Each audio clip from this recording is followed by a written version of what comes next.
Happy Wednesday, everyone. Igor, how are you doing? Hi, Richard. I'm okay. Thank you. How are you today?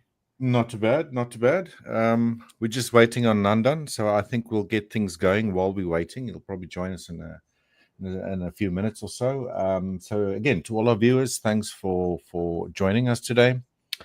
And as always, we'll be going through the markets. Hopefully, try to get some setups. I believe. I won't say I believe. I took a setup yesterday, as well as Igor. So.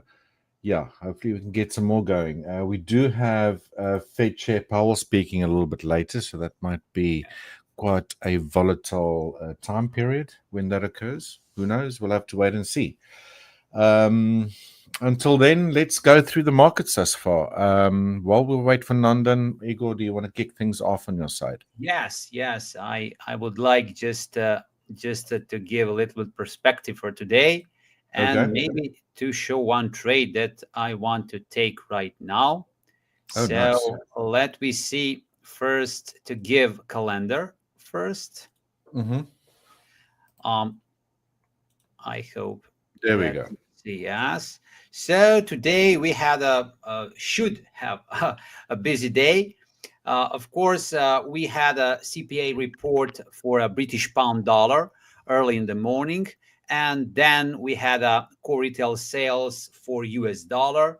So as you can see today, we had we can say a little worse than expected CPA for British pound dollar and better than expected US dollar results. And based on the theory, we should see bearish trend for British pound dollar. However, markets didn't react at all. So this is a little bit surprising, especially for British pound dollar, because this kind of the CPA should put at least 1 hour and two in some bearish perspective.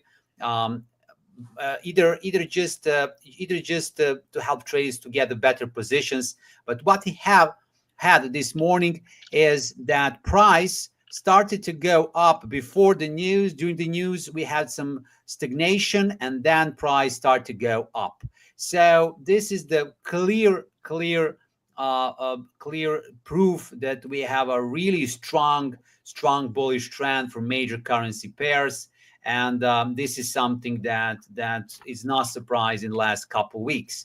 So this economic news are not any catalyst for us. I think that the biggest impact today will be Fed power speaks around in I think it will be in 4 hours from now.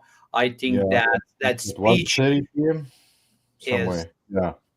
this. Yo, hello, Nandan. Hi, Hey, what's Nandan. up? Good morning, guys. Yeah, I sorry, I had some issues with the stream link, so I'm here now. No worries. No worries at all. Welcome, right welcome. now I would like to make one order just to share with you. Okay. I will do that because I'm really in good moment here. This will be the trading platform, so you can see the British pound dollar again. Yeah. I will put one trade right now just to pick the size. So I'm entering into the trade right now, and I will describe my position and put stop loss and targets. Just a moment. So my stop loss will be around this level, 1.322 level stop loss price, and my target is, believe or not, this level 1.3325, just because this level in the past was very critical level. I will just describe the whole situation. So I entered this trade. I'm buying Mhm. British pound dollar, and now I will just show on a different chart. I will show on the different chart just to see maybe in better perspective the US dollar, actually the British pound dollar. So I need to very fast to go to another my better chart here. There I we go. hope that you see right now. Yes. So If you remember yesterday's session, I made a very similar trade for British pound dollar. If you remember that moment, and I was talking about price level 1.329, and can you see exactly to the pip? Exactly to the pip, we touched that level in the Euro session, and the market was really look bearish in that moment for British pound dollar and Euro dollar, and the bearish divergence and everything, and we touched that level without any problem. So what I expect right now from the market in next 1 hour, I want to see 1.329 level again, to touch again, and then in extension during the end of the US session to touch this new level in our bullish work. So today it is the same day as you watched the previous day. So the most important thing that I just want to see on the chart is this hour here. If you remember yesterday when I talked about pivot point area, so pivot point area touch the upper point of this pivot point area yesterday. Okay. Exactly to the pip, we touch and start to go up. Today, again, we touch and start to go up. So this is the really good proof how technical analysis can work really good on the US dollar pairs. So our pullback, our touch, everything was the same. This push and this touch was just after the midnight. We touched the pivot point area, and during the Euro session, we didn't.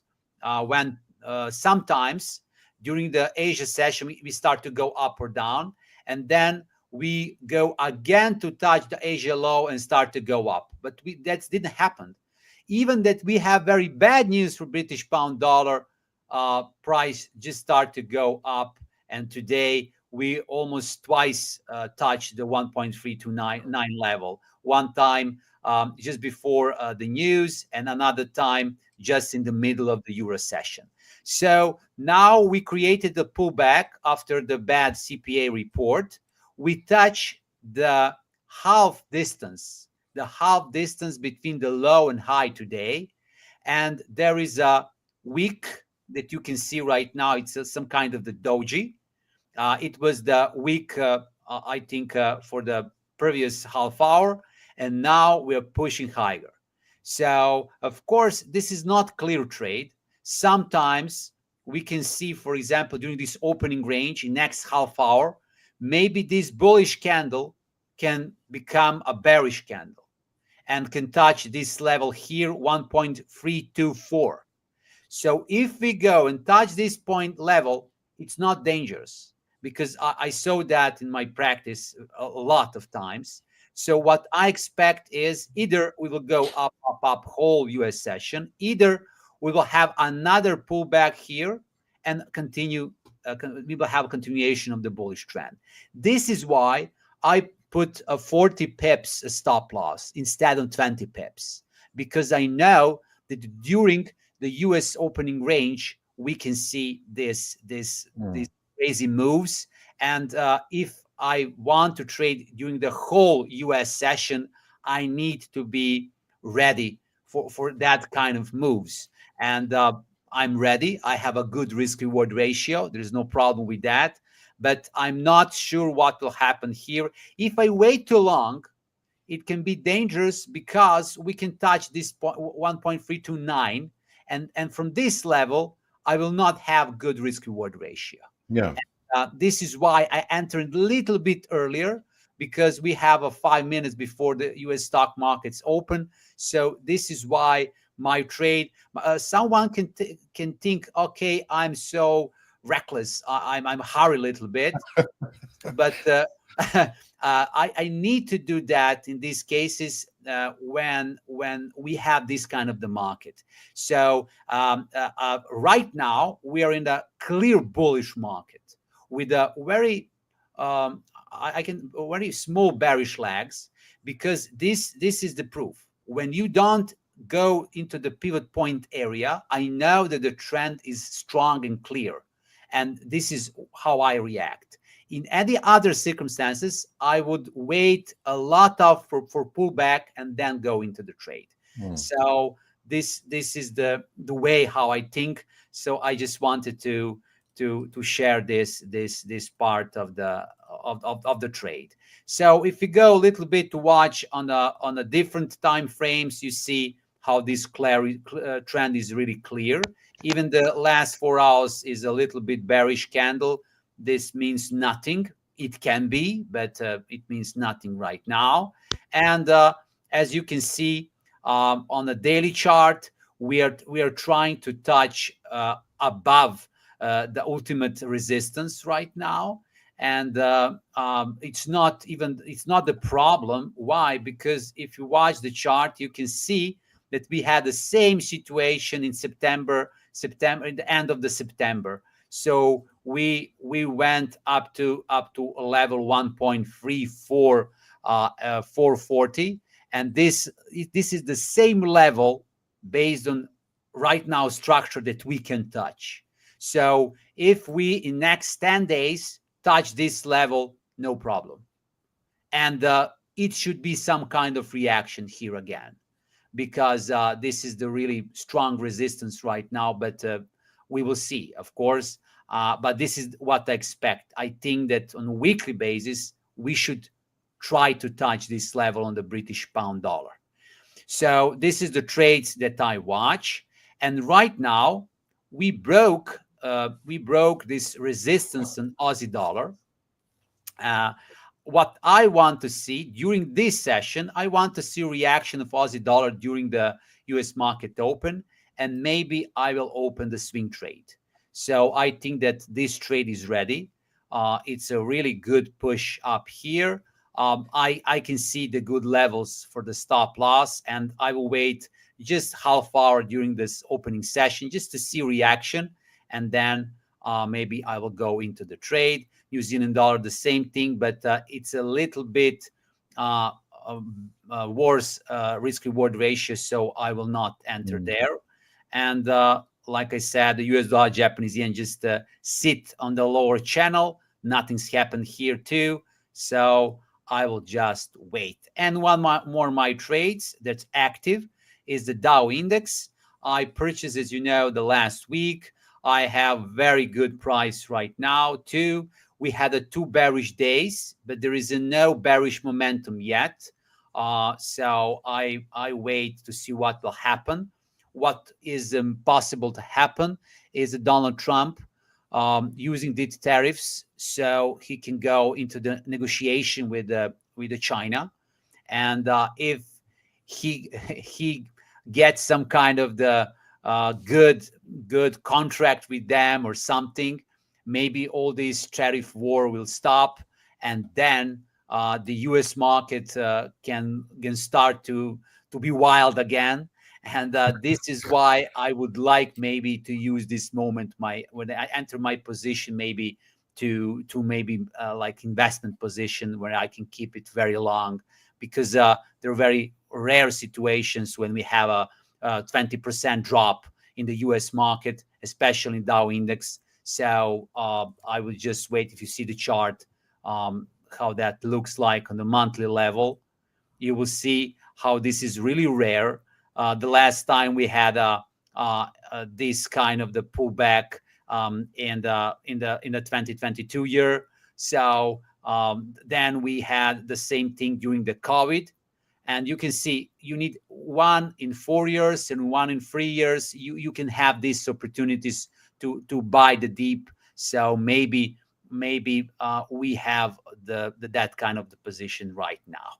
So these are my setups just before the US Open, and now I will give you opportunities to show you your screens and maybe some trades during the open session. Very nice, Igor. Cool stuff. Yeah, nice. I really hope the Dow goes up. Yeah, I really do. I think a lot of people are hoping that, but it'll be a very, very nice position to hold for a long time. That's for sure. Oh yeah, for sure. Yeah. I had a really nice trade on gold yesterday. Gold, man, that I'd love to really show what happened with gold Yeah, yesterday. please do. Okay.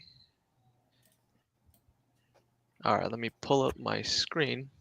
Hopefully you can see everything now. Good. Yep. Okay. Yeah, so gold, man, a 2.3% move. Every single gold pair moved almost 2% Yeah. yesterday in the Asian session. It was beautiful. I luckily got to I luckily got the trade. I got into a trade, and you know, I think, going to the gold charts, I'll explain my position and what I did exactly, what I was thinking. But looking at the larger time frames again, we have no historical resistance in the way, so we just keep pushing up. The 4 hour, or sorry, the 1 hour is starting to consolidate. So I will be taking profit. I've already taken profit when I woke up, but I'm interested to see if gold is going to push even higher or if it's going to consolidate here and maybe pull back. But if it starts pulling back on the 1 hour and the 4 hour, the trend indicators, if they start to pinch off, then I'm more interested in taking profit and potentially, even more profit off the table. So, Wow, you're still in that trade. yeah, I'm still in. I'm still in. Very nice. I'll show you exactly what I was looking at. So this was in the Asian session yesterday around 5:33 p.m. my time when I got into the trade. This is what the heat map was looking like. So obviously we're in the Asian session. The US dollar was neutral. You see that the US dollar is 6 out of 7 pairs in weakness, but the percentages are so low. I don't think it's worth. It's more neutral than anything. It's not driving any movement. But you can see on the XAU pairs, they're all green and they're all above 0.25%. To me, that's a green light. That is something I want to pay attention to, and especially since gold was near a breakout point. It was retesting its all-time highs. This is the type of movement you can potentially get when you have consistency on your side. And to show my entry, give me 1 second. I'm going to stop sharing my screen and take out a picture of what I had on my screen. Okay. Got it. Here we go.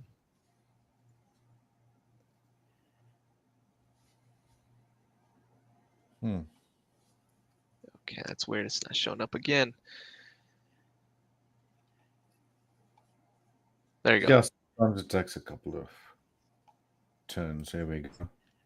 Okay, so this is the 1 minute chart I'm looking at right here. This is around 5:33. This little circle right here is 5:33 my time, Pacific time. So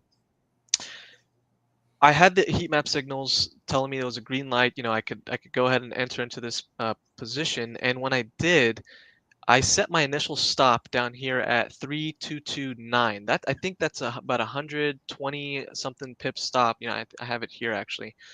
It's about a 125 pip stop, and the reason I had that was because gold is so volatile, and this is just in case there's some unforeseen news announcement. My actual mental stop loss is here. This little price alert I had set, which is 32.36. To me, Okay. if the pair at my entry moved down to my price alert, that's a signal my trade idea was wrong and I need to get out. I don't like to manage losing positions, and staying in it after that, after it reaches that price alert, I'd be wrong. At that point, it's Yeah. better to just get out. Uh, Now, with this price alert, I still allow myself about 50 pips of just wiggle room. You have to allow the market some sort of wiggle room. Gold, you definitely need a larger wiggle room than you would on a normal Forex pair, since it's just so volatile. Yeah. Keep in mind that a 1% move on gold is 320 pips versus something like, the pound New Zealand is 200 pips. It's a lot more volatile. So that's why I have larger stops and larger mental stop. I gave this pair, anytime I enter a position, I always like to give it 30 minutes to an hour to see, how it goes. Uh, if it starts to reverse hardcore, even if it's within the first 10 seconds, I like to get out. But luckily, it did not reverse. It kind of just consolidated when I got in. It pulled back very slightly, but it ended up making its way higher. Um, you know, when in the hour point, pretty much when my timer rang, I looked at the chart, and then we had this big push of 160 pips to the upside. That was a beautiful move. At that point, I was comfortable with putting my stop to break even. I'm far away from the market. I don't like to put my stop to break even immediately when when I'm in profit. I like to wait until I'm at, for Forex pairs, 30 to 40 pips, or for gold, at least like 50 to 70 pips. At this point, we're up 160 pips, so I'm way comfortable putting my stop to break even, a few pips in positive, so just in case it reverses, I get out with some sort of money. But um, I held the position, and at this point, it was time for me to go to bed. It was like 6:30, so Wow. I had to get to bed pretty early. I just pretty much just walked away from the charts, went to go brush my teeth, and went to bed, woke up this morning, and Well, you have to go to bed early if if you wake up at 2:30. yeah, yeah, yeah, yeah. So I woke up this morning. I was up about 630 pips. When I went to bed, I was up about uh, 200 pips.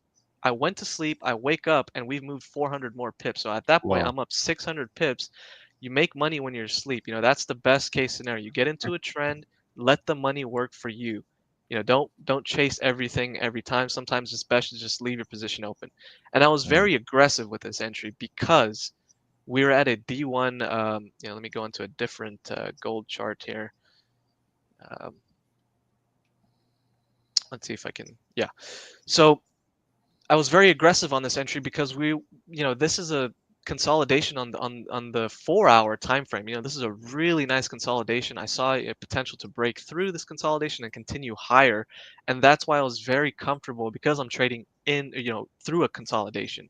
If I took this trade and I was somewhere up here where the trend indicators were still pointing straight up, I'd have to scale back on my position size. But since the trend indicators are going completely sideways, I was comfortable going with a very aggressive order, and there was very little drawdown on this trade. It was negligible because I had a wider stop, and um, I allowed myself to pretty much have a clear mind. The closer you are to the market, the larger your position size. If you have too large of a position size, emotions will definitely start to play into it, and it Then starts you to. won't sleep. Yeah, you start to make bad judgment calls just based purely off emotion. When in reality, Mm. if you just risked less, then you would have thought clearly, and stayed in the trade. And yeah, so I'm currently still in gold right now. I've scaled out my position, so when I woke up, it was around 3:30ish. I took a look at the charts and fell out of bed because we were just up so much, and scaled out my position because I saw the 15-minute time frame start to pinch off. These trend indicators started to pinch off, which Mm. to me indicates, okay, it's either time for a consolidation or, we were just running out of juice now. So it's best to take profit, leave my stop at break even, and just let the rest ride. So that's my current plan for gold. I don't know if this whole thing could reverse. Gold is very volatile like that. It definitely could, but I'm not convinced yet that it will. When the 1-hour time frame and potentially the 4-hour time frame start to go sideways and pinch, and they touch each other, that's what I mean by pinch, and potentially even cross over to the downside, that's when I'm interested in exiting my position, and then I'm probably looking for a sell for a couple days Okay. before we resume this upward momentum. But my game plan for today's main session and for right now, we do have, I believe we have Canadian dollar news coming up. Let me just double check that. Yes. Yeah, 6:45 my time. So we do have Canadian dollar news coming out, interest rate news. So this is going to be a big news announcement. I don't know what's going to happen. I'm just going to see. Well, let's actually check out the charts right now. Yeah, assuming about 6 minutes. Yes. Yeah, Six Yeah. 6 minutes. So I think one pair that I'm interested in is the dollar CAD. It's either going up or going down. If it's going to come up, I'd be comfortable holding this reversal for a few days. Maybe a cycle to the upside, maybe 100 pips or something like that. We can get out of it. But ultimately, I'd really like to see this pair cycle down. Canadian dollar to be strong, just so we can get this continuation of this trend, which we still have about 340 pips of potential on the weekly time frame. So that's kind of my game plan for today. You know, looking at the market spreadsheet, which I filled out earlier, you have a lot of consolidation going on the 4 hours. So this is what I really wanted. We had moves that just kept on continuing and continuing. They just didn't stop. And you could see that on the 4 hours. Now they're starting to move sideways, which is, you know, it's kind of a dangerous time to be. But that being said, a news announcement can easily shake things up again. So that's why this Canadian dollar news announcement, you know, I won't put too much emphasis on this spreadsheet because this Canadian dollar news announcement can shake things up, you know, Yeah. especially for the CAD. So Canadian dollar is my, you know, on my watch list today. I'll see how the market reacts to that news, and if there's an opportunity, I'll take it. But um, in terms of long-term trends, you know, the New Zealand dollar strength that was in the market has pretty much come out of the four hour completely, and it's more so neutral on the daily, and the weekly is not really doing anything. So really, I'm just looking for this dollar weakness to continue. You know, we're getting some more dollar weakness back into the market. That's what happened in the Asian session last night. We had some dollar weakness. You know, dollar Swiss was you know, made a 1% move pretty much. So the Swissy strength is starting to creep back in, but I'm still not convinced. You know, looking at the spreadsheet, the Swissy strength is not there on the 4 hour, and the D1 is barely showing any consistency in terms of strength. So I'm not convinced yet that the Swissy is going to continue in terms of strength. But we'll see what happens after today or tomorrow. But, you know, keep in mind that, you know, with all the news announcements involved as well, we do have Friday, which I believe the Forex markets are closed. Correct me if I'm wrong. But expect low volatility. You have a lot of bank holidays coming up. Certainly things can definitely, I've seen it so many times where I think this is not a day to trade or this is not a week to trade, and you get like a 2% move, which happens. You know, it's crazy. So you can never really tell. That's the thing. yeah, never try to make that predisposition beforehand. You know, just keep watching the markets. If nothing's happening, nothing's happening. Move on, live your life, and and just come back when there is some movement. But that's my game plan for today. You know, look at what these CAD pairs do. In terms of any other strength or weakness, I think the 4 hour is consolidating right now. So there's really not much I'm really interested in. Just this Canadian dollar news. Good trade on gold last night. Still in it, Very and I'm still nice. holding it. Excellent. Excellent trade. Both of you. Thank you. Thank you. Right, let me go quickly through mine, maybe before the Canadian news comes out.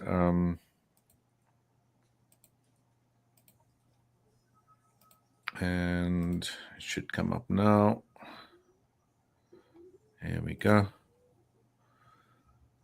Right, so the NASDAQ. There was actually quite a gap that was left over here, and this is during yesterday's at 1 hour maintenance, I believe, that the futures markets have. So quite a big gap here on NASDAQ. Again, just looking at 5 minutes, looking for reversal during the 9 to 11 a.m. time window. Price is sort of hovering between in the middle, between today's high thus far. This will probably be the London session high around about 18,729, 18,730-ish. Now we have a cluster of lows around about 18,381, very close to each other, 18,374. So it'll be interesting to see which direction market's going to take in first, to which lows, I wouldn't say. This thing that's really interesting with this gap is that the NASDAQ has not filled that gap yet. So there's still some space left to fill it to the upside. Again, we've talked about these gaps during previous sessions, and they don't necessarily have to be filled on the same day. But we have seen quite often, if you look at previous instances, I think this was on Monday, wasn't it?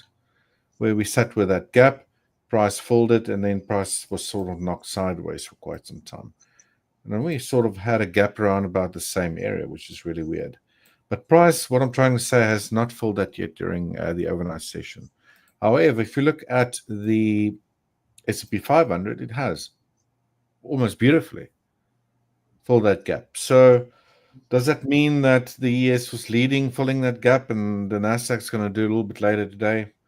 I don't know. So, with this Fed Chase Powell speaking, at 1:30 p.m. Maybe it falls then. Maybe the market just continues to drop lower. So apparently, one of the reasons that the NASDAQ dropped lower, and this is always after effect when these big heads talk about things, is that the video was saying that with the new tariff increases, it's going to cost them something like $5.5 billion or something Wow. to export their new AI chips or something like that. So whether that's the reason or not, who knows? But these are the levels I'm looking at on the NASDAQ. Same thing here on the ES, obviously very similar price structure. We got these bunch of lows over here, around about 5307. Potentially price could be leading towards that and maybe get the reversal I'm looking for. Again, I want to see reversals or what we call a liquidity sweep at these levels. But I just thought it was quite interesting that the ES has filled that gap almost perfectly while the NASDAQ hasn't filled its gap yet. So let's wait and see what happens. The upper sort of area around about the London session time period was 5391-ish. So either way, we're in the middle of the ranges on both NASDAQ and ES is what I want to say. Then crude oil made quite a substantial move to the upside here during the overnight session. The overnight session low thus far being at 59.84. Price just prior to my trading window made a little high, moved lower. So for me to get short here, and by the way, it did take out a previous high. This high was set, when was this, yesterday, at 61.57. So I want to see these highs taken out when there's a little bit more, liquidity coming into the markets. And this is generally during the cash session, right? So for me to want to get short here, I want to see price take out that high, not travel too far, and then start declining again. Switch again, like I did yesterday, on a 1 minute time frame. See if I see fair value gaps or imbalance zones, as Walter would call them, and then use that as a trade entry location. So out of the three, the crude oil chart looks the most promising, or potentially the closest to a setup thus far. So yeah, that's pretty much it. Again, I really go quick through my stuff, guys. I only watch these three, and then we'll see what happens, what transpires next. Nice. Nice. Yeah, looking at the CAD right now, we got some. I strong got the wanna- news. If you want, just to share the screen right now. Yeah, please do. Just to show what's happened here. Just a moment.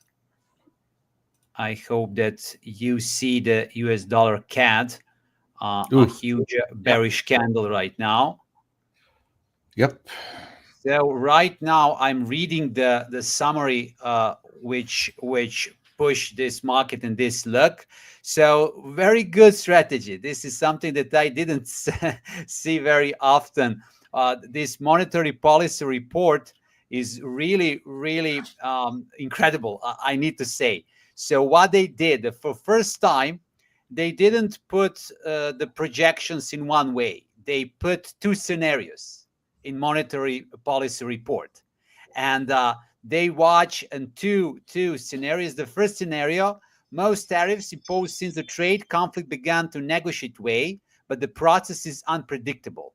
And scenario two: the uncertainty and limited tariffs in scenario one persist, and other US tariffs are added. So they created the two possibilities outcomes there.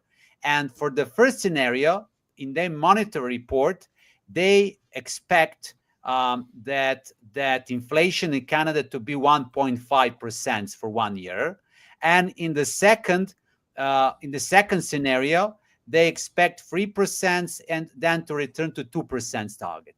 What that means, the both scenarios are bigger inflation, and because of this bigger inflation, stronger CAD, and this is why we are seeing right now the stronger CAD and push down, because the CAD is stronger. US dollar is weak last couple days, and now we have this bearish output. So this is the news that pushed the market in US dollar CAD down. So very, very interesting report, and I can say that this is very good done, actually, because they really studied the all implications of these tariffs for the CAD economy and make several scenarios. So very, very good. Very good for our traders, actually. I don't know for the world and the Canadian economy, but I'm joking. I see that they predict not a big inflation. They're so big. They will put it in some target of 2%, like I see in the monetary report. But it will be some increase of the inflation in the Canada, and this is why the Canada is stronger. Canadian dollar is stronger right now. So right now I'm watching this chart, and I just want to see what we can see here. So I want to see that this trend line become broken trend line. So only then I can talk that maybe we can think about maybe if someone wants to short the US dollar CAD. The good thing will be that candle to touch this resistance line. Then we to have a little bit outside of that, and then to re-enter into the trade after the pullback. So this is, for me, the best scenario that we can see right now. Relative strength index is a little bit oversold, but this means nothing in these cases. So maybe the chart is the best way to analyze the market right now. So if we watch the weekly chart, I will just remove this trend line. We can go down, of course, and the next support is around 1.343 level. So we have a 400 pips for some longer term trade. Right now, as we can check this, we are on the previous resistance, now support, and the price oscillates here. So this can be interesting. If we break this level and make a daily close below this level, this can be really interesting, and maybe we can see the bigger pullback, the bigger push of the US dollar CAD to the downside. So good, interesting thing. But as you know, I don't like to enter just on the breakout. I like some pullback before I enter into the trade. And this news, it's a little bit volatile market, and we don't know what will happen here. But it's nice levels, really nice levels. Maybe for some longer trade, some swing trade right now, because US dollar CAD, Aussie dollar, and these currency pairs are more for that. And just to check a little bit Aussie, what's happened here. Very good, very good. We are pushing this resistance, which means that Aussie dollar is good for trading too. Everyone against the dollar, so nice. I think this can be interesting. I will just stop the screen right now. Yeah, I'm really hoping that dollar weakness comes into play right now. Do you see something on the heat maps, Nandan? Yeah, I'll show the heat maps right now, actually. Cool. Excellent.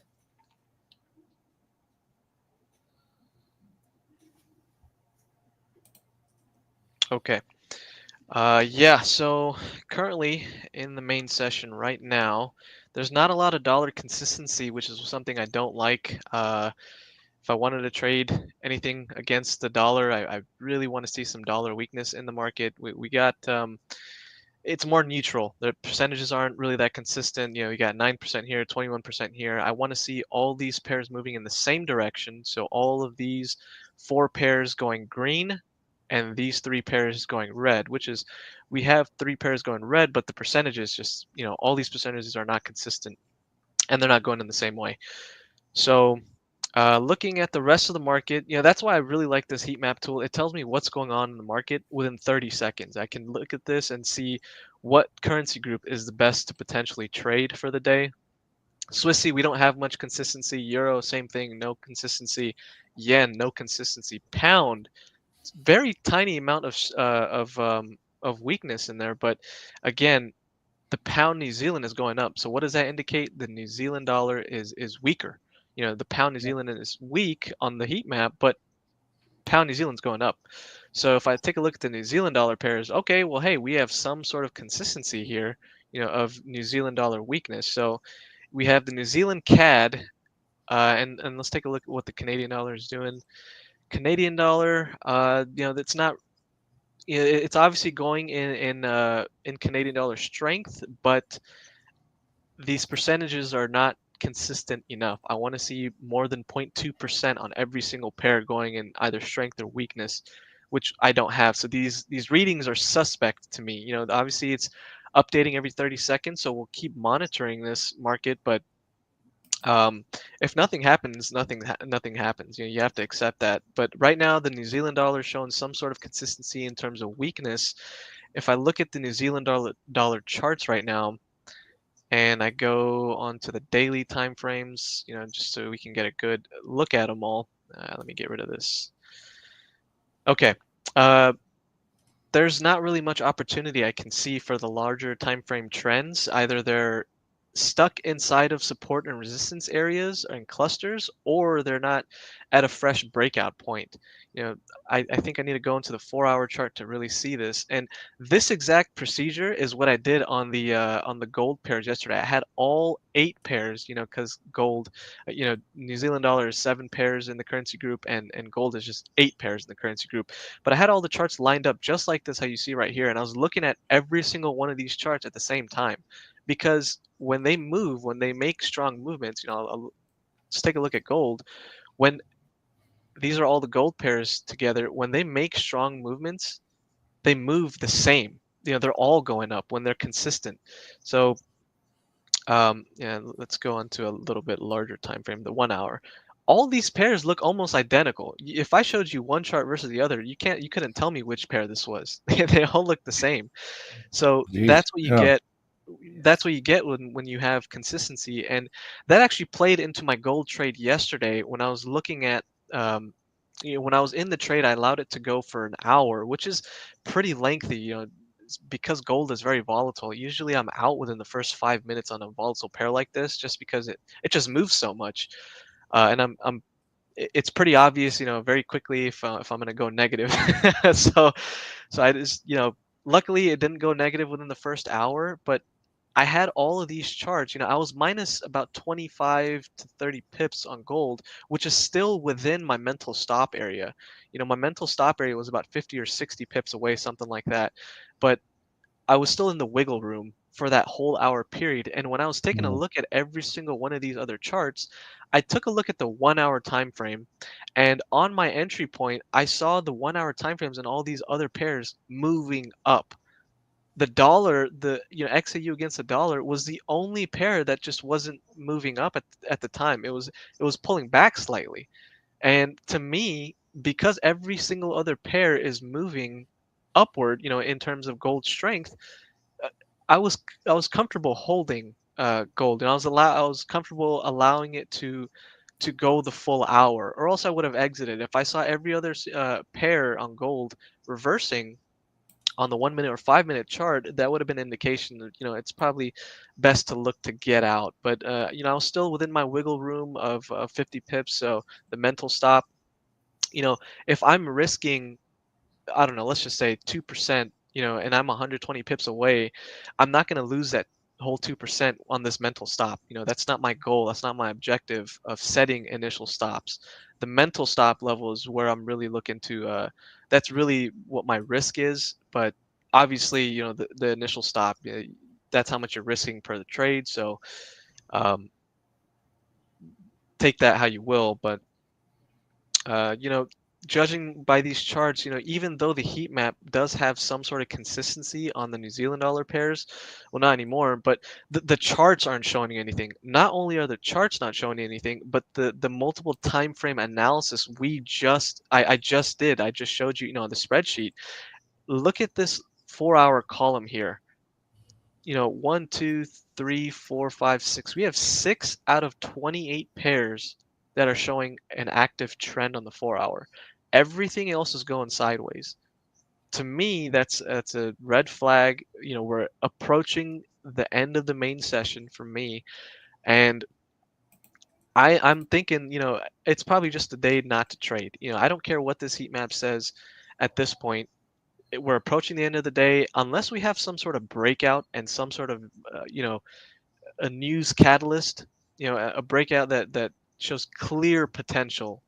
We don't have that on the New Zealand dollar pairs. It's just within so much junk, and Mm. there's not a lot of fresh trends available. It's either trend continuations or just they're still inside of clusters. So I'm not interested in trading the New Zealand dollar for right now.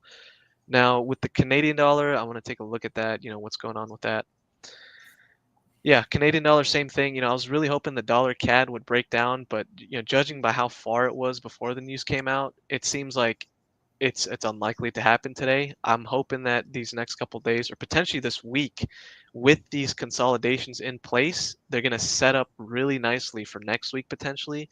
I don't know, maybe they can set up for tomorrow or the day after, but you know, I really like that the dollar CAD has fallen back into its range. It's failed off that potential reversal that was developing on the 4-hour, and it's come back into the range now. So what I'm looking for this dollar CAD pair to do is to come back all the way down to these lows here at 1.382, around that area, and then see, if that price alert breaches, do I have consistency on that heat map, and am I in the main session? And potentially, is there any news that can influence this? But as of right now, no trades for me. The only trade I have for today was gold, which was in the Asian session. But right now, it's not looking like anything is developing.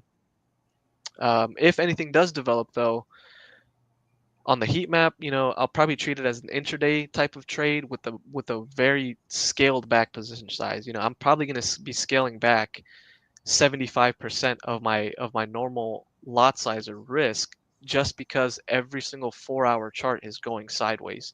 That's when you get into very dangerous market conditions, and that's when whipsaws. I mean, you get into a Mm. trade, immediately it'll go negative. It's Yeah. very common in this point, and this is where I've seen myself personally lose the most amount of money. So the best thing to do right now, I mean, I had a great trade on gold yesterday. It just walk away from the computer. I'd take this day, because we're so close to the end of the main session, I would have walked away if it wasn't for this, live session we're doing. It's just not a day to trade for me. But that's Gotcha. pretty much what I'm seeing right now. Um, yeah, if anybody wants to Not add anything trading is else to also that. trading decision, right? Yeah, I mean, who's to say I need to trade more? I trade on gold yesterday was more than enough. A lot of people say that I need to trade more. Right, right. And with this type of trading system, the beautiful thing about it is you're not in front of the charts 24/7. I don't Yeah. need to be looking at these charts every single second of the day and every single hour of this main session. I could have just woken up, scaled out profits, looked at the charts, and went back to sleep. I didn't need to come all the way over here and do this whole analysis again, just because it's just you're looking at the larger time frames. The daily, the 4 hours, they don't move that as quickly as the 15-minute, obviously, right? So Yeah. there's not a lot of shift that's going to happen unless there's news. But news turned out to be nothing. No big movements happen with the news coming out. So, but gold, man, I'm really shocked at how gold is moving. It's still moving up.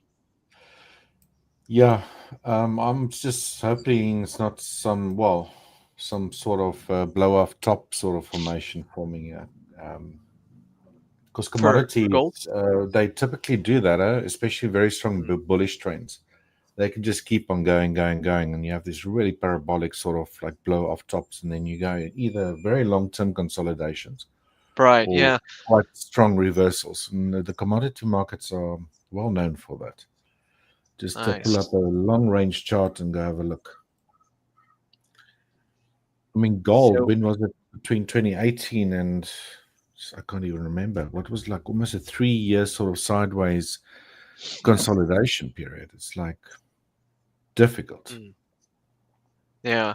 If you try to get into gold now and buy it, potentially you could maybe, but I think you're really late to that move, and there can potentially be a pullback. The 1 hour is starting to kind of move sideways.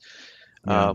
Actually, no, I'm wrong. They're still moving up, but at this point, it doesn't have the same amount of momentum as it did initially. You're not at a fresh movement. You're not at a fresh movement cycle, so you're late. You're very late. If you're gonna get in, scale back. Make sure you get your Yeah. stops, break even, and potentially even just day trade it. So that's how I would approach gold right now. But you're too late. yes, guys, I want to create one trade right now. I just Okay. Yep. want to show you what I'm planning right now. I will share entire my screen just to show you. So what I want to do right now is I will buy Aussie dollar because I see that momentum right now. But first, just to analyze on this chart my entry and stop. So entry will be right now. I will create that very soon. For the stop loss, I will do this end of this candle, which I think it's a really enough 3 days low to use as a stop loss. I will move this stop loss as the days going up, I think. So my initial target just from the beginning of the March, it is the high of the September high 2024. So this is potential almost less than 700 pips. So it's a really good risk reward ratio. But again, I'm entering this trade because we have this kind of the momentum right now, and all triggers are ready for my side, and I think that we can go up in the next days. Of course, it's a little bit risky trade. We are actually 1, 2, 3, 4, 5, 6 day in a row bullish trend. There will always be some possibility that we create some kind of the push down, but like I said, I will invest very small amount of money here. So only I can say 3 times less than every other time. So I will buy Aussie dollar right now. And what I will do, just to check again, my stop loss will be 1.627. My stop loss will be 627.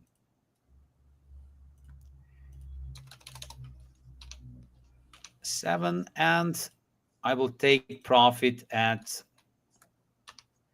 just to check again the level. Of course, this will change during the time, but it's a really just too optimistic trades. So, but of course, sometimes the most beautiful trades will not finish that we wanted to, and sometimes some boring trade in the some moment that we didn't wanted to do that can become very good and very profitable trade. So everything can happen here, but the good thing is that watching the Aussie dollar right now, I'm seeing this push. I think today that will break, the close will be above this resistance here, because right now is the beginning of the opening range is finished. The first half hour, I see the push. There's nothing that can stop this, especially maybe just the speech of the Powell, but it will be in a couple hours from now. And see momentum on all other currency pairs. And one thing just to show what I'm looking to is the Aussie futures. What I'm see here is something that the decrease in volatility, which is not the good entering positions. However, good for entering position. However, I see this as extension of the current trend. I'm not entering into the trade after we broke the relative strength index indicator. I'm entering a little bit later, which I will just show this. For example, this is the Aussie dollar on futures. So this is the moment when we had a last bullish push here. And after that, when we start to go down, look the volume, relative volume. It's very, very low. It's very low, actually. It's boring, but we have the clear, boring, bearish trend here. So right now, this is something like V shape right now. And if we continue to go up, this volume should go down.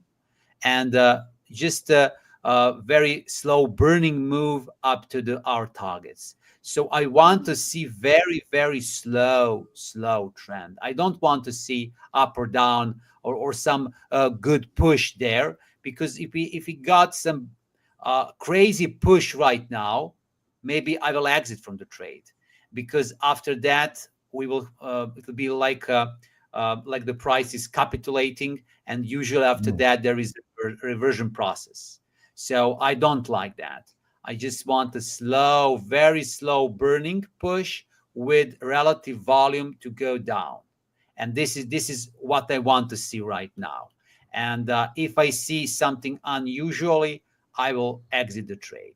So sometimes I'm ready to exit when daily close is not that I expect, and I can exit very easy. And I can back again. It's no problem, because this is the swing trade. I can push it for a long time. I can exit when I want. But I think that the Aussie dollar has a much better end risk reward and result that I can see instead of New Zealand dollar. So I think this can be very, very interesting. But we will see. And just to check my positions right now. So okay, Aussie dollar, we just entered. At British pound dollar, we have just like I said, we will want to touch. We want to touch the level that I talking about. I would just 8 pips. So what is my scenario? I want to see maximum 8 pips down here. Then we will wait a little bit and again push up to 1.329 and the new highs. So this is what I want to see right now. I will not exit from my trade, even I'm in loss, because this is something that happens in the market, and of course we cannot change that. I don't want to be accurate 100% or something like that. I just want that this trade survive. So I think it will survive somehow. So we will see. The only bad thing that on 1 hour chart we have a down bearish divergence, but for this strong trends, it's nothing.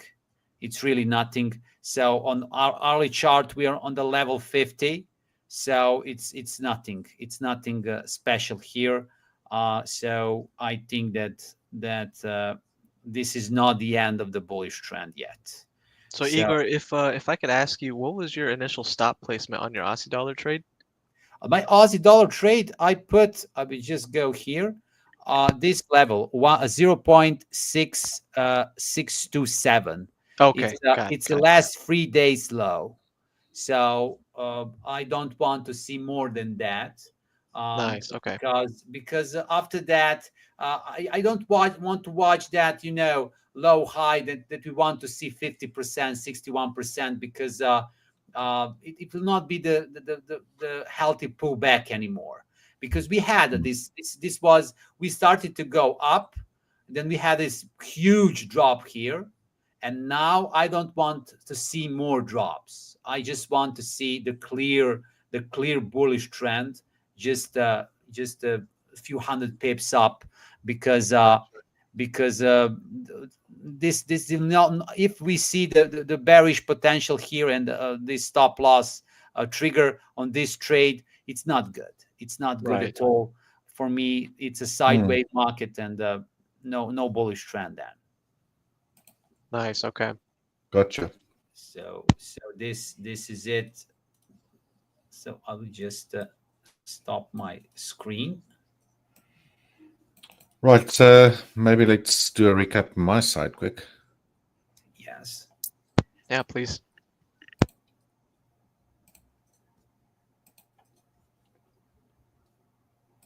All right. So the NASDAQ and the ES both continued lower. Been approaching these clusters of lows, had a little bit of a bounce I to don't the see your upside charts, now. Richard. Oops. There you Why go. does it do that? There we go. Sorry, let me start again. So the NASDAQ and the ES continued lower, reaching these session lows of today thus far, but not breaking below them. So I'm still waiting for a pip below there and then potentially those reversal signals that I look at. What I didn't show you guys was this range breakout strategy that I also follow. As you can see, from 9:30 till where's actually 9? This is on a 1 minute time frame. Let's first go to the 5 minute time frame. That's the first 15-minute range, right? Then we did get a close to the downside below that bottom of that opening range, and then a small drop to the downside. But again, here, I didn't want to take a trade. It was similar to yesterday's bullish setup that I've had with a similar strategy, but there was a resistance level very close to the actual entry level. So, and this is why I have this little range tool open here. See this actual line down here at 18,370 is actually the overnight session low, right from the previous day. No, from actually today. So, trade towards that level. You always got to consider where your stop loss is obviously going to be before you get into a trade. If I were to short, and you can see price did actually retest that level on the second 5 minute candle. This is why I was actually on a 1 minute time frame, because I use that for entry and trade management. So it was here at the 9, where was it? Somewhere here where price broke out in 5 minutes. See how beautifully it retested that area. This will typically be a setup that I would take, but again, there wasn't too much space to the downside. You can see price beautifully moved into this little area here, retesting that range low where these candles had their little wicks, and we had a nice decline to the downside. But again, I didn't take that. Why? Because price didn't have much space towards those session lows that I've just shown you. Another reason being not space-wise, why I've actually calculated that, because I would like to, if I did get short here, place my stop a little bit above this little swing over here. Right, so that would not even have given me a 1-to-1, although price did initially drop to the downside towards that level that I've been monitoring here, that actually formed during what was this, probably the Asian session or London session, overnight session, Globex session, whatever you want to call it. So that's one reason. Beautiful setup. Price fell short of that level, but you can see that it's about a 1-to-1 risk reward, at least to that level. And then again, expecting with the other strategy that you might get a reversal. So if we were a little bit higher up with more space towards that level or the overnight session lows, then I would definitely have taken that trade. But unfortunately, I didn't. Crude oil continued highest since we last had our chat. But we also have inventories, crude oil inventories in 12 minutes time. So that's like the non-farm payrolls for crude oil. So might be very volatile. We were quite surprised when was it, last month, when the amount of supply that was actually held rose to something like 6.2 million or something like that, compared to the actual 0.4 million that they actually predicted. So a huge amount of supply. And that's what pretty much caused that breakout that we see on crude oil on the high time frame charts out of that descending triangle that we've been following. But ever since price has been recovering quite nicely, yeah, on the smaller time frames. But yeah, I'm not touching crude oil until after that crude oil inventory report. To the upside, we have another level here at 62.11, which is this level here from the 13th or 14th of April. So that might be another level that price is gunning for before we potentially see a reversal. But thus far, very strong movements to the upside. Will it continue? Will it reach this level during today's session? I've got no clue, so we'll just have to wait and see. Yeah, so same thing on the ES, waiting for the overnight session lows to be broken.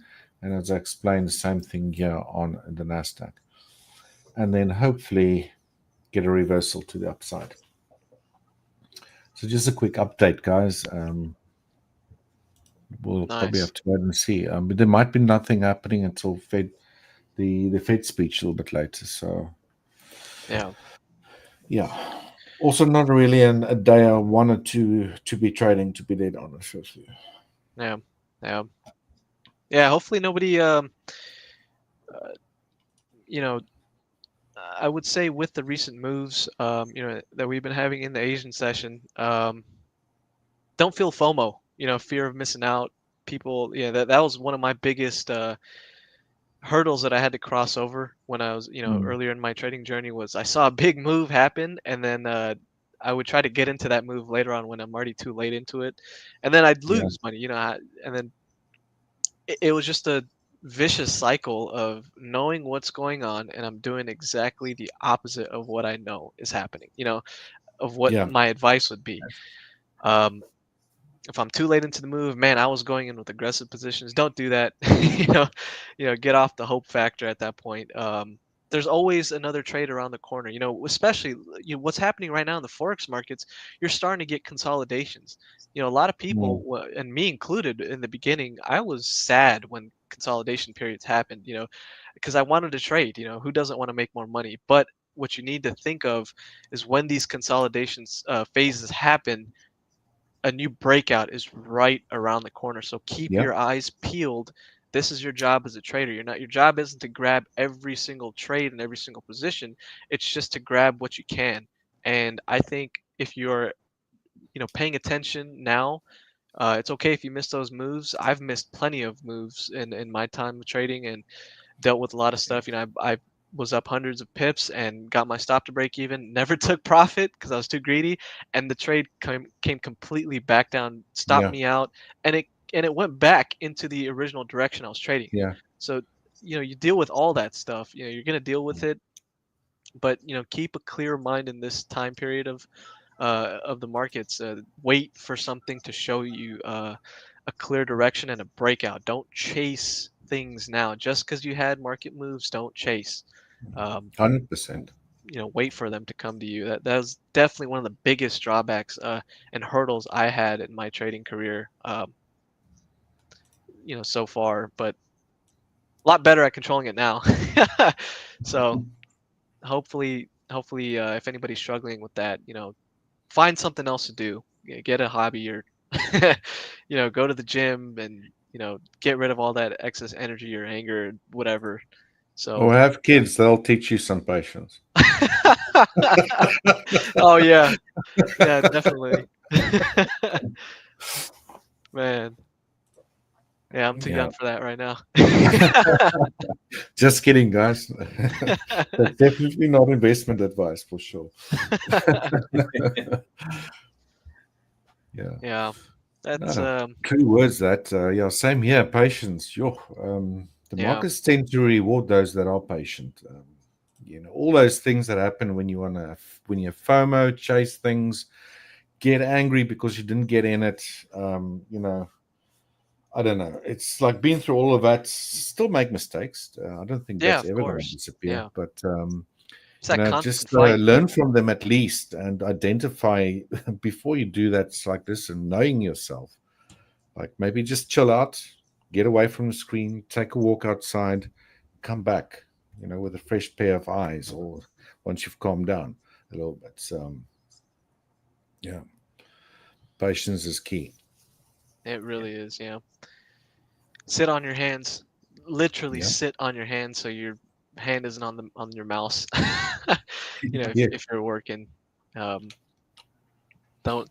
get yourself into unnecessary drama. Yeah. Guys, nothing happening here. Nothing. Yeah. Unless you want to share something there on your side, guys. Nothing's happening on my side. I'm pretty much out. Yeah. Igor? I'm watching just VWAP right now on the futures market, just Mm. to give another clue here. Something happened that I don't like. I just share the screen right now, um, just to show what I'm looking for. Um, Sometimes it's happened, but just because of my trades, just to know what can happen here. This is the VWAP based on the session with the bands. It's a free indicator and trading view.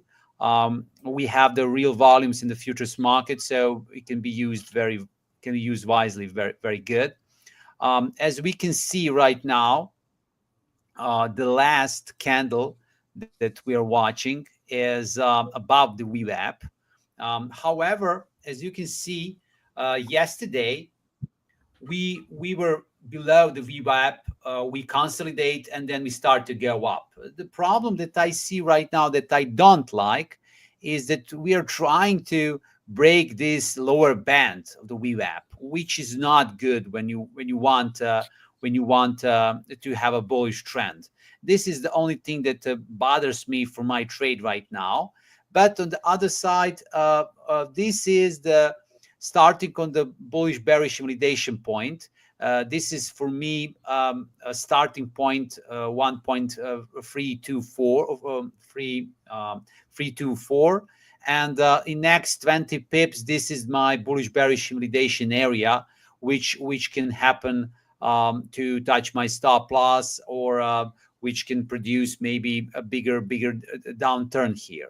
The same thing is that I'm watching right now for all others futures and like a euro dollar. For euro dollar, we're in a little bit better shape because we are above this VWAP. The last candle was bullish, and this candle can be bullish too. So this is the good thing. The relative volume on the last hour was bullish too. So I think that for euro there is no problem, which sometimes support in the British pound dollar because all of them are against of the US dollar. And right now, I would just put a little bit eye on the dollar index just to see where we are now. Right now, we are in some kind of the support area. Prices consolidate, as you can see, from the 99 to 100. This is the area 99 to 100, and price just oscillate up down here. And this is nothing special. Of course, on a daily chart, if we check right now, we can see really bearish market push, and this consolidation is nothing. So there's yet we didn't see any push higher right now for the US dollar currency. So Mm-hmm. right now we are just here. The only thing that I think that maybe can change this speech today, maybe that can make some push and to go above the 100, and then who knows, some kind of retracement or the pullback or something. But like I don't believe in that because I don't know what Paul can say in this speech, but of course you never know what he can say. Uh, Yeah. so I know what I'm thinking about. I know that the Powell is not part of the Trump Republic Party, for example. He's not a supporter of the Donald Trump. So because of that, I don't think that he will talk about good moves of the Donald Trump here, and he will be more realistic and talk only about markets. And because of that, I don't believe that he can say something that can switch the market. But you never know. So I just thinking about that because now this fundamentals that I'm getting last couple weeks are nothing. The speech and Donald Trump are the only indicator right now in the fundamental world. So this is the thing that I need to monitor and watch. So like I said, right now the price is right now near to the 1.324 level. I will just check on the CFD account too. Yes, right now we are receiving some push. We're receiving some push right now. Some big guy starting to push higher British pound dollar. I think that the signal on the trading view a little bit late. So I just want to see what's happened right now, just to see for euro dollar is the same situation. I will check right now. Yes, someone is pushing higher. So my permission that 1.324 will be good. The last support level was true as I think. So right now we just need to wait and maybe in the next 15 minutes or half hour, maybe we will be again in the bullish zone. So this is good for my trade, and I think I don't want that this bullish bias end, because if we end this bullish bias, then we will go in the sideways market, and that sideways market can be very boring, especially that in Friday we will not have any, we will have a bigger volatility. No trading, yeah. And it will be holiday, and then it's not good. So I like when I see the market pushes higher, and during the holiday we're going higher too. It's for me the best scenario. So the people that have positions can relax, can go somewhere, and the price will continue in the same direction. I like that. So I don't like a messy charts and the messy movements. So I would just monitor the trades right now, and I hope that will be good for the market. So, Is this Friday? Are the Forex markets closed, or is it just the bank holidays that are happening? I think it's not closed, because there are a Oh, lot okay. of countries. Okay. There are a lot of countries that they do not celebrate Easter. But Right, the right, problem yeah. is when you have a closed U.S. market and the U.K. market and the European Yeah, market, okay. there's no big Mm. players, so it will be boring. So Got it. Yeah, I was speaking to someone So- and they said the Forex markets are closed this Friday. I said, what the hell are you talking about? No, I just believe wanted to make sure. the futures markets actually close at 4 p.m. Eastern tomorrow. Okay. Got it. Okay. So I won't go into the overnight session when we start getting into Friday. Yeah. And that also said, on the futures side, there's quite a lot of volume being traded on the currencies as well. And they'll be closed, I believe. Okay. We can look here at the CME calendar. But I'm not sure about Forex, guys. You must tell me. You're the Forex pros, yeah? Yeah, I think Forex is only closed 2 times a year, New Year's and Christmas. Should be. yes, it's only then. But Yeah. it's markets just stopped during the Friday. So I think that we will Okay. not have sessions this Friday just because of that, because there's no momentum for the trades. It's not smart to enter into the trades during the Friday. It's just a boring market, and no news, no nothing. So it'll be boring at Friday. So today we need a push. Today we need something. So I hope that we will continue with some trades. So we will see right now. I think Hola Prime's got the holidays schedule as well. But when you're looking at the future side of things, I just look at the CME group stuff on their holiday calendar. It's quite nifty. In the past, they used to give you this. Well, I think they still do these Excel sheets, which completely confuses the hell out of me. But yeah, it's nicely grouped on the table. So your interest rates, equities, energy, grains, and then FX. But obviously the FX is on the future side, right? They're all closed on Thursday, 1600, 4 p.m. Yes. So yeah, cryptocurrencies. I mean, that's the futures. So cryptocurrencies will just straight through, right? Yes. Yeah. So who knows on the FX side? Yeah, I mean, the yen. I mean, those guys don't go into bank holidays, do they? Chinese and so forth. Yes. Yes. Yes. There's no holidays for them. No. Yeah. So, well, therell still be stuff traded, but it's yeah. Take some time off. Don't trade. Yeah. Yes. Yes. I'm watching right now some push in the Bitcoin market. I do not trade a Bitcoin, but I just see 1 hour a little bit stronger push right now. So Wait, upward? this can be interesting. Yeah, show us. Just to see what you Oh think. yeah, I see it. Nothing special, but a little bit unusual because all other markets do not have this kind of push that's correlated with US dollar. So this is the pure Bitcoin market, and I see that we are going up. This can be interesting just to see the daily chart right now, but I see that Bitcoin and crypto market is a little bit boring. I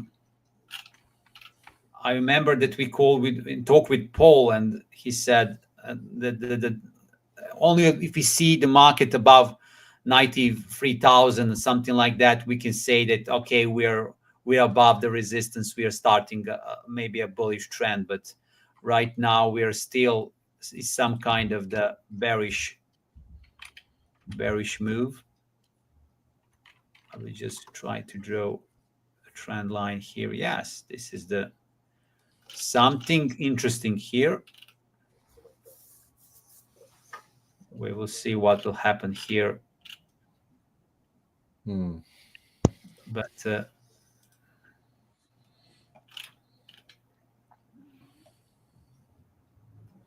nothing. Do we in the futures market? We don't have cryptos. Am I right, Richard? No, you do. You do. We do. Huh? Yeah. Yes. And I didn't check. and ETFs on Bitcoin, I believe. Yes. Under control on on Ethereum, I believe. But you can even trade now options on Bitcoin and Ethereum. Yes. On a future. Nice. I'm just checking the volume. Yes, I'm checking the volume of the Bitcoin futures right now on the trading view, and I see here the bullish push too, and a stronger volume.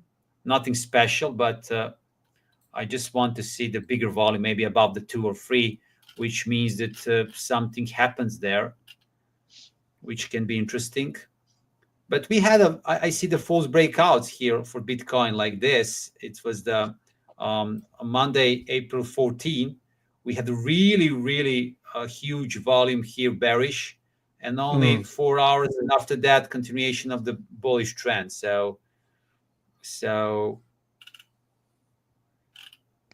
but looks promising. I think that from the April 6 up to now, this can be look as a bullish bias for the crypto, for the Bitcoin, which can be really interesting.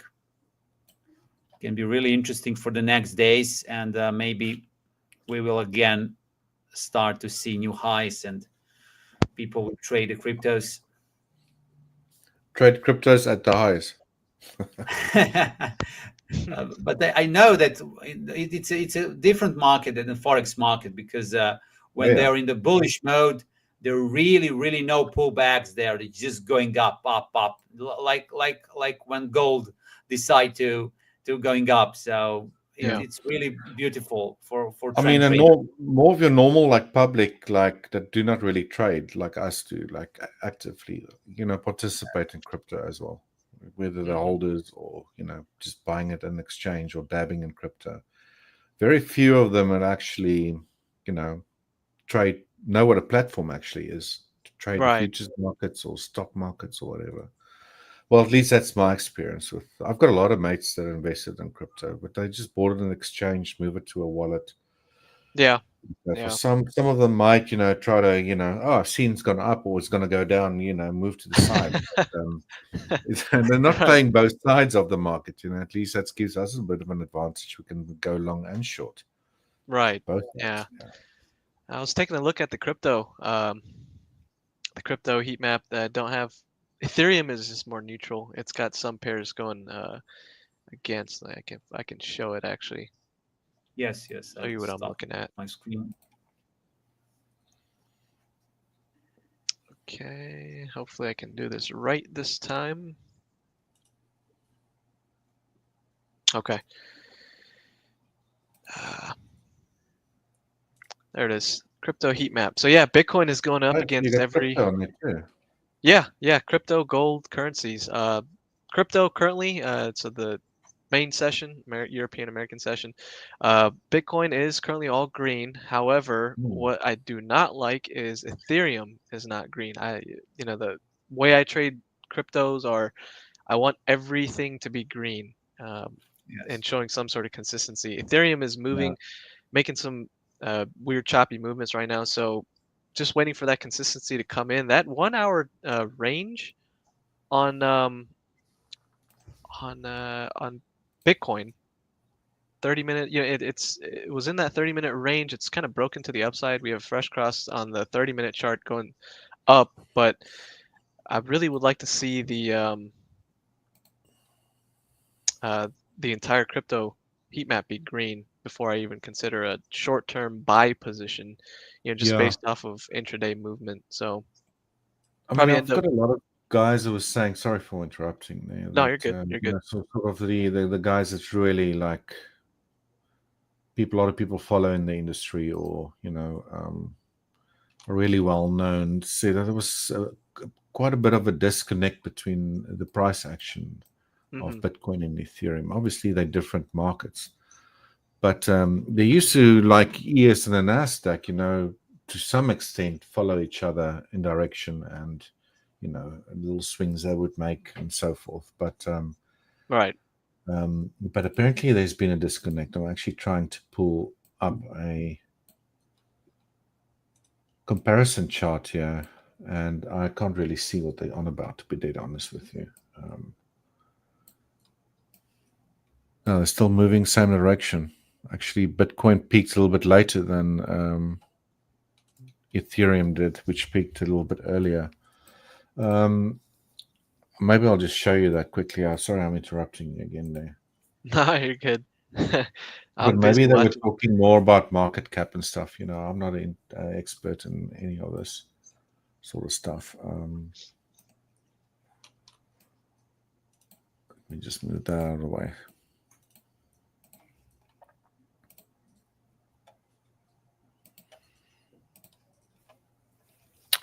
Now I'm sharing the wrong screen. Oh, I've just pressed so many buttons. This is the problem. Bitcoin, there we go. That one. So basically Bitcoin on the candlestick chart, and this pink over here is Ethereum. So basically just go to this plus button. You can go compare it, whatever the symbol you want to. We don't see, please, if you just...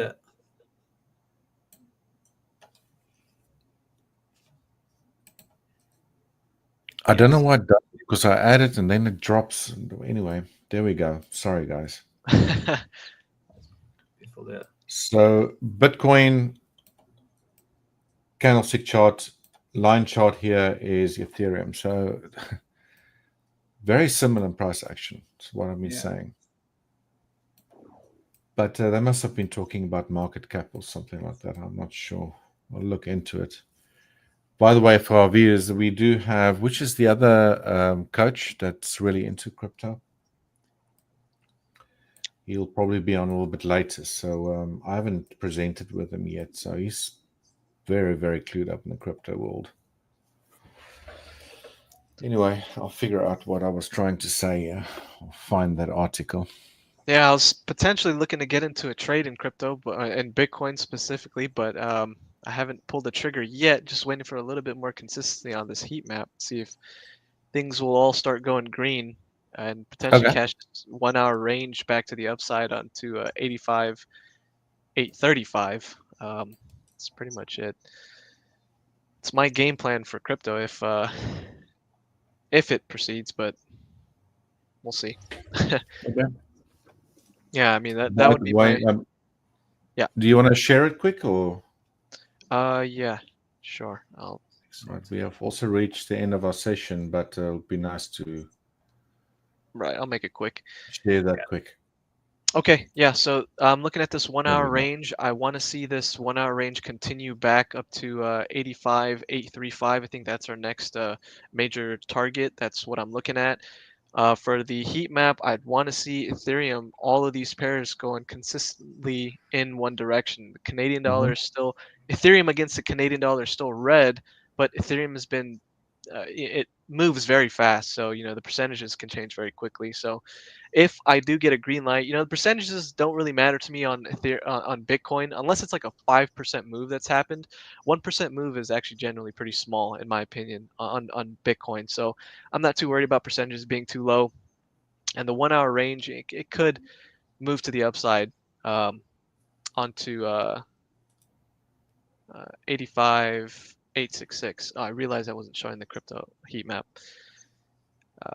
Yeah, Ethereum against the Canadian dollar is not showing consistency yet.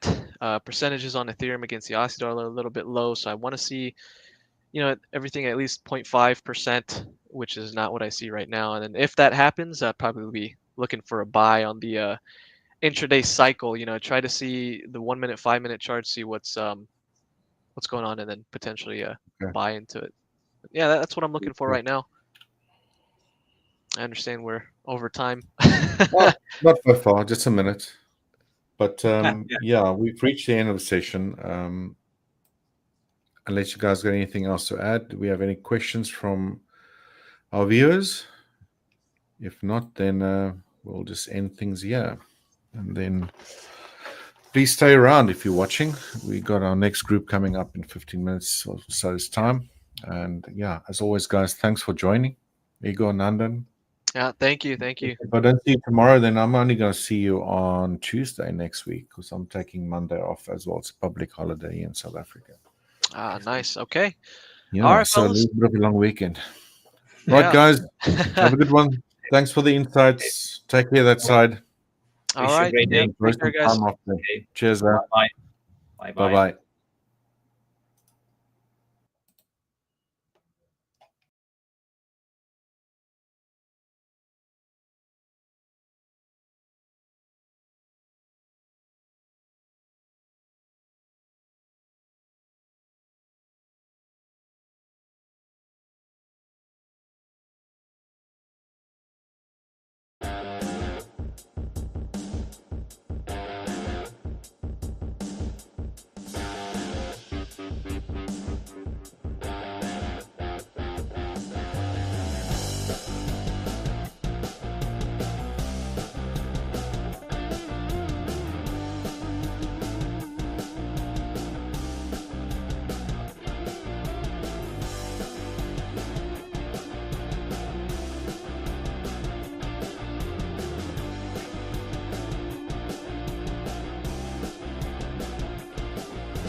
Hey, Paul. Howard, great to see you. How you doing? You too, mate. Very good. All good. What's got your attention this week? Lots of things. Lots of things. Today, the kind of break back up in euro dollar. That kind of give me kind of a buy signal earlier today. I've kind of sat through the chop all the way through the day, and maybe we're going to see the move later on.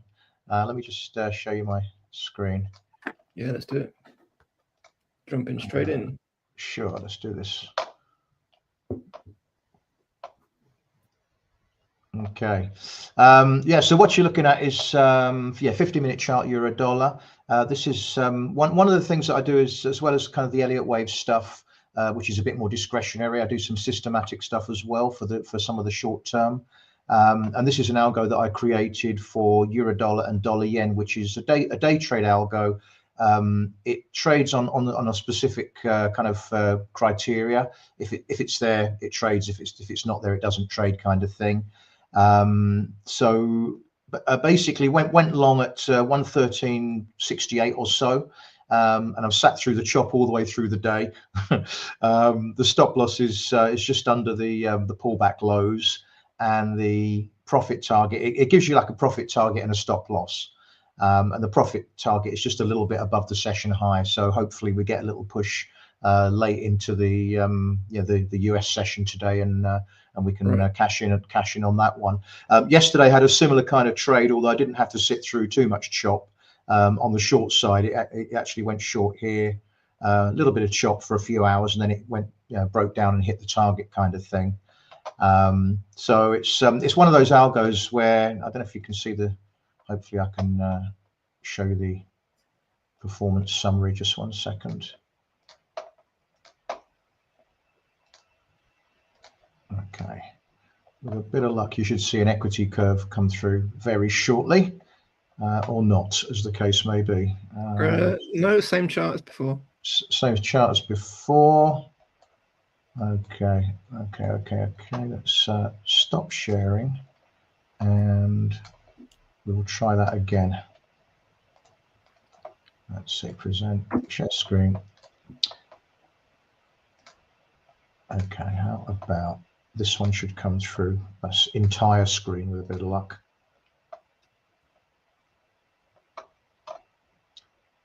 So any second now, we should see an equity curve. Can you see it through your end? Not yet. I will tell you the second I do. Okay.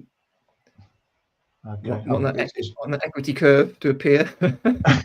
It's somewhere in cyberspace between me and you. So yeah, we haven't got it yet. okay, let's try again. Okay, let's try one more time. So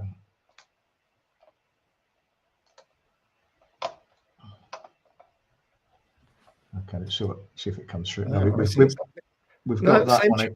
Same chart as before. Yeah, same one again. Sorry, let's that over.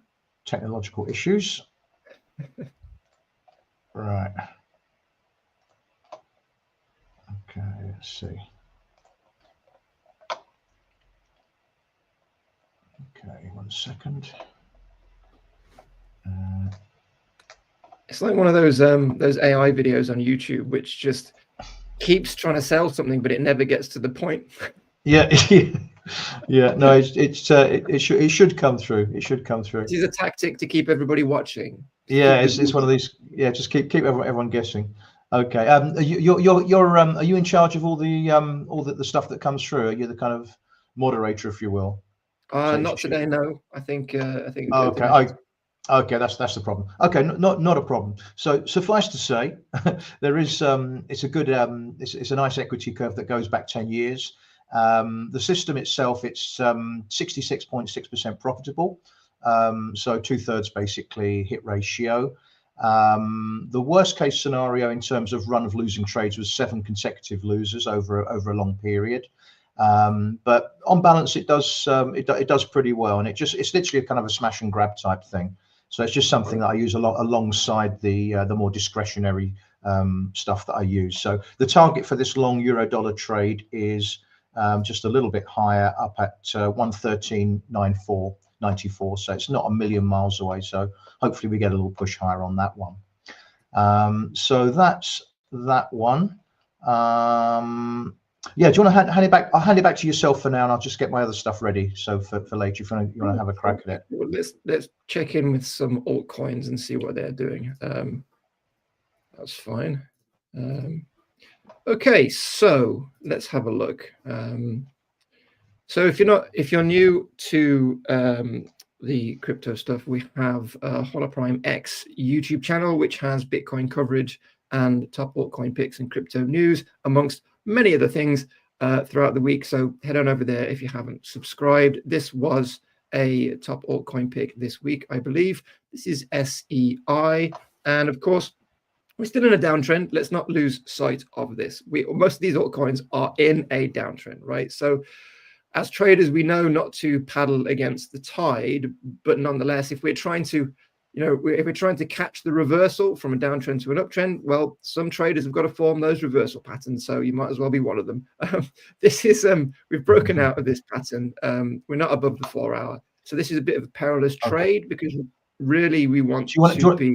I can't. Sorry to interrupt. I can't see your screen. Did you present it? Oh, you can't see my screen. Oh, I'm sharing. I think so. We're encountering the same problem then. It looks like it. Yeah, it looks like it. So we can't share. Sorry, everybody. I've already done that once this week. Talk without a chart. Let me put a message on for. Yeah, I'll go for it.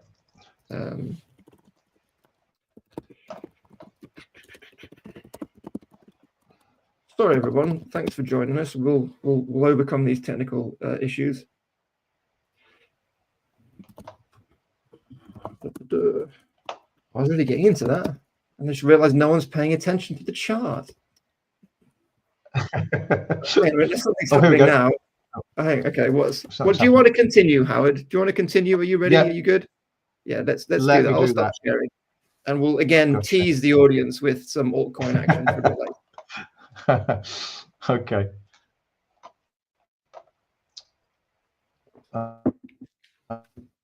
Okay, so hopefully we get a chart of euro dollar coming up with a bit of luck. Yes. Hopefully. Here we go. Good. Okay. So yeah, let's just kick things off with with euro dollar daily chart of euro dollar. So yeah, we had that big run up to the swing high 114.738, and we had a little bit of a shallow correction down. Today in early trade, in Asian trade, we broke above yesterday's high. So we broke through the high of a down session. Always a good thing if you're bullish. Before we did that kind of triggered the long position I was talking about a little bit earlier. But I think this is kind of confirms a corrective low within this uptrend, and we should see new swing highs for euro dollar. So still pretty much a buyer of euro dollar on shallow dips. looking for new swing highs.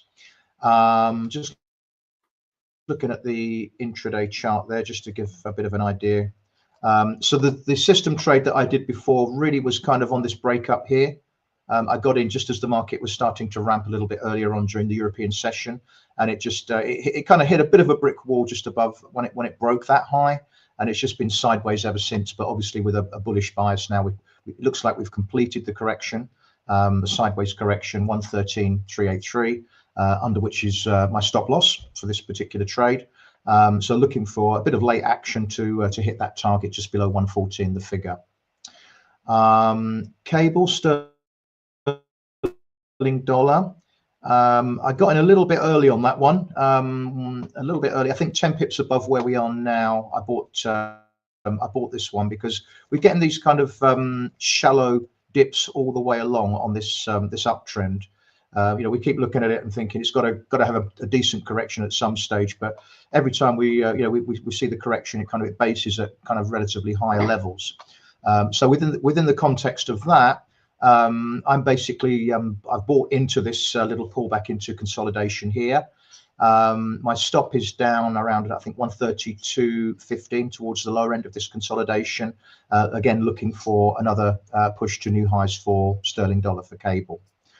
So I still think the uptrend is quite healthy on that one.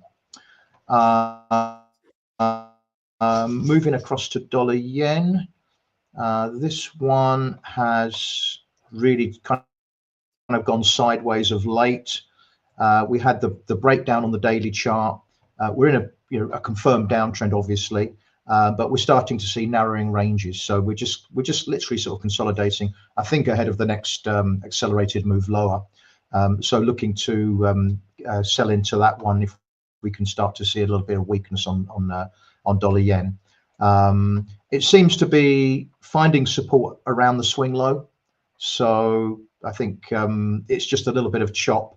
There's obviously some big resistance that we've encountered on this rebound today, above 142.60 odd, where we are now. So I think sideways chop, but I'll be looking to sell it into weakness should we get back towards, say, 142.30 or so once we break through the pullback low from the recovery high. So yeah, dollar majors still the dollar is for me still under pressure, although a little bit of sideways action today just to to shake out some of the weak dollar sellers. Any thoughts on that stuff?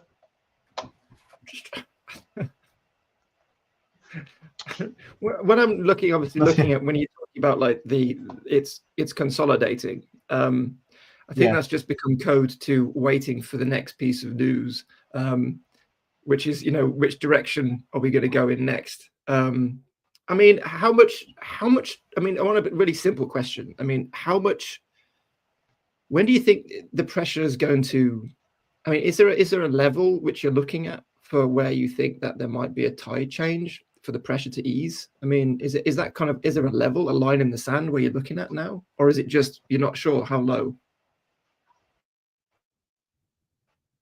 Yeah, well, for this one, I think is in, if we're talking specifically about dollar yen, we're in an acceleration phase, a little bit like we saw with sterling dollar cable. This is the longer term chart. So basically, we've got this massive top pattern forming over a long period of time, and we started an acceleration phase. These are weekly bars or candles rather. Right. So I'd be looking for this thing to actually start to accelerate. I know there's this massive prop down here, 139.57. But this for me is a kind of a double top setup where once we get the break, it should be quite aggressive. I think we'll see some really aggressive selling. So I'm kind of playing the short side on this. In terms of, as you say, kind of trend change levels for the short term, I guess if we were to close back in this consolidation, which is what, 144.55 above the market, which is two yen or pretty much above the market, two big figures above. Then I guess we could say, well, okay, we're into some sort of consolidation phase, but we've had this big closing break below the consolidation, and now we're settling at lower levels below that consolidation. So it seems to me that dollar yen is a bounce, on just about anywhere up in this kind of region. So again, looking for excuses to sell dollar yen for new lows. Also in currency land, an interesting one to watch would be the Australian dollar, because Aussie and Kiwi, they kind of decoupled a little bit from euro dollar and sterling dollar and dollar yen, in that when we had the announcements on the tariffs, the initial announcements, the dollar collapsed, whereas these currencies also collapsed against the dollar. So we saw a big divergence in selling of Aussie and Kiwi buying the US dollar, but that has seen a big V-shaped reversal. So that for me tells me that's the kind of the bottom of a long-term downtrend in the Aussie dollar. So this one, I think, once we can start to break through these resistance levels, 63.89, 63.90, so call it 64 up to 64.10. Once we can clear these resistance levels, then this, I think, will start to accelerate. So I think this could be a good buy the breakout thing once we start to push through 64.10. If we push through 64.10, obviously, nothing guaranteed yet. That's quite a terrifying dip, though. Sorry? It's quite a terrifying dip, though. It's oh yeah. Can you imagine all the people that were selling the hell out of this thing down here, just panicking out? Yeah, and a few days later. Yeah, and it's just like, because you've got that range which it's been in since the start of the year, really, by the looks of it. And it's so the problem is when this happens, when you lose your base, when you're coming back up again, and say this retraces a little bit to say the bottom of that range which it's been in, there's going to be people who are like, are buyers really going to show up here? And even though this has been a range since January, because we've lost it in such an epic form, I feel like, you know, when you're kind of just tapping your toes on something to check the bridge is stable, it's like, I feel like it's going to be a bit of that, because I mean, you're right. I mean, if you get a break above that range, then it reconstitutes, I suppose, those support levels in the mid-range a little bit, because we're now a level above again where we want to be, and then the buyers show up. But retrace from this level, I'm not sure where it's going to stop. Yeah, I mean, for me, I think it's one of these things where it's that you've taken all the bears out of the market now. There's only one way this market can go now, really, in terms of multi-day, multi-week. It's literally anyone who was bearish on this market, these were the final few pips, I think. And there is a broad-based dollar decline, a broad-based bear market, dollar index kind of thing. So I think as this starts to break higher, it kind of joins the party, if you will, with the other dollar pairs. Yeah, no, I get it, because I mean it was a fright sell-off, wasn't it? So it's not organic. So it could be, yeah, a little bit like cable as well, sterling dollar, the same kind of thing, that V-shaped reversal on the daily chart, which we had, that kind of thing, perhaps a bit more extreme, but you get the picture. 1, 2, 3, 3 strong or 3 very weak days to the downside, then a V-shaped reversal, and then here we are. Suddenly there's no one kind of selling into it. It's like it's just going up on its own steam. So and I think with the Aussie, the resistance that if it does break is much stronger. So if that resistance level does go, then I think it could really. I can imagine a lot of people would have their stops above these levels. If for whatever reason you're still short, you don't want to be holding short. I think if it really breaks up through these levels, because then you're talking about quite a big acceleration higher for me anyway. But yeah, the currency markets have been quite challenging of late, to be fair. I've been a dollar bear for since I think the middle of February. Although I was kind of a little bit early on the Aussie and the Kiwi. I was also bullish on this thing before that break to the downside. So I was looking for the kind of the push up, but obviously the announcement came and down it went, and that was the end of that for the time being. But now it's kind of swinging back into sync now for me. So that's the Aussie. Yes, I think Igor was making a play for the Aussie dollar level.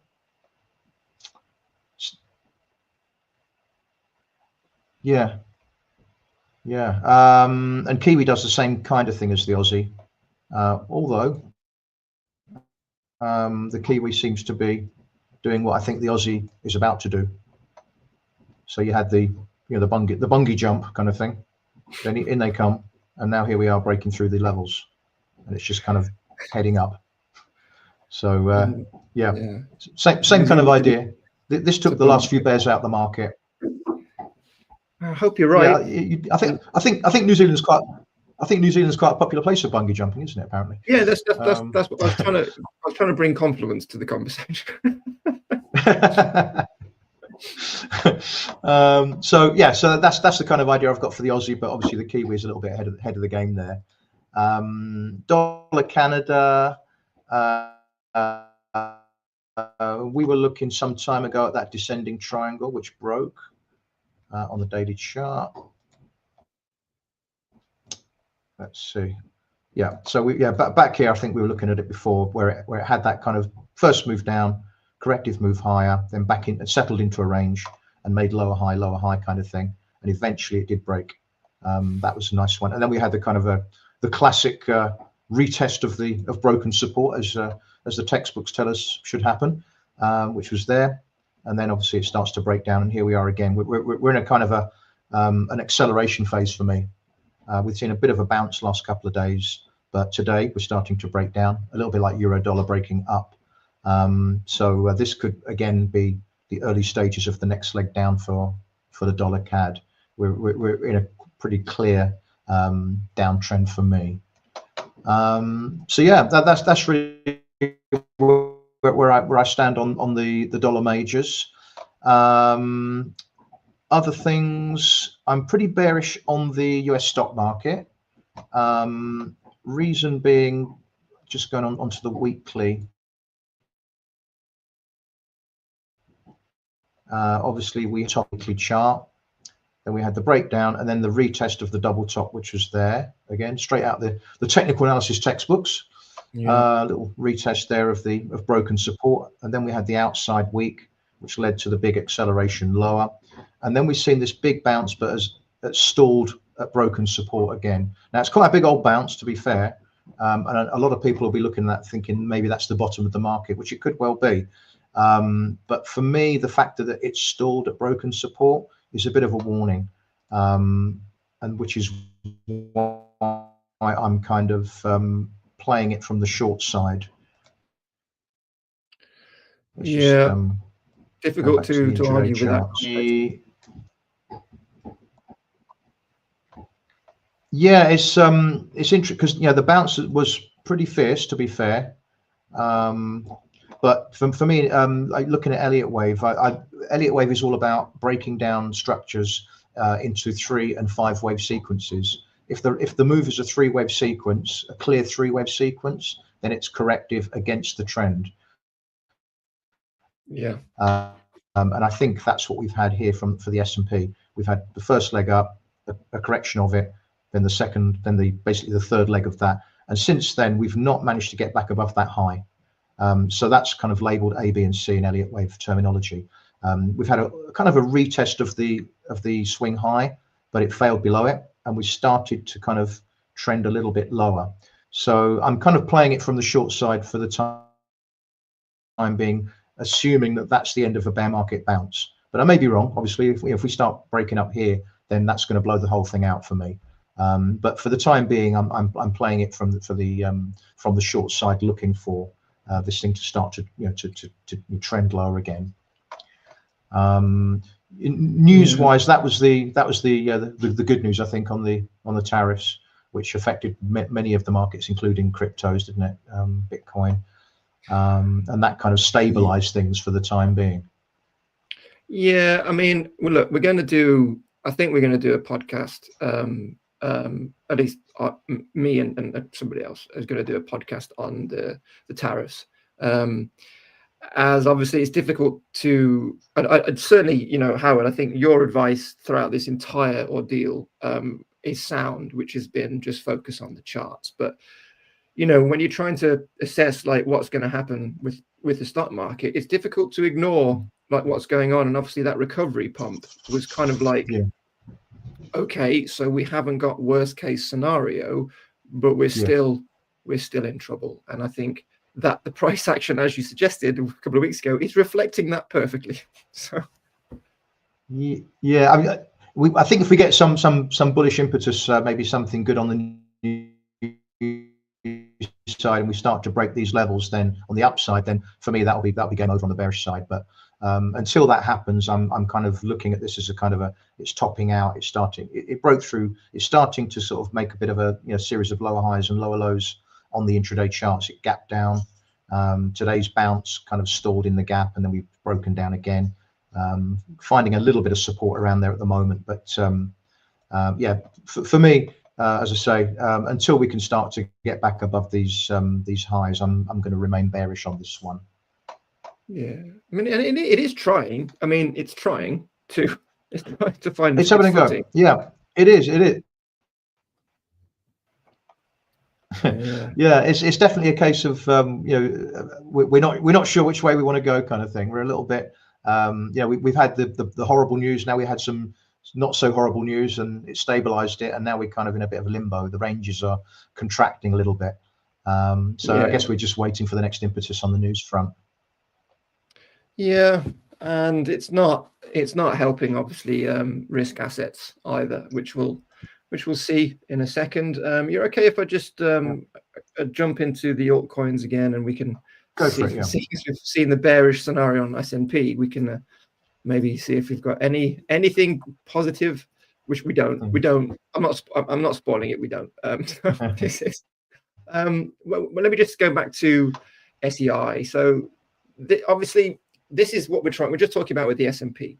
It's trying to reverse, right? It's putting in a macro pattern, which could maybe push it up if we get the right context into the next space up, range up. Now, the same is on a larger scale with the crypto market. Bitcoin is obviously still in an uptrend to date, but the altcoin market has suffered immensely over the last year or so. And what we are looking, of course, is we're looking for the market to start to reverse. And you'll see a lot of tokens. You'll starting to see just a little curve starting to you can start to visualize a little bit of a curve starting to appear. And some of these assets are trying to break out of these downtrends they've been in, but they're not able to put in higher highs. And therefore, these tiny little long trades we're proposing are very difficult to play out because we don't have that. But this is the situation we are in the altcoin market. And of course, if Bitcoin does start reversing its intermediate downtrend, then of course the altcoin market will go. But for risk assets, we need more. We need a slightly more bullish context in the world to have any hope of shifting this downtrend. So presume everything is heading lower, and be very cautious with long trades. But this was a potential long trade following this breakout. But as you can see, the retest of this range, if you just scroll back, we can see this is a bit of a no man's land, but this is kind of the previous accumulation zone. And we're trying to find our feet. We're trying to find our feet in this area. And the premise of the trade would be to buy here and to allow it to run up a little bit here. But as you can see, it's really struggling. We've got this moving average over the top. It's not able to get above it. So this is definitely not a long trade at the moment. You want to, of course, you want to see something like this. We need to see something like this. And then you've got a context to start to enter here. But until we put in, we surpass these breakout highs, it's definitely be very cautious here. I mean, Howard, you see anything different? Yeah, I totally agree with you there. I totally agree with you there. It would be nice to see it perhaps head a little bit higher first, or stay where it is for some time, a bit longer, to say that we've stabilized. But you do have a series of lower highs and lower lows on the chart. That's the thing.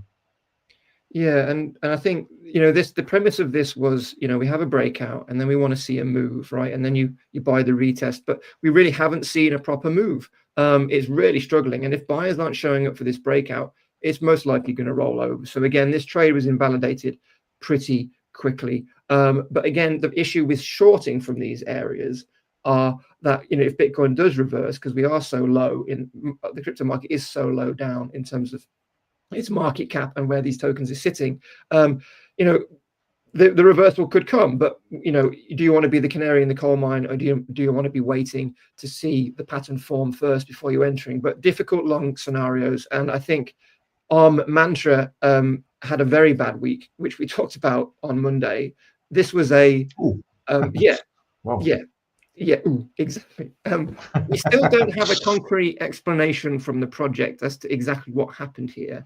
There's obviously always accusations of the insider trading and kinds of stuff, but this is pretty much a strong reset for ARM back into the range which we were in the whole of 2024. Now, this was a short setup. The long setup played out quite nicely, but then we rolled over, and of course, once we were outside of this pattern, the short setup was, you know, pretty much invalidated. So nobody should have been trading this, and there was really no way to possibly trade this because you can see it just, I mean, talking about accelerating a downtrend. Wow.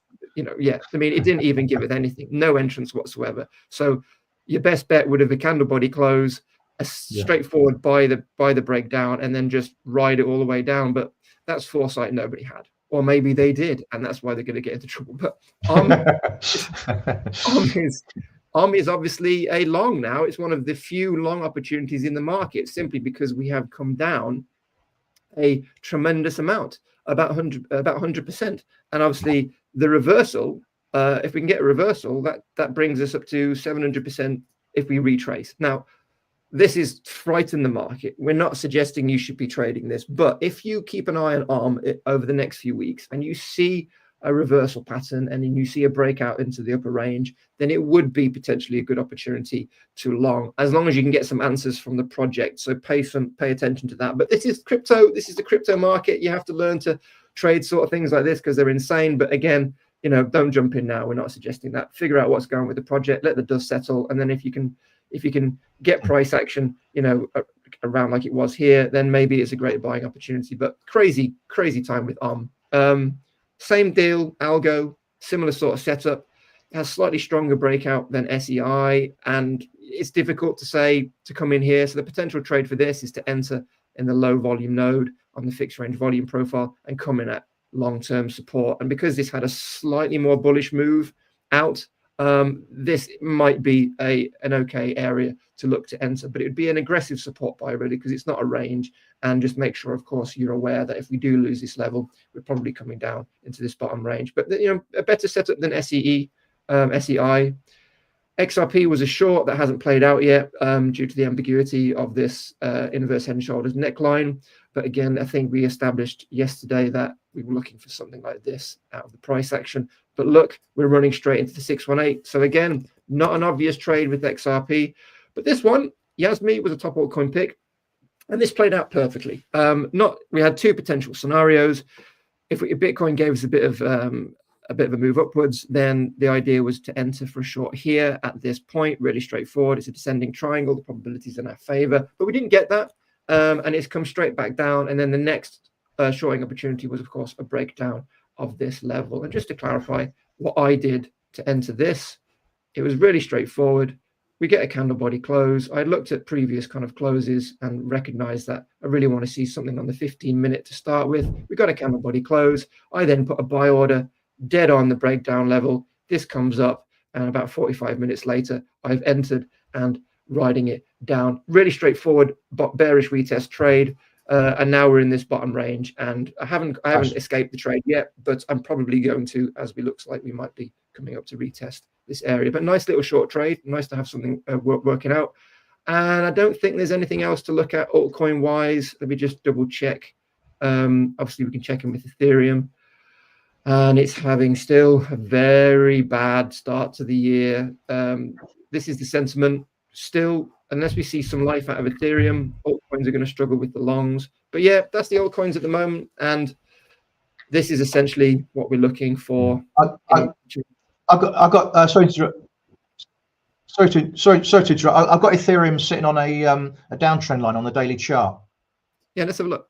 From the February high.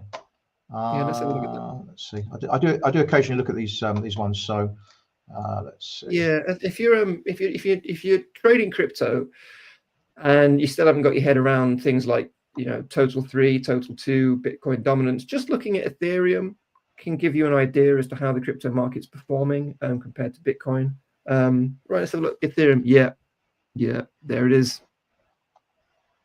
Yeah, it's a bit of a dead cat bounce from the low. It's not really aggressively rebounding, at least not yet anyway. So could be interesting on the sell side perhaps, huh? Yeah, and this is, I mean, we've obviously lost that range we're in, that huge triangle pattern which we're in. And there is support below, of course, if we switch to the horizontal ranges. But once you lose that triangle, you know, you've got places you can buy, but when you've got so many sellers overhead, it's really difficult. So, and this is the rest. You look at Ethereum, you look at the rest of the altcoin market, most of the patterns look exactly the same. And this is, yeah, there you are. Yeah, we're not in good place.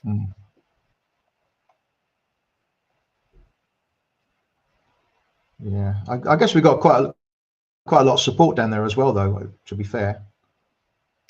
It's true. I think my concern is that obviously Ethereum's run, you know, its movements when Bitcoin started making movements in October 2023, you know, that was launched from where we are now, right? So the trend line we're at now is essentially where the bull market began. And now Ethereum is completely reset. And if Ethereum comes down into that lower range, which is essentially the accumulation range, it's like, well, the bullish scenario for Ethereum is over, right? It's just over because we're right at the bottom again. And sure, people are going to buy, but again, it's a risk asset, right? In this context, you know, people, you know, it's difficult, really difficult. But yeah, I mean, I look at this as, if we lose this level, I'm quite unhappy about the state of things. Yeah. But yeah, at least it's not the bottom.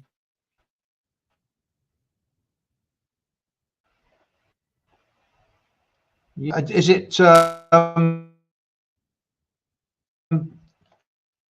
it quite normal to get big?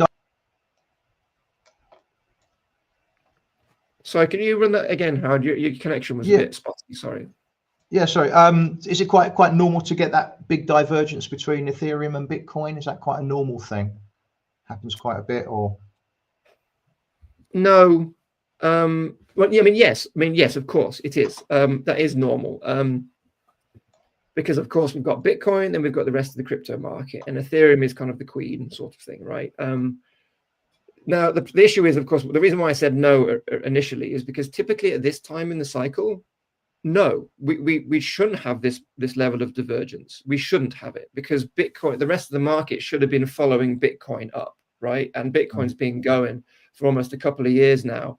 So that's the issue. This divergence we're seeing is not, hi Andre, good to see you, is not normal. And if we look at Bitcoin cycle as a clock, and say we look at Bitcoin has got the rest of the year to make its the next leg up, right? If that's going to happen, that doesn't give the altcoins a lot of time, because they really have been hit to put in the gains and the moves which we've historically seen.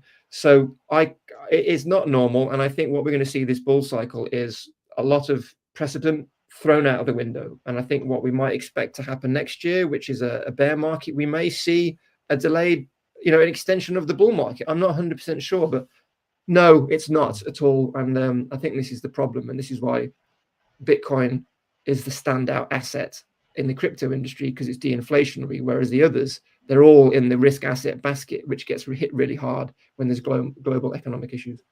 Yeah, so I get what you need a kind of a resumption of the bull market in the stock, the S&P, for example, maybe to help the other ones.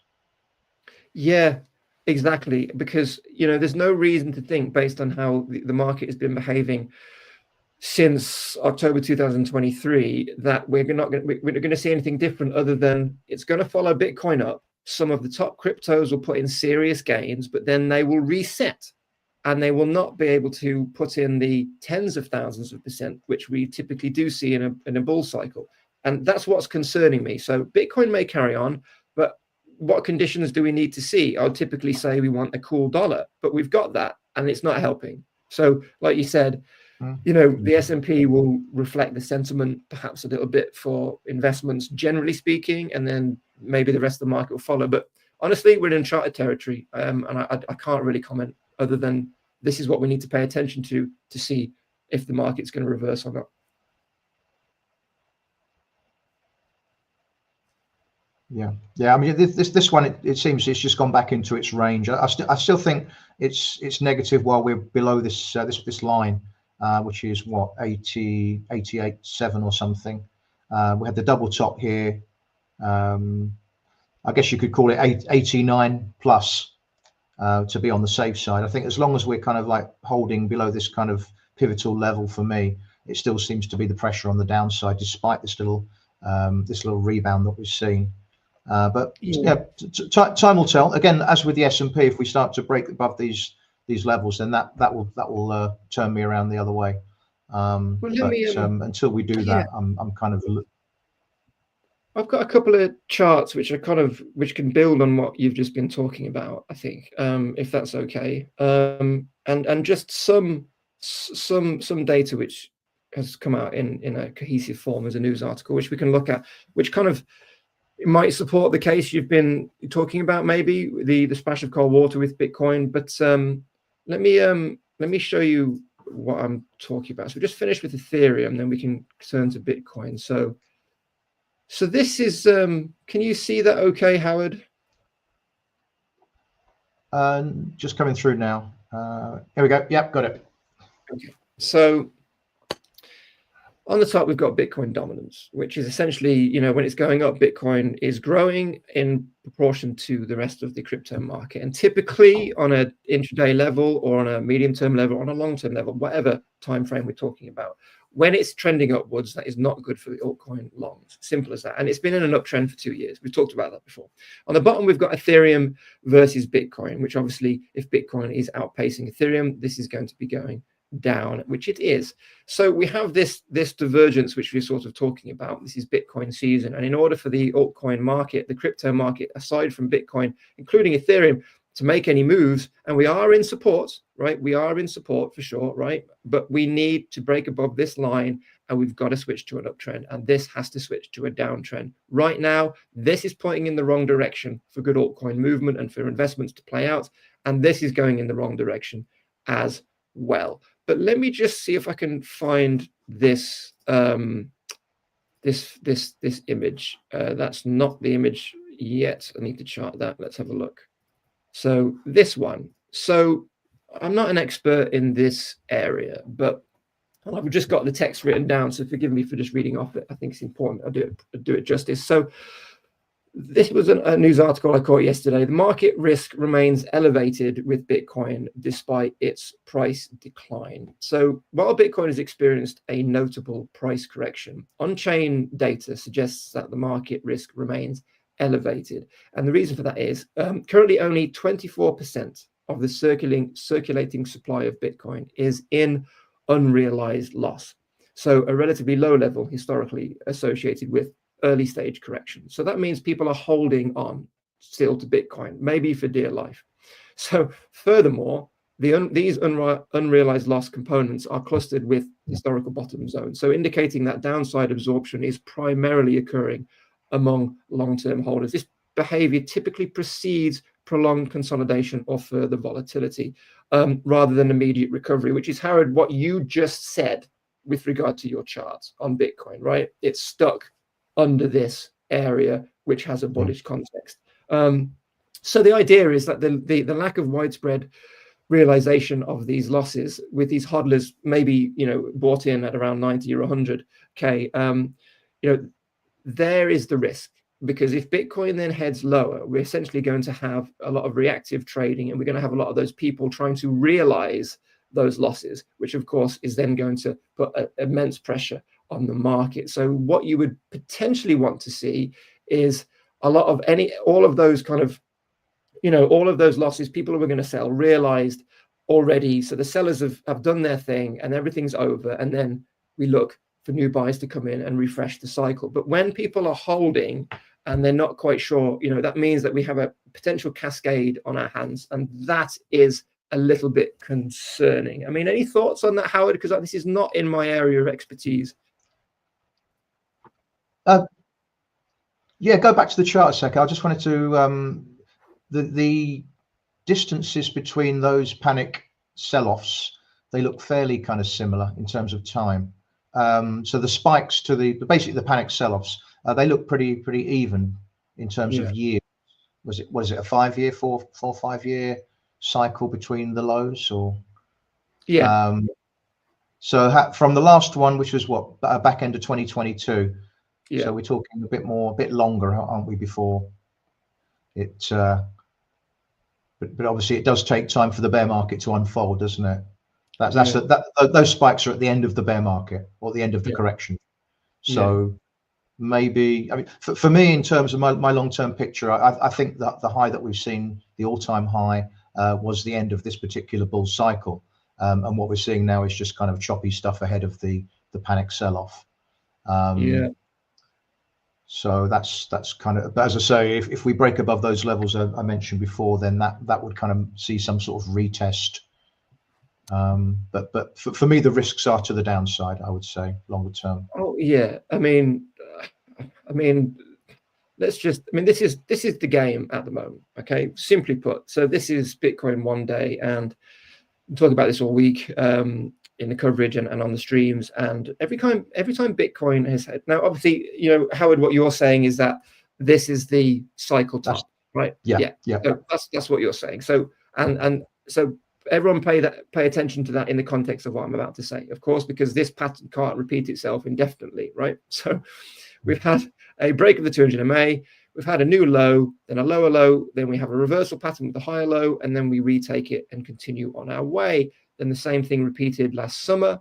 We had a reversal pattern with this tussle with the 200 MA, and then we continue on our way. And here we are again. And this diagonal trend line here just represents kind of one of the primary trend lines for support. So, and we're just above that, of course. And that's what we need to see for upside continuation. But it's a little bit perilous at the moment, and everything is, of course, you know, this is still an uptrend, and Bitcoin has been in an uptrend, and that uptrend is still maintained for now. But, you know, as Howard, you said, you know, I mean, this, you know, when you look at just, it can continue higher, but given the context, given the fact that, you know, we've really struggled to make upwards movement over the last few months, where's the context for Bitcoin to continue higher? The context would be if people see it as a store of value, which is quite probable. And then we've talked about this before, where these structures which you're talking about, and you're not the only person who's talking about, you know, this area to come down to. We're talking about, so every asset manager, every government, every country, every whatever, right? Every person, right? When they're thinking about what am I doing with my money, the list of options they have on there, whether it's obviously not bonds at the moment, but, you know, Bitcoin is on that list. It's going to be on that list along with gold and other things, right? So including just cash, right? So where it lands, you know, how many people decide to do that? We've seen certain countries around the world already starting to legalize Bitcoin and talk about having it as a store of reserve, which, you know, the other year would be groundbreaking news for the institutional adoption of Bitcoin. Plus, then we've got all the ETF stuff, and we just don't know how that's all going to come together. It may mean we see a bull run continue at the likes we've never seen because it's just the only thing people want to put their money, right? I don't know, right? But based on the charts, based on the TA, based on these patterns, you know, we're currently on the way down, and you know, this represents that, right? We're in a downtrend. Nothing's changed, right? This is what we want a higher low. But until we see that, we've got no bullish reversal yet. And these macro uptrends are great, but this is what we need to hold. And right now, you know, we've got 2 weeks till this candle body closes to see if we can get a bullish context. But right now, you know, it's difficult to argue with you, Howard, to be honest. Yeah, no, it's, as I say, it's one of those ones where I think the fact that we've bounced back into the back above the previous low, and as Jannie pointed out the other day, we're sitting above the previous high in the bull trend. If you go back a little bit on that chart, this one, the previous swing high, which comes in around, what is it, 74.5 or so. Oh right, oh this one, right, yeah, that's at the top of the range kind of thing. So we're kind of in a kind of a no man's land, but for me, we've still got lower highs and lower lows from the top on the daily chart. So that's kind of why I'm short term bearish. Yeah. So, I mean, but but because we're back into the range, we're kind of in a bit of a no man's land at the moment, short term. Yeah, yeah, absolutely. I mean, this is it. This is the struggle. And if you look at this, this is the, you know, we had a bit some long trades. The altcoin market recovered a little bit with this reversal pattern and this movement upwards. And of course, we have broken above this diagonal trend line, which has got a bit of a range in itself. But you can see it's weakening now. You know, we've put in a higher high, but now this might be a lower high. And of course, we've got a lot of resistance. So where do we go? Probably back down here. And what we need, of course, is simply the higher low. But it's difficult to see where the buyers are going to come in. Maybe at this level, maybe we get it like that. I don't know. But this is, it's struggling for sure. And I mean, I'm just, where we come back down here, we're back under this resistance. And then this is out of reach. Where do we go? Do we range maybe in this? I think the most bullish context we can hope for right now is ranging down here, right? And eating slowly into these sellers over the next few weeks. I mean, do you see the same thing? Yeah, for me, it's really kind of we're in chop zone at the moment. I think if we break the low, I think was it 83, the low from the other day on that chart, yeah, that last higher low. I think it looks like we've kind of based a little bit ahead of it today. So should we break today's low and that previous low, that would be like a kind of a head and shoulders top if we do it before we take out the high. Then that for me would be the kind of the sell signal that takes us down to have a crack at the lows. Yeah, not easy trading right now. It's a tough one. Yeah, because it's quite choppy. It is quite choppy. Yeah, I mean, look, and we always sprinkle a lot of positive news, and there is a lot of positive crypto news. There's especially coming out of the United States, somewhat paradoxically. You know, in terms of, you know, regulation, in terms of a crypto positive kind of SEC chair, which has been now put into place, all of these things. There's a lot of good news, plus all the stuff going on in the world, but it's very difficult to focus on it with everything which is going on with the economy, because, you know, as this is what I was talking about earlier, it's like, okay, so, you know, I have crypto investments. I am, you know, I've planted seeds and I'm continuing to manage those investments. And of course, I need the cryptocurrency market to,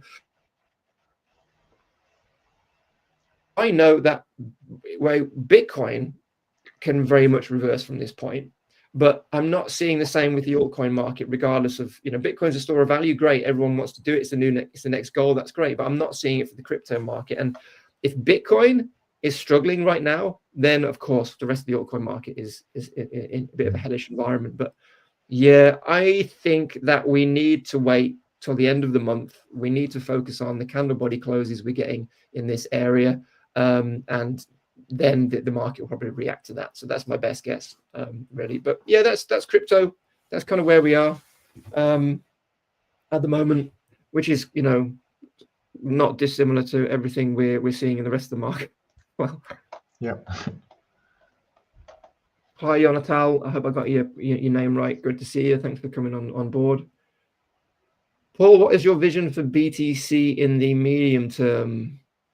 Well, we've just been discussing that, of course. And I think just, you know, the way, if you want to look at it in very cold way, and how I approach the market in terms of how I facilitate my trades, I look at the three types of trends, Dow theory. Okay, so you've got the primary trend, and Bitcoin is still in an uptrend, right? We are still in an uptrend on the primary. That is, you can see that on the weekly chart. Okay, the intermediate trend, which you'll see very clearly on the 12-hour chart, 6-hour chart, right, 4-hour chart, we're in a downtrend. Okay, and we have been the last couple of weeks in an uptrend on the minor, but as we just established, that trend might be weakening. So obviously, what we want is for the intermediate trend to change, and then we of course have a much more bullish context in that simple way. So, you know, we've got the primary. As long as that doesn't change, then the outlook is bullish for Bitcoin, right? But as Howard has said, we are in decision zone, a little bit perilous territory. And if we like with Ethereum, if we lose some of these support zones, if we lose the primary trend, that's a lot of work for buyers to do to have any bullish context for Bitcoin. So, you know, primary trend needs to stay where it is. Intermediate trend needs to change. That's what we're looking for. Really straightforward.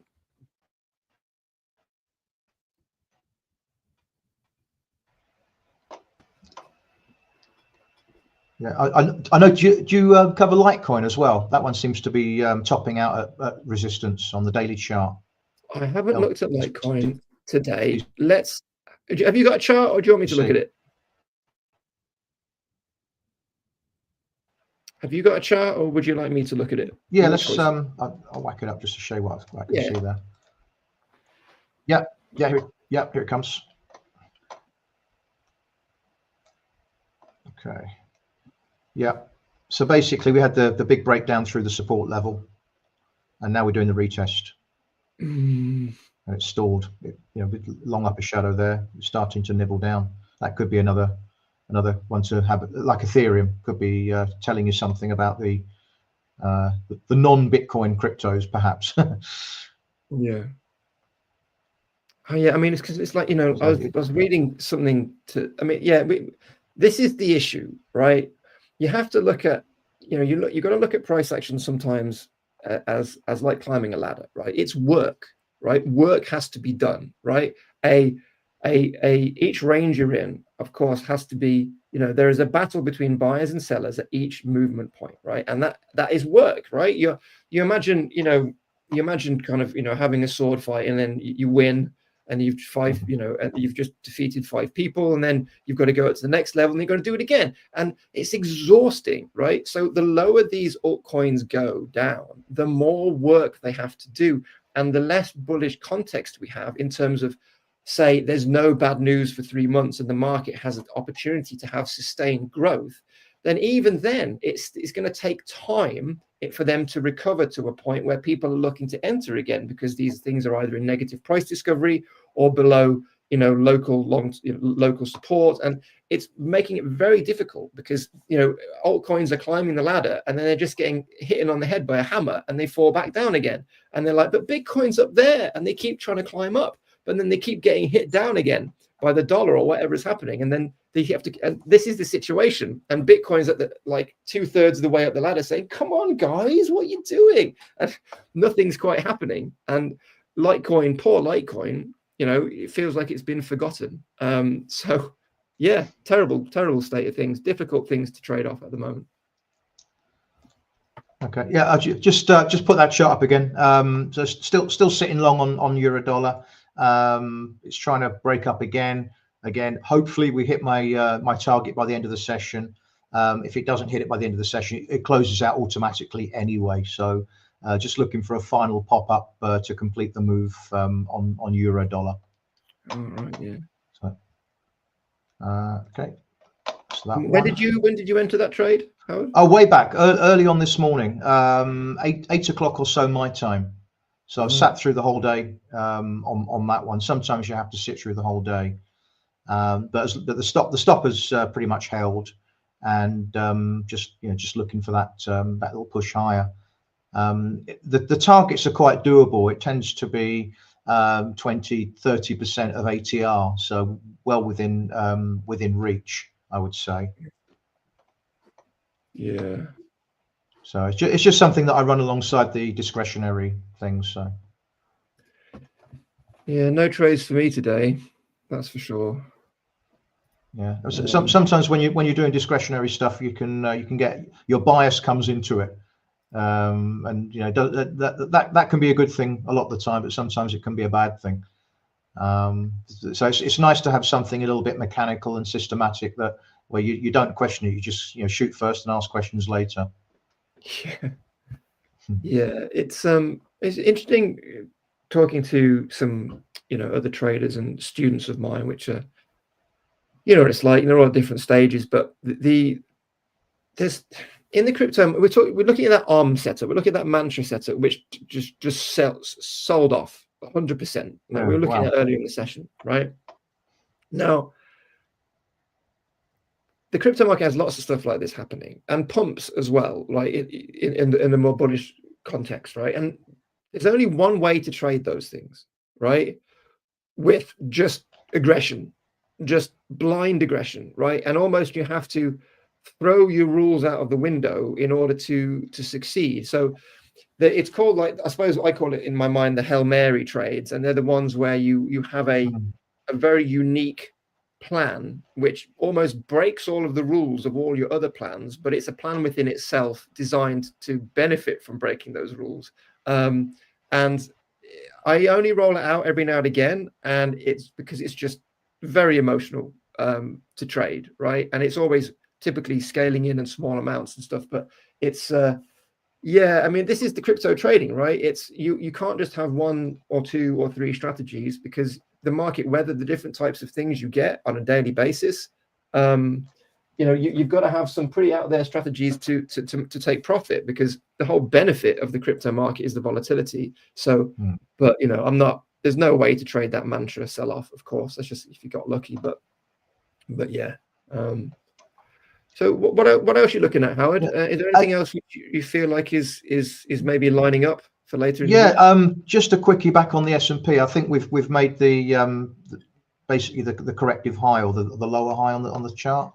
We just I basically sold S&P late yesterday, ahead of the breakdown, and again sat through the chop today. But I think hopefully we should come through shortly.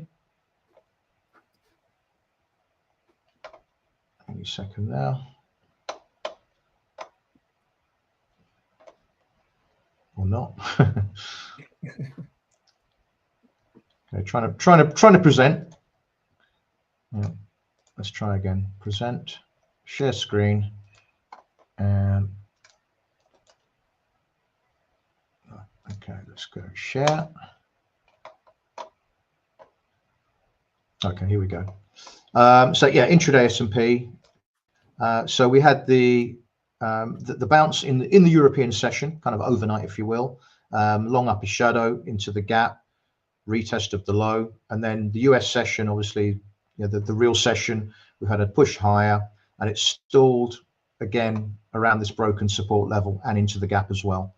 So it seems to be the bears are coming in every time this market tries to go higher. It gets slammed lower, higher, slammed lower. So if I weren't short already, I'd probably be jumping in right now and having a crack at this on the short side, putting a stop the earlier high, looking for the breakdown. So yeah, I think this is pretty much in line with the whole S&P topping out, risk assets tipping over again, maybe some bad news coming out, I don't know. Yeah, I mean, it's like on the NASDAQ, NVIDIA, it's, we're starting to see companies get hit really hard by the I suppose companies just figuring out like the implications of some of the tariffs and so forth. And NVIDIA is a barometer which people in the AI space use, right? So the whole AI space, which is not just crypto, right? It's apps, startups, all this kind of stuff, right?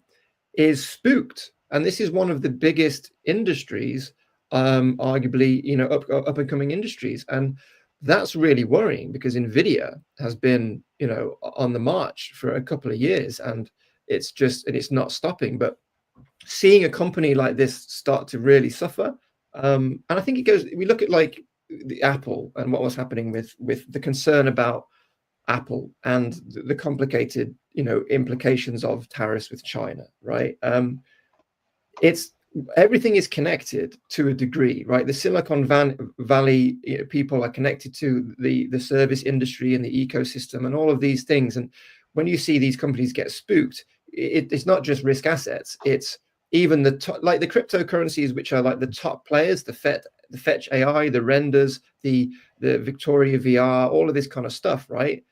They're top players in the crypto industry. And when they see NVIDIA and companies on the NASDAQ associated with them going down, then even the cream of the crop for altcoins in the crypto space are struggling as well. And it's just a double whammy. And it's very, very difficult to figure out what do they need to see to turn things around. I mean, what when you get up in the morning, right, Howard, and you're like, do you sit at your desk and you look at the markets and do you sigh, or do you think like, what do I want to see? What would make you smile, right? Winning trades. Well, sure, they come and go. Yeah, obviously, yeah.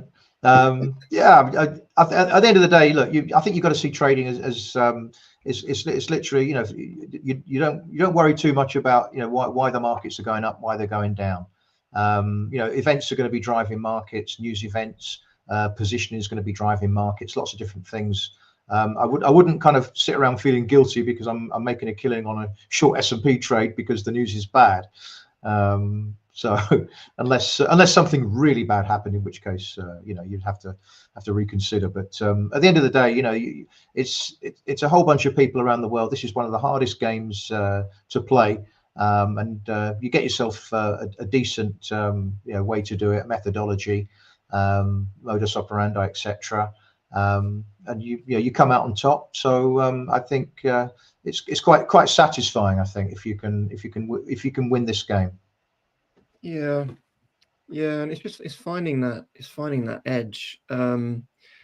Yeah. Do you mind if I share my screen, Howard? Is that okay? Yeah, go for it. So, yeah, I don't obviously. This is NVIDIA daily, and there's not many on the NASDAQ I pay attention to, but obviously this is, you know, we've long since lost the kind of bullish context, and of course this is going down with everything, but you know, this isn't good for a stock which is a serious player and representative of the technological development in the world at the moment. Not looking good at all. But I just wanted to talk about GMX for a second. GMX was a top altcoin pick for a short setup. I think I can't remember, a couple of weeks ago. But this is one of the few which is potentially offering some bullish moves which might work in our favor. So if you are looking for a long trade, bear in mind, of course, what we've said about long movements. But you know how I will approach the market. Certainly at the moment, I will have 3 or 4 setups, maybe like GMX, which might, you know, operate as good long opportunities if I see some different signals from Bitcoin. And obviously Bitcoin has given us one signal because it's broken out of this diagonal pattern, but we need to see that trend change, right, on the intermediate, which we haven't yet, right? But I will have a set of, you know, setups which are my best possible long setups, even though I'm not trading long at the moment. I'll have them in my back pocket, and I think GMX might be one of those. So firstly, warning signs. We have entered price discovery with this dip, right? However, if we just draw a few lines in the sand, we can just maybe see why the price action is a little bit more bullish than others. Now, these trend lines are a little bit difficult to ascertain. There's probably quite a few.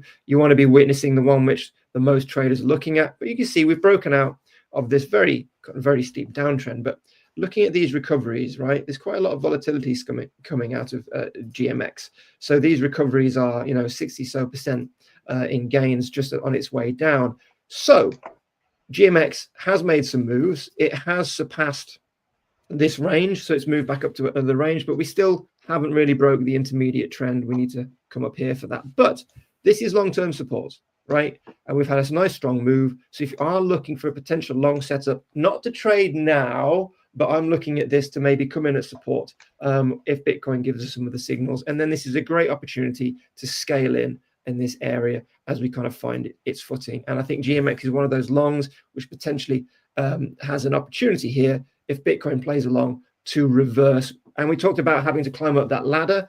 GMX is, of course, you know, it was at the bottom, but it's put in a bit of work and we're back above in this range. That's why it might be a potential long trade in the coming weeks if we get some signals from Bitcoin. So just put that in the back of your pocket. But just remember, when we're talking about long trades, if you look at some of these, right, just for comparison, you know, these breakouts are essentially define to us as buyers how strong a move will be at the retest. And currently in today's market, what we're seeing is we'll see some assets break out, they'll have a move, but then the buyers can't sustain it because it's just, you know, we're in a downtrend on Bitcoin and the intermediate. So none of these long trades are playing out. We have one move and then that's it. And this is an example of that.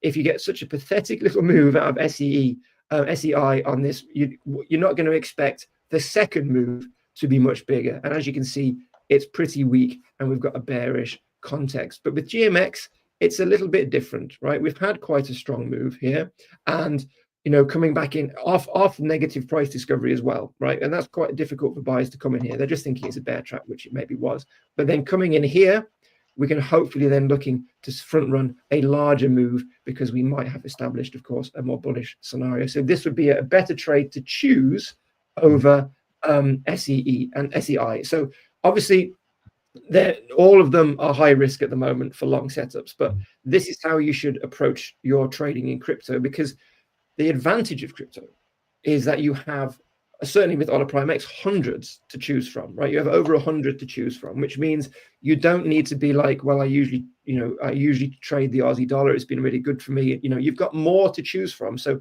use that to improve the probabilities by having multiple setups and then cherry picking the ones, because in a difficult, challenging market like now, right, the only way to get an edge, right? I mean, we need to get an edge, of course, as much as we can. And one of the best ways to do it in crypto is to do a lot of planning and then to cherry pick your options, as opposed to, I'm going to sit down on my laptop today. Oh, I've just noticed GMX. I'm going to trade that, whether it's good or not, because I haven't done the planning and I haven't looked at all the others to get the best possible selection. I suppose it's like shopping around, right, Howard? That's what we're saying. Shop around.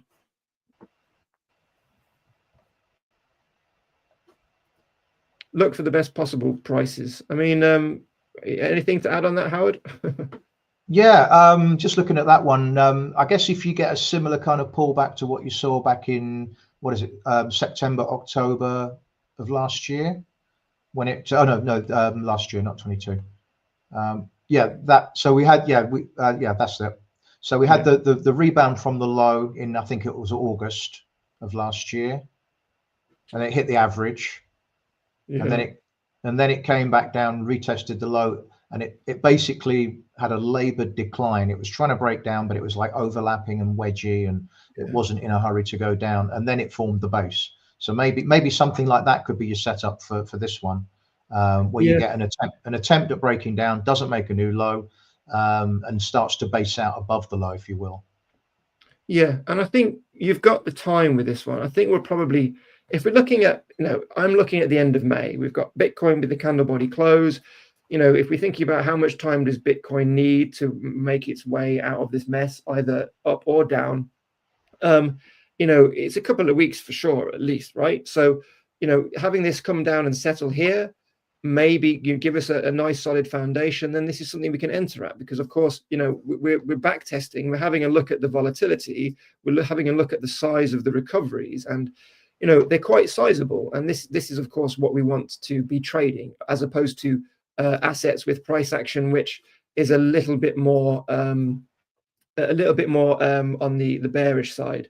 They're all looking very similar, but the volatility and the range and the movement and the resilience is again these sort of things which can give you an edge in today's market. But bear in mind that this is what most of the tokens are doing.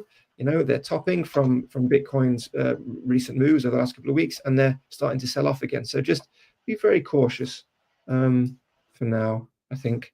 Is there anything else we can have a look at? What's going on? Find some crazy charts. Yeah, we've got so this is MKR. This is another top altcoin pick from a couple of weeks ago. Hasn't played out yet. I'll just zoom out so you can see what we're talking about. This is again one I've got in the back burner. It's got this huge symmetrical triangle. Definitely a bearish bias as we're kind of stuck under this daily 200 MA. But again, interestingly enough, it hasn't really broken down yet, right? So when you see all of this, buyers still prepared to come in here and even recover from a breakdown, and it's still stuck under the 200 MA. I mean, I feel like that, there is a more bullish context under the hood here that the price action is kind of suggesting. I mean, what do you think about that? Yeah, this one, out the triangle, back into the triangle. I don't know. We've got lower highs on the rallies, haven't we, still? And we're stalling ahead of was it back in March? We had the last lower high on that chart. That one, yeah. Lower high, kind of the peak, if you will. The one following that one. That one, that's it. So we Yeah. seem to be struggling ahead of there. So I guess that might be a trigger. That might be an upside trigger to go in. Yeah, it's again, you know, the only thing we've got is to try to assess resilience. And when you've got some tokens just like, you know, just really struggling, right? And it's coming back in, that tells me that there's buyers coming in. So yeah, keep an eye on this one. I think this could go either direction. Obviously, it's going to just be a local trade. You know, if this breaks out to the upside, because we've got confluence with the 1 day, a little retest should be really nice, and just ride it up to there. That's something I would absolutely take, and this was why I've got this on the back burner. You know, we've got the red order block here. You could argue, you know, you take profits here, here, or here. You could scale out maybe, and then it's the same on the downside. A lot of symmetry here. If you get another breakdown, you've got a bearish bias because we're coming into the pattern like that, okay, for sure, and we're in a downtrend. But also a breakdown here, we do have a little bit of a support zone here. It's not particularly great, so I wouldn't really worry about it. But that might be an obstacle, but then ride it down here, of course. But, you know, yeah, set your alerts. You know, these triangles are pretty straightforward to trade. Obviously, you know, try and avoid these bear traps, but when they happen, just make sure you plan for them and you know how to get around them. So in this instance, if I was looking to short it on the first break, you know, there's two ways you could approach it, but I would have waited for the breakdown and then I would have looked to enter for a short about here. But as you can see, if I had done that, which I didn't, if I had done that, of course, this wick up into this, you know, up here would have been one warning sign, right? And I would have had plenty of opportunity to get out at that price point here, even almost a few minutes after I bought in, after seeing this wick. Again, if it comes down again, I could exit here at no loss, and then it comes back up and then comes back down. I can exit here at no loss. So there's the reason why you trade these patterns and you try and enter on these retests, so you're as close to the support or resistance lines as you can, is because it is manageable. And typically, you know, these are areas of high liquidity, and there's going to be a lot of movement around there. Which is, if you've got your plan, you need not have your stop loss hit. Just, you know, enter at the right position, and you can exit usually without any loss in the crypto market. And this is, of course, what the trade would be. But wait for it to happen either direction and do the same again. Wait for a breakout, wait for a move upwards, right, and then try and enter with everybody else. And as you can see, there'd be a little bit of confluence here with this upper trend line. So yeah, and that's how you would do it. But don't buy it up here. Don't chase it. Don't chase it. There's a time and a place for chasing, and this isn't it, right? So extreme caution, of course, but there's a potential trade from MKR, which is still in play. I think pretty even, maybe, bias out of this potential trade at the moment. But yeah, I mean, you got anything else you're looking at, Howard? Yeah, just want a quick overview of the longer term stuff, just to let people know why I'm still a mega dollar bear. Let me just. The breakdowns that we've seen recently, people are thinking, well, you know, they're quite extreme, but I think they're literally just the very early stages. We've only just begun in terms of the carpenters. So this is this is euro dollar way back. You can see this is going back to like 2000. In 2022, we finished a major down cycle, a bearish correction, a corrective cycle. This market tends to have massive, you know, mega year up and down cycles, which take it up and down several double-digit percent. And where we are right now on this is a monthly, so where we are on euro dollar, for example, we've had 2 months, although this month is not yet closed, of quite aggressive buying. And I think a lot of people are thinking, why is this so aggressive? Look at the monthly ranges compared to what it normally does on a monthly. It's quite aggressive because we're in a similar stage of the cycle to how we were back in 2002. So we are in 2002. We this is just going back. We completed the last bear cycle in 2000, had a retest in 01, and then in 02 we made another higher low, and that was the base and the start of a secular dollar bear market. And we are kind of here. This is where we are right now, in my opinion. We've literally broken through the resistance, turned the trend up for euro dollar, and we just started a multi-year rally in euro dollar, downtrend in the US dollar. So this is where we are. In Elliott wave terms, we've just done a kind of a 1 and a 2, wave 2, and we're kind of in the early to maybe mid stages of wave 3, which should take us up to these highs, which is still quite a long way away in terms of real moves on this market. I think we are heading up into the mid 120s, and it could happen fairly quickly. If you go back to this move here, it just came out of nowhere. You're waiting for a pullback. By the time you get the pullback, it's a big pullback. That's why I'm quite aggressive on some of my stuff in terms of getting in after shallow pullbacks, buying breakouts, that kind of thing. Because if you wait for a so-called normal pullback, it may never come at this stage of the cycle. I think once the cycle starts to mature, then you'll get these kind of typical pullbacks, normal pullbacks. But because we're in a kind of acceleration phase, that's why I'm kind of quite aggressive in getting in and not missing out on the move. It appears like FOMO, but because of the stage of the cycle that you're in, I think it makes sense when you're in the very early stages of a trend cycle to anticipate more shallow corrections and to get in and not to miss some of the moves. So yeah, I think the dollar is in a major downtrend. This is just early stages of a multi-year uptrend for euro dollar, downtrend for the US dollar. Dollar yen is the same kind of thing, but in reverse, obviously. So dollar yen made its ended a major down cycle back in 2011. We saw a rally, big rally up here, an impulsive 5-wave rally, then a correction of that rally. So we have wave A, wave B, and then wave C should break down into 5 waves, which it did. 1, 2, 3, 4, and 5. So that completes a 3-wave move off of the 2011 low. That's an ABC. That's a bear market rally, a corrective rally. And you can see we've got similar kind of action here to as we had here, but flipped upside down. So this is the kind of the first leg up within the new uptrend. There's the retest, which doesn't make a new low, wave 2.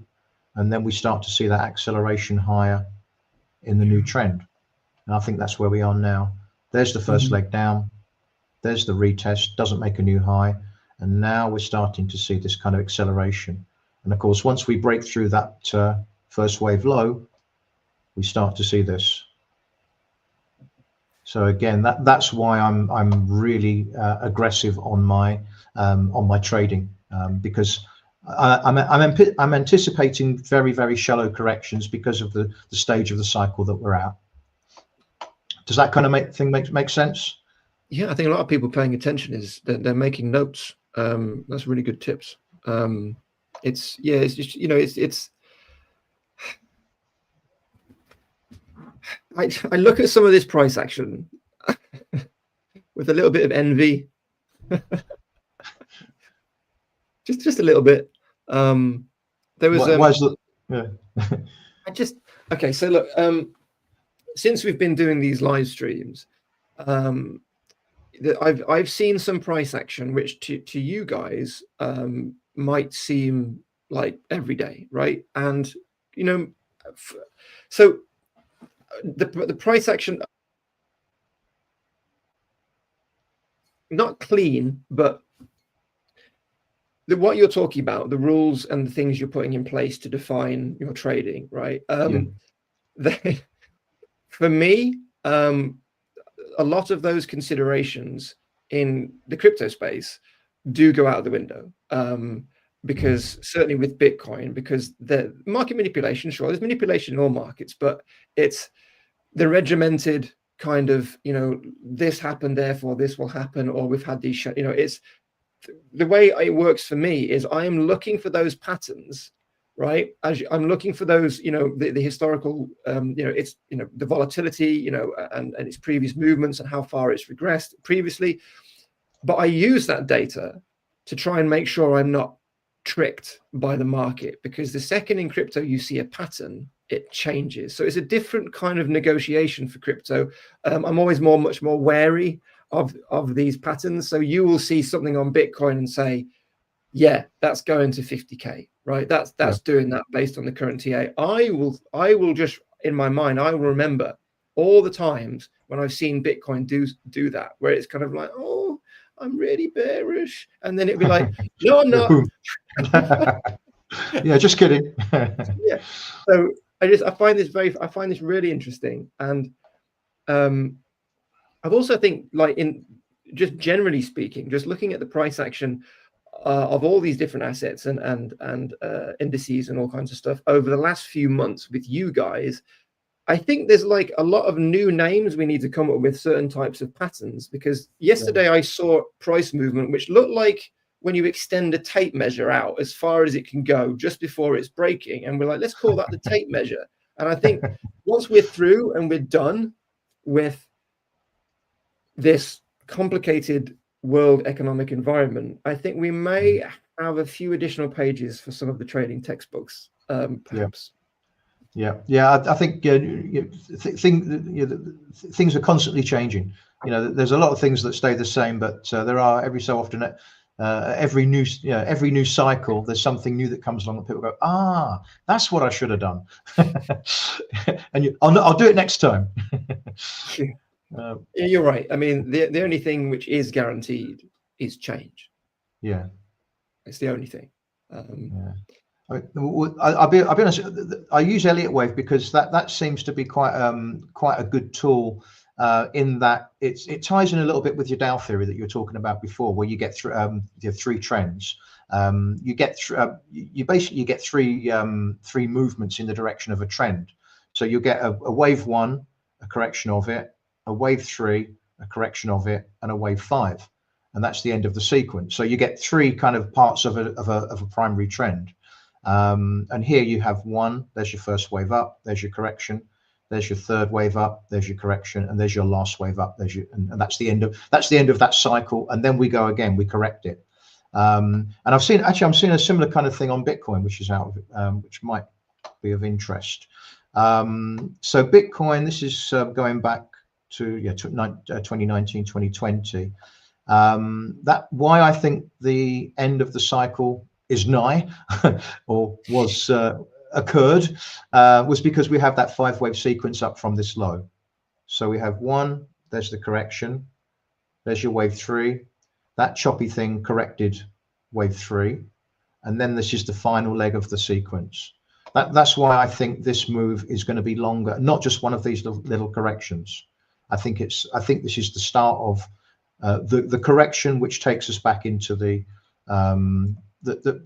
basically wipes the slate clean before we go again, if we're going to go again, which we probably will. The last up sequence was this one. So we had from the COVID low, we had 1, 2, 3, there's your 4, and there's your 5. That's the last leg of the trend. And I think that's what we have here. That's the last leg of the trend. And yeah, the trend is still up, but we see the correction. So we typically don't buy this dip. We look to the dip to appear to be a bear market, to be something much more horrible. And we're looking to correct the whole sequence rather than just this little leg here. So that's what I think we're doing on Bitcoin.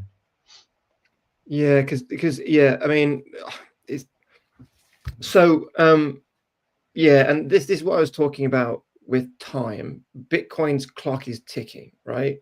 And you look at the run up from 0.2 of the previous cycle, right?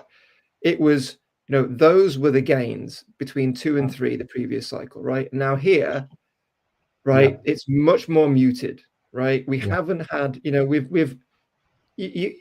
so the argument is, so there's an argument against this, of course, because the argument is that if you look at it differently, if you look at the gains which have come in historically when Bitcoin has broken all-time highs, right? Then this argument it shows a few cracks. So what I'm saying is, so the 2 cycles ago, when Bitcoin broke the previous all-time high, it was 1,500% gains from that point to the end of the bull run. The previous cycle, bearing in mind the law of diminishing returns, because Bitcoin's market cap has been increasing, which means it's more like an oil tanker than a speedboat now. The last cycle, when it broke all-time highs, which was like 20K from 2017, it was 300%, right? Yeah. Now, we have only seen 60%, right? Now, that's Now, but this leads into my final point, which is I suppose is this: if people are paying attention to this stream and you're like, so yes, Bitcoin is going to continue going up, right? Now you have one premise for that. We still have the primary trend intact, and therefore we could still launch from this area. That's the only argument, right, based on TA right now. And if you say to yourself, I think Bitcoin's going up, it's FOMO, because the TA isn't telling you that. And this will blow your mind a little bit. If you think Bitcoin is going up now, that is FOMO. I am experiencing FOMO because I want Bitcoin to go up because I have investments, and we have to just check this. And thank God we have got Howard here to help us. So thank God for Howard. Yeah, no, I mean, but it's true, and I think we have to trade that way, because the second you find your fingers crossing is the second you start making mistakes and following your plan, right? So I agree with you, and it's just a waiting game now, really. But yeah, we are bearish for sure, based on those cycles. So great stuff, Howard. You got to get on a crypto podcast with us, right? Put us all straight. Yeah, why not? All right, thanks for everyone's comments. I think we're just about done. Good to see you, Andre, and Jonathan. I haven't seen you before, I don't think, so keep the comments coming. But Howard, great as always, great session. Hopefully catch you later in the week. Definitely. Have a good one. Take care, everybody. All the best.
Hey, Aymane, how's it going?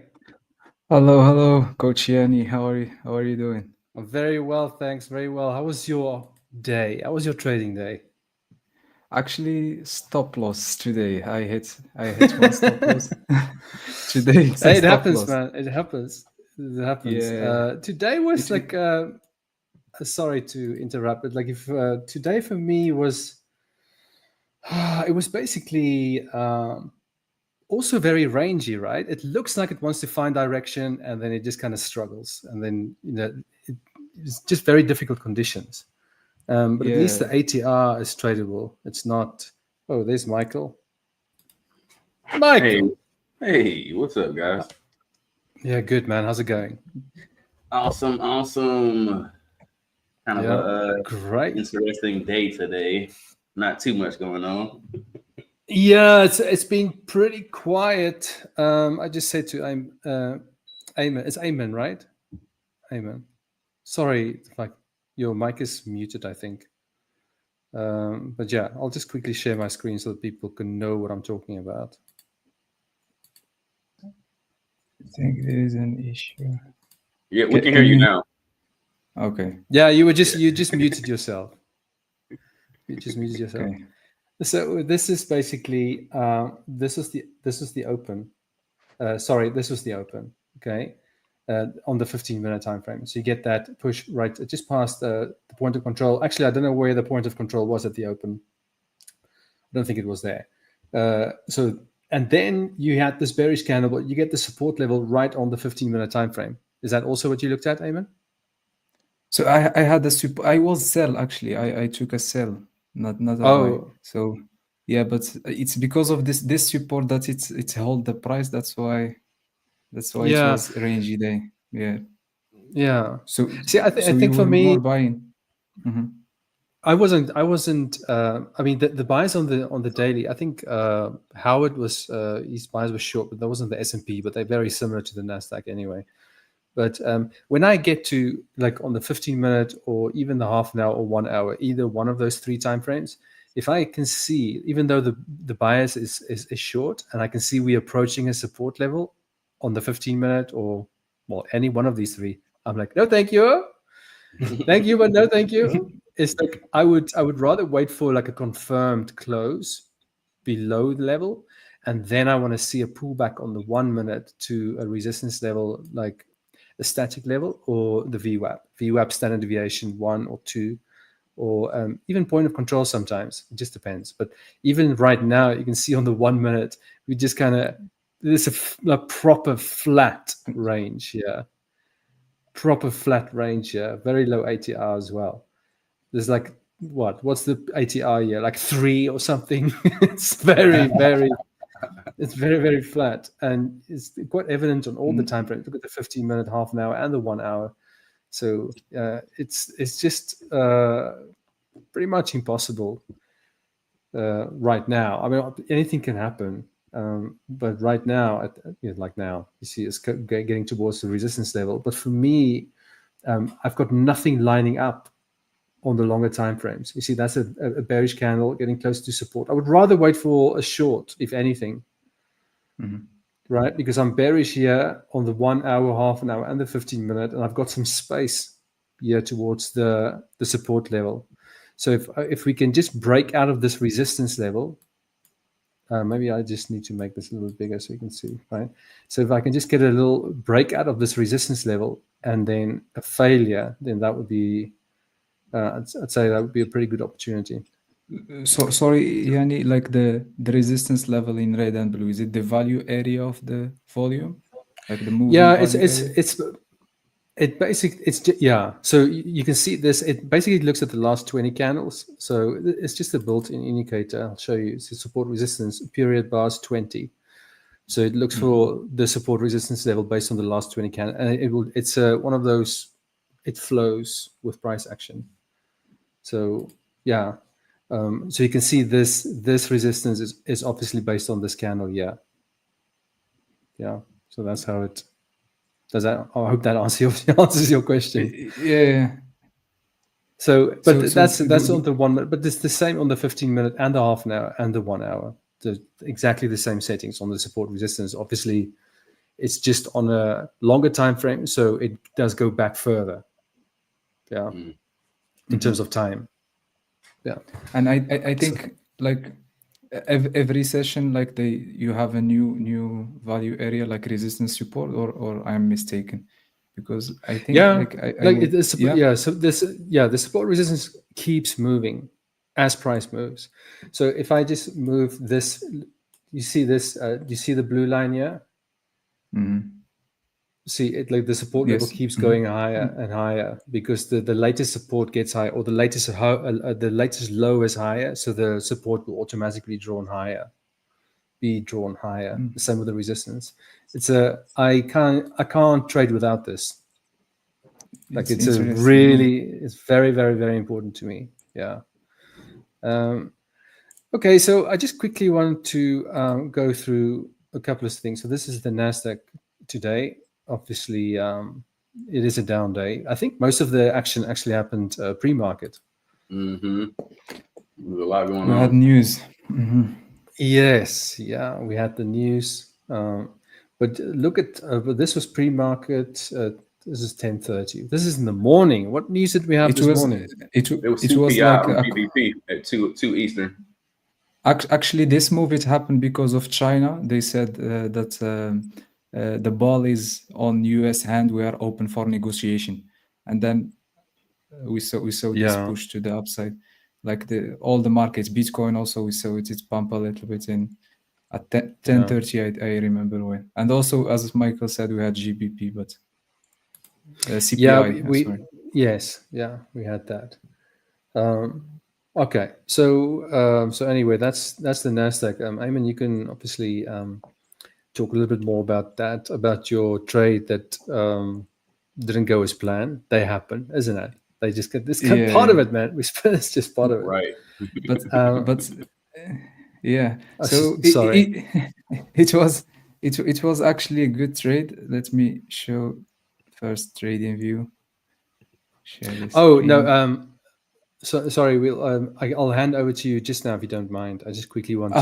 Okay. I thought you asked me to. Okay. Oh yeah, no. Sorry, no. I mean, you can take over from, or you can show your trade in a moment. Okay.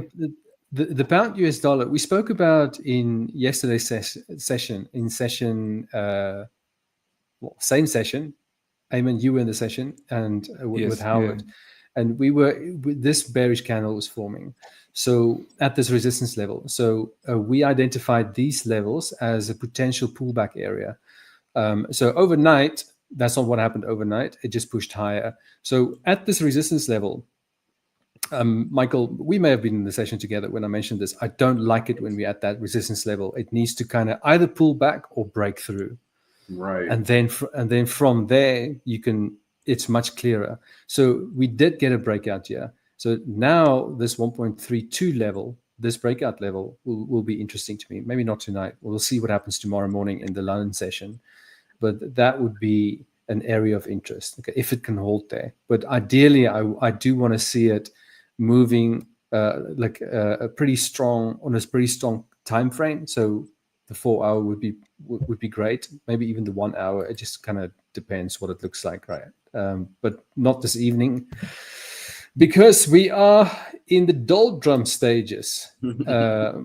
But even the daily, if you look at the daily, okay, you can see it's forming that little doji. That's not very good. So, but this is a very strong push. And the ATR was pretty low today, 67, 68 or something of an ATR of 139. So definitely a much slower day compared to the previous week or so. So anyway, I haven't been interested in the pound US dollar this entire week. Last week was a very, very, very good week for the pound US dollar. Very easy to trade as well, like really easy. If you traded off the support resistance levels on the 15-minute time frame. This week was not the case for me. This kind of happened. This was on Monday. I wasn't here on Monday, unfortunately, during the day. And then Tuesday, nothing. Today, nothing. I woke up this morning and I looked at it. It was already kind of breaking out. So yeah, not a good play. So I will be watching the 1.32 level. What do you think about that, Michael? That would definitely be the next major level, especially since it just broke that last that we were talking about on that session. I forget what day that was, but yeah, it'll be interesting to see where it is from now. Because if you look at it on, this is the wow, so 1, 2, 3, 4, 5, 6, 7, 8, 9. 9 candles ago, it attempted to go through that level, and it pulled back, and that very next candle closed way above that last structure. Yep, right there.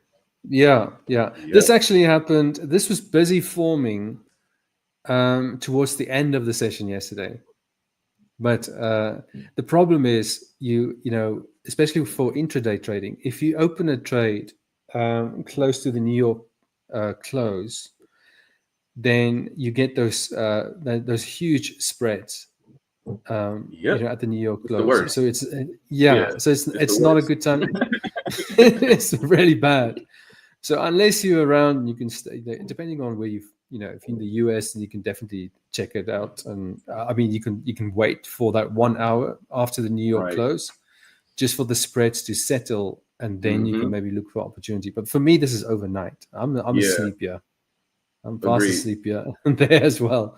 So yeah, it was a bit too late. But this level, but the one thing is what we've been talking about is this really steep kind of incline, right? So maybe that's the breather. I don't know. How deep of a breather can you expect, especially with this doji type of candle on the daily? I don't think we need to read too much into that, because we are in kind of really weird, unusual markets. Like especially like did you see gold? I mean, look at gold today. All-time high once again. That's all it's doing. It's just going up and up. Crazy. Yeah. Crazy. Yeah. I mean, it's hitting all-time high right now. It's just ridiculous. Yeah. So, but it's a similar thing, right? You get this really strong push, and then a little bit of a downside or a down a day, and then one, kind of engulfing the body. The body's engulfed, and then today just went boom, and it broke through this more, because I marked that level, but it happened again at 2:45 this morning. But just a beautiful, beautiful move on gold. Crazy. So I'm showing you that. The reason why I'm showing you that is because,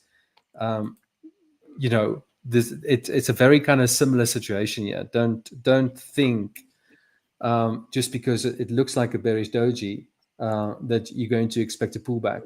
I think it makes sense to focus on the 4-hour time frame and just pay attention to this level and look at how price behaves here. If it rejects to the upside, I think it's game on. But not tonight, tomorrow morning. Hopefully it doesn't. Hopefully it doesn't move overnight. That would not be so great. All right, and then so that's the pound US dollar. But tomorrow, I don't know what to expect tomorrow, because it's Easter weekend, Friday, and are we going to expect like a Friday type of day tomorrow?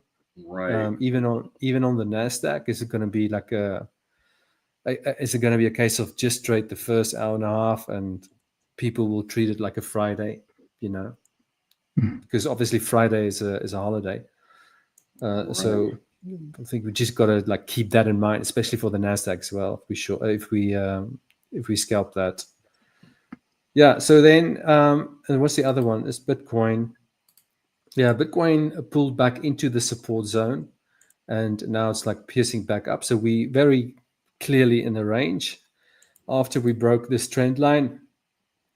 So I'm still in those two trades, but obviously the last 2 days, there are the two trades. They're still just kind of the only thing that sucks about these longer term these longer trades, especially when they start to range, is this thing here, this swap. Oh, you got the infamous swap.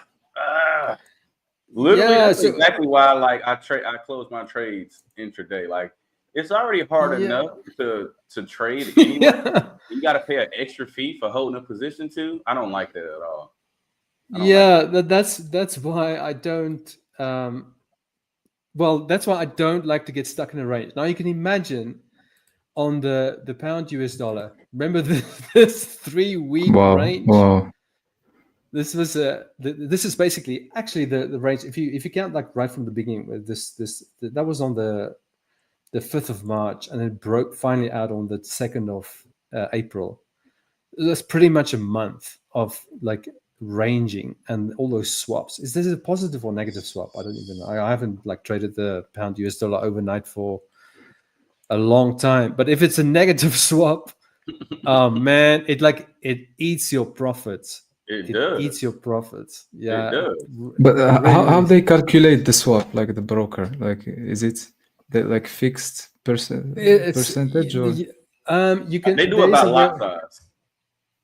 Yeah, but there is a way Okay. you can look at the specification. So let's show you. Yeah. Oh my goodness me. Where's the view? It is so different to MT4. Okay. Symbols. Let's have a look. There we go. All right. There. And it'll tell you calculation for it, blah, blah, blah. Where's the swap? Yes, the swap. Swap type there. And it will tell you the swap long and swap short. But how it's calculated, you're gonna have to go to ChatGPT. It will tell you all about it. It will tell you all about it. But the values are quite important. But this is based on, I think it's like one lot. Yeah. Yeah, the swap it's for more one based lot. on No, I'm lot not. size. The heavier the lot size is, the more you pay in swap. Yes. Yeah. Yeah. But So I mean, imagine I'm having trading- like a bunch of positions on, or pretty. Let's say you got, I don't know, 3 lots on, $30 a pip or something. Yeah, it's definitely about to eat you up. Sometimes it'd be like, depending on how heavy it is, it could be a few $100 every time. Like when you swing over, it's just crazy. Yeah. Crazy. No, it really is. So it can be a problem when you start to get into a range. So that's why I say, yeah, on Bitcoin, we are definitely now in a sideways range, just outside of this diagonal line. So I just hope it's not going to be a long range. But we've got two touching points on both ends, but the swings are not. They're not nice, and it's on a. They're pretty. Do you see this empty space here? Empty space there. That's typically when you can get like another pullback, and then you want to almost get like a lower high in the range. I don't know if that makes sense. You'll probably see it on the pound US dollar as well. You see this? There's a higher low in the range. So then it becomes tighter at the top. That's usually what I like to see. But we'll see what happens with Bitcoin. I don't like the fact that it's just pushing up like that. Yeah. Well, it's necessary, but I think it's probably going to come down a little bit first and then go to this resistance level. So I just hope it's not going to take too long. And the problem is the swaps, the heavy swaps, it's like, it's going to be Friday, Saturday, Sunday. There's 3, it will be closed on, well, I think this will probably be open except for tomorrow, but they're still going to make you pay the swap. You're going to pay the swap. So there's 3 days swap, and that's the only thing that bothers me. So yeah. Anyway, the point is we need to get out of this range, and then this resistance level, the 88,700, maybe 88,500, if it goes there, because so far it is definitely holding the support here. So 88,500 around there, I will just look at. It's almost like I mentioned this yesterday. It really depends on how price action approaches that level. So if it just kind of gradually trades to there, look, well, this is a pretty steep line there, but you can see it kind of struggles here. If it's very similar, I'll definitely get out of my second position. But if we get pretty close and you get a really strong candle, especially on the TP needs to be in a specific spot too, because in addition to that swap, what happens is that when they ride in that spread, sometimes that thing's unpredictable. Like it can just go ridiculously high, and they end up taking you out. So like that, it needs to be in a super safe spot. Like Yeah, it is. It is. The swap is a problem, or it can very easily. It can become a problem, but especially Yeah. during ranges. Like if you range for 3 days, you Right. just keep paying interest on your position. It Yep. sucks. But anyway, so like when we get close to this resistance level, yeah, like if I can get a nice strong 4-hour candle piercing through and closing above, then that's different to price kind of struggling its way up there. You know, I think if it struggles the way up there, then it's going to come down, and then you'll have support levels, and that's going to be again this range, but also this high. You know, if it breaks through, yeah, if it goes there, then this will also be a support level. So it will be interesting to see that. But I think a realistic like target is can actually be found on all these diagonal lines. This MT4. If you go to the monthly time frame, you see this high here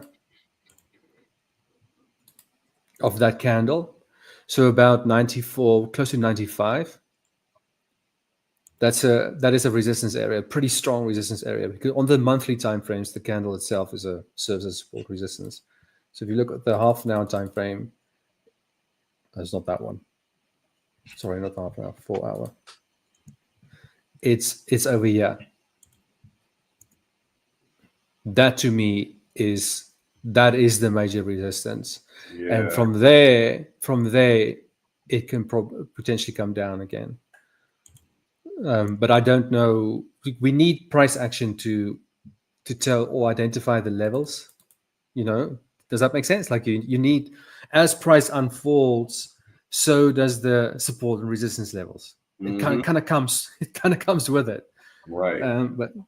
But yeah. So we'll see. I mean, obviously this trade can it can struggle and just range for longer, and then the range could break out to the lower end. But I'd be very concerned. But if you look on the daily time frame, this rejection candle, right, as being completely invalidated by a lot.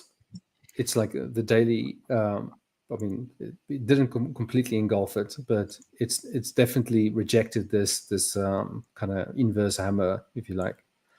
So it's all looking for me, well, for almost a week now, bullish. I know nobody agrees with me, but that's fine. And I still could be wrong. I understand that, but right now it's definitely bullish. Right now, up until we get to the resistance levels. If we can get to the resistance levels, then it's decision time. Yeah. So anyway, I think I could totally justify both sides, honestly, because I know you were sitting neutral with me for a minute. yeah, I was neutral from last week Monday. Neutral from because it came so close to the monthly support. I'm like, okay, that's it, no more shorts. But I didn't take any positions. I only took a position once we've had the confirmed double bottom, but still no position. And then this pullback to the FIP level, and then moving away from it, forming a higher low. Only then did I take a position.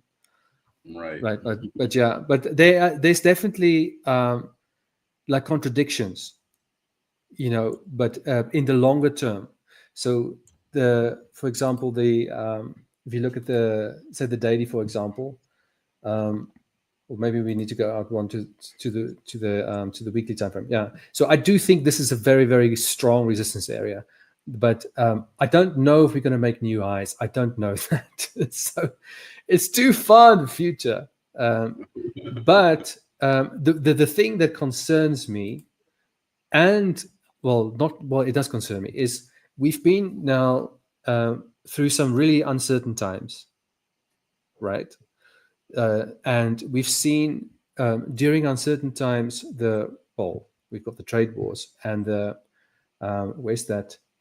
The dollar index has just been melting this whole year. Okay, very clear direction, very clear, obvious. There's no kind of ranges going on. It's just like it's going one way.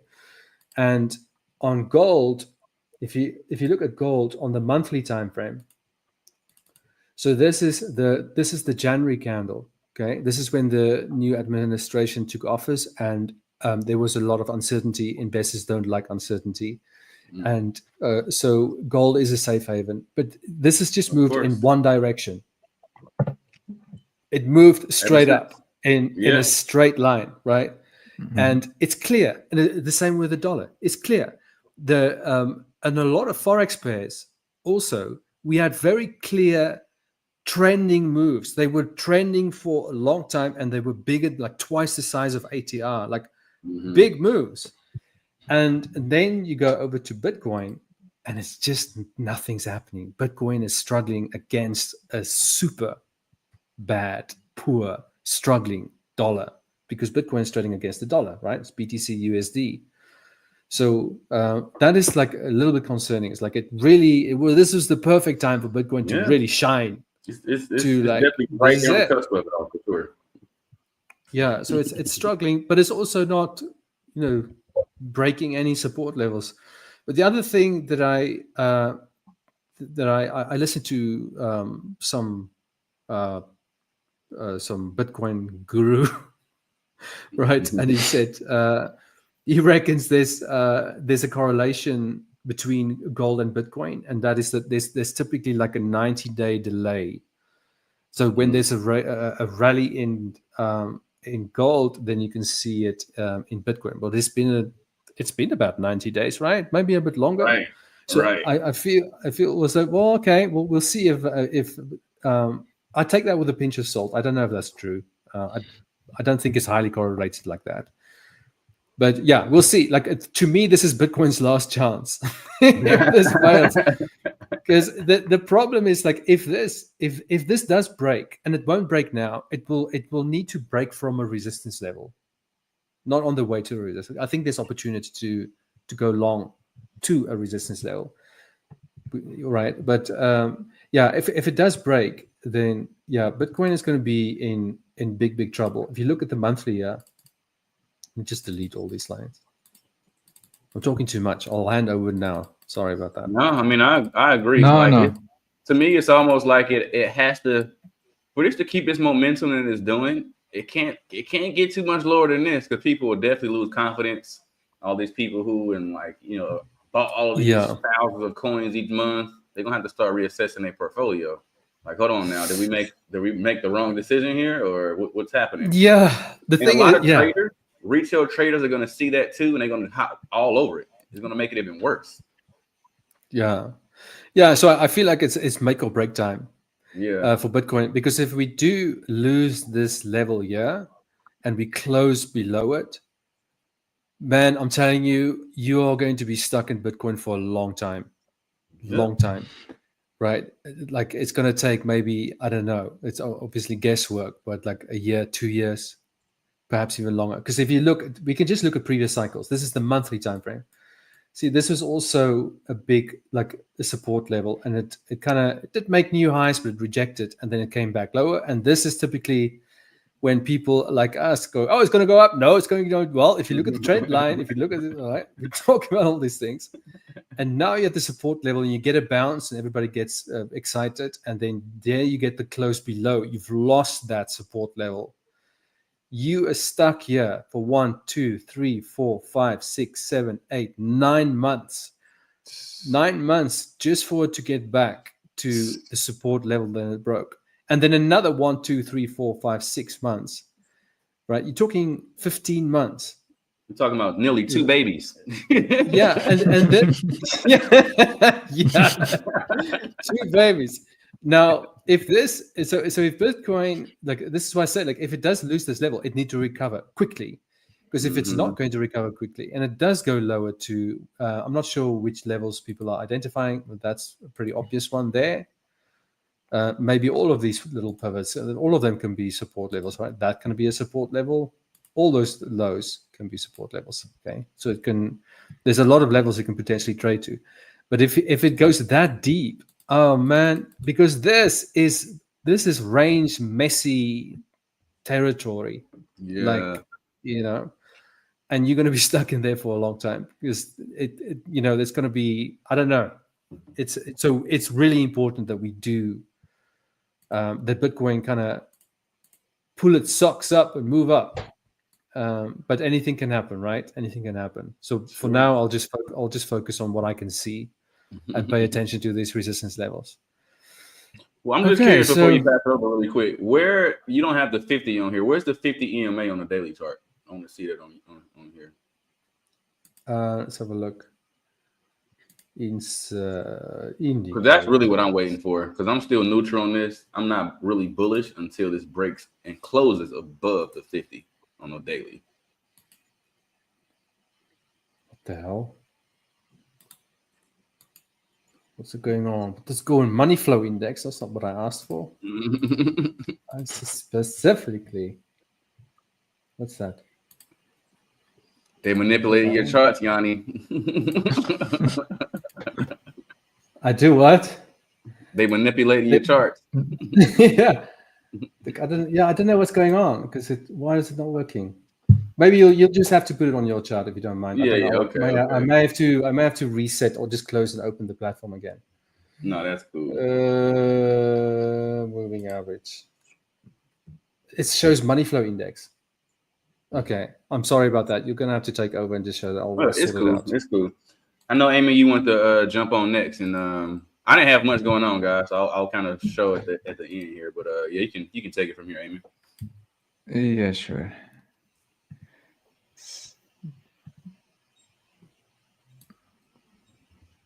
What is that? I just got an alert on GE. What is that?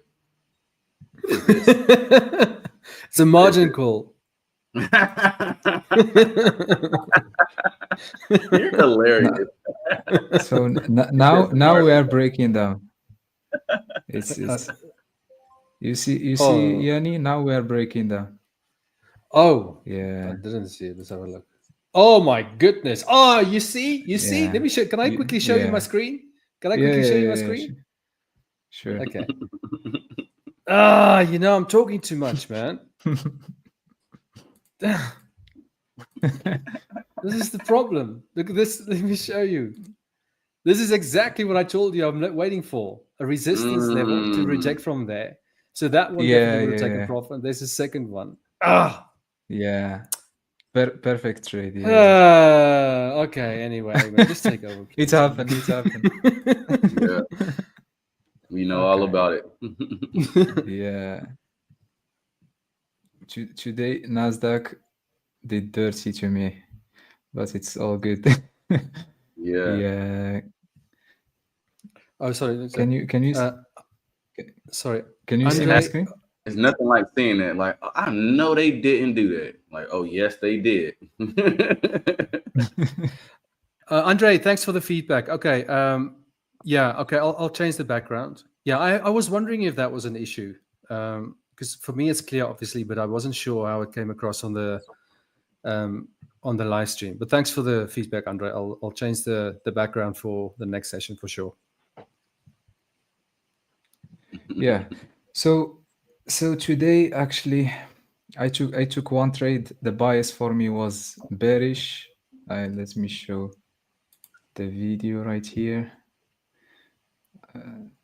So the daily, we had this 4 hours, sorry, we had this area of supply based on this candle right here and this continuation. Same area that it was respected yesterday, I think. We have a failure here. Failure to break higher. And then let's wait forward. So, and then we have this demand right here. That was respected until now. And then we saw a little bit the break. Maybe we will test it more deeper. So the same thing, like candle took this previous weeks, close bullish. We had like continuation.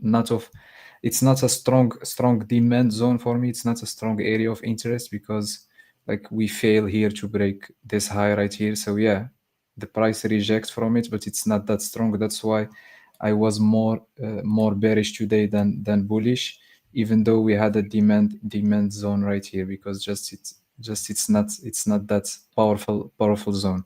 Simply why? Just because okay, we took this previous week, close bullish, and we couldn't break the high, fail, and come back to it. So, and that's exactly what happened. This is pre-market. I was aiming for for some confirmation that we will get later. I always stay open to both scenarios. So if I saw like confirmation to take buys and the delta confirmed that, I was open to take it.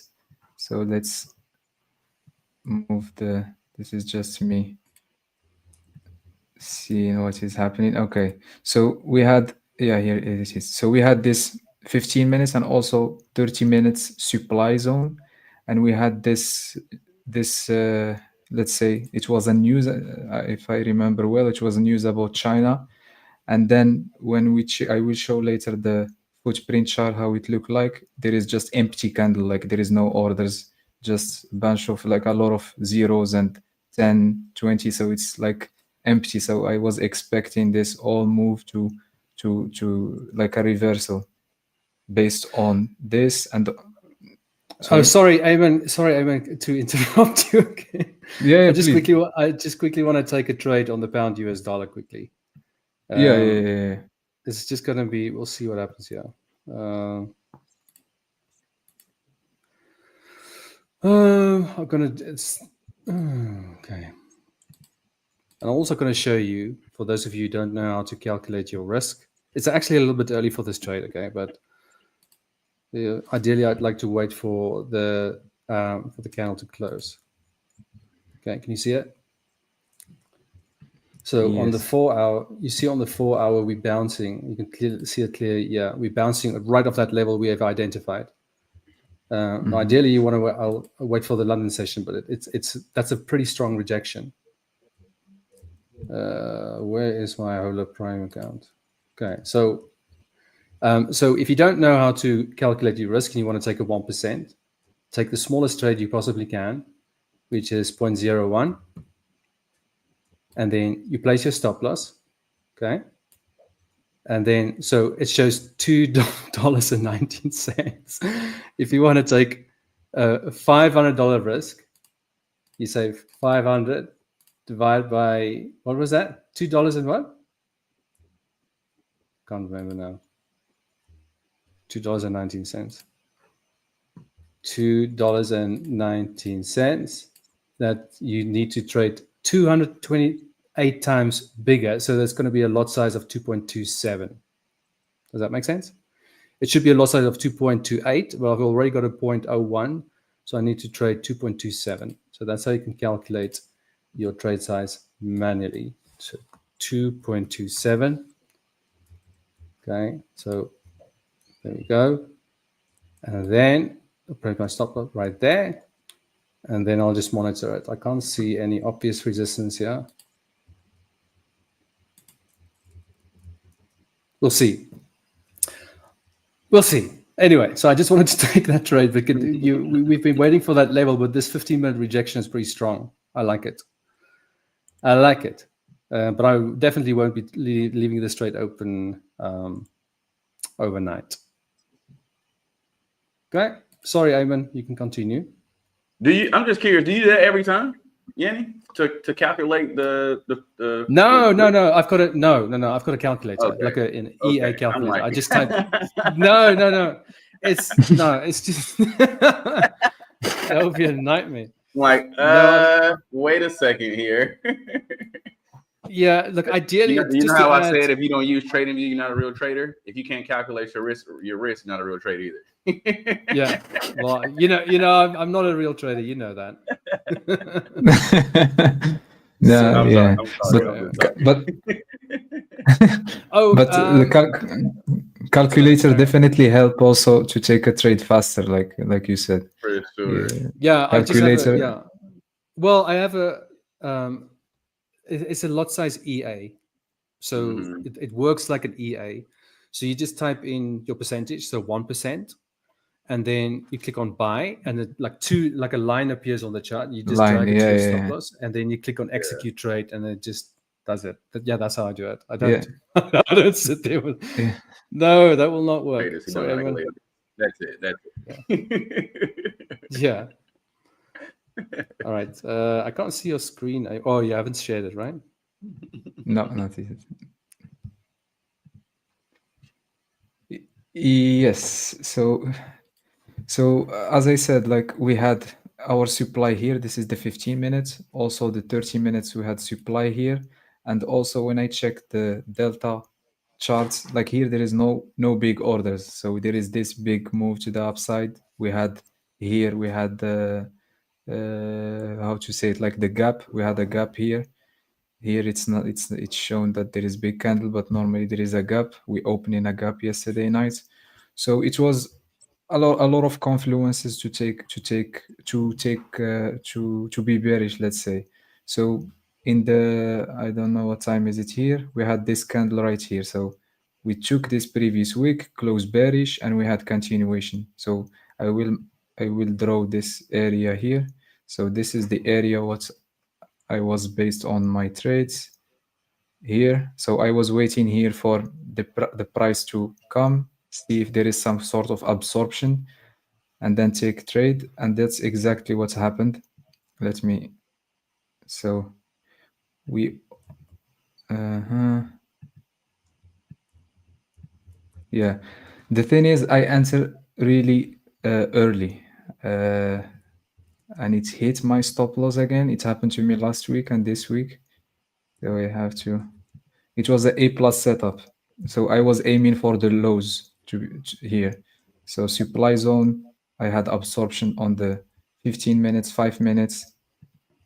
And I answered a little bit early. I took a trade around here. It was lagging in the platform I use. You can see it here. Yeah. So that's, yeah, here I answered. You see the lag? Normally I answer here, but it failed me somewhere here. Okay. It's, yeah, you Well, see. you've got so there's a short, right? Yeah, short. And I put my stop here above. And then what happened? It took me really by, let's say, by 5-6 points, and then we took those lows and we came to this area right here, this demand zone. So it was tough to watch. Oh, here is the footprint.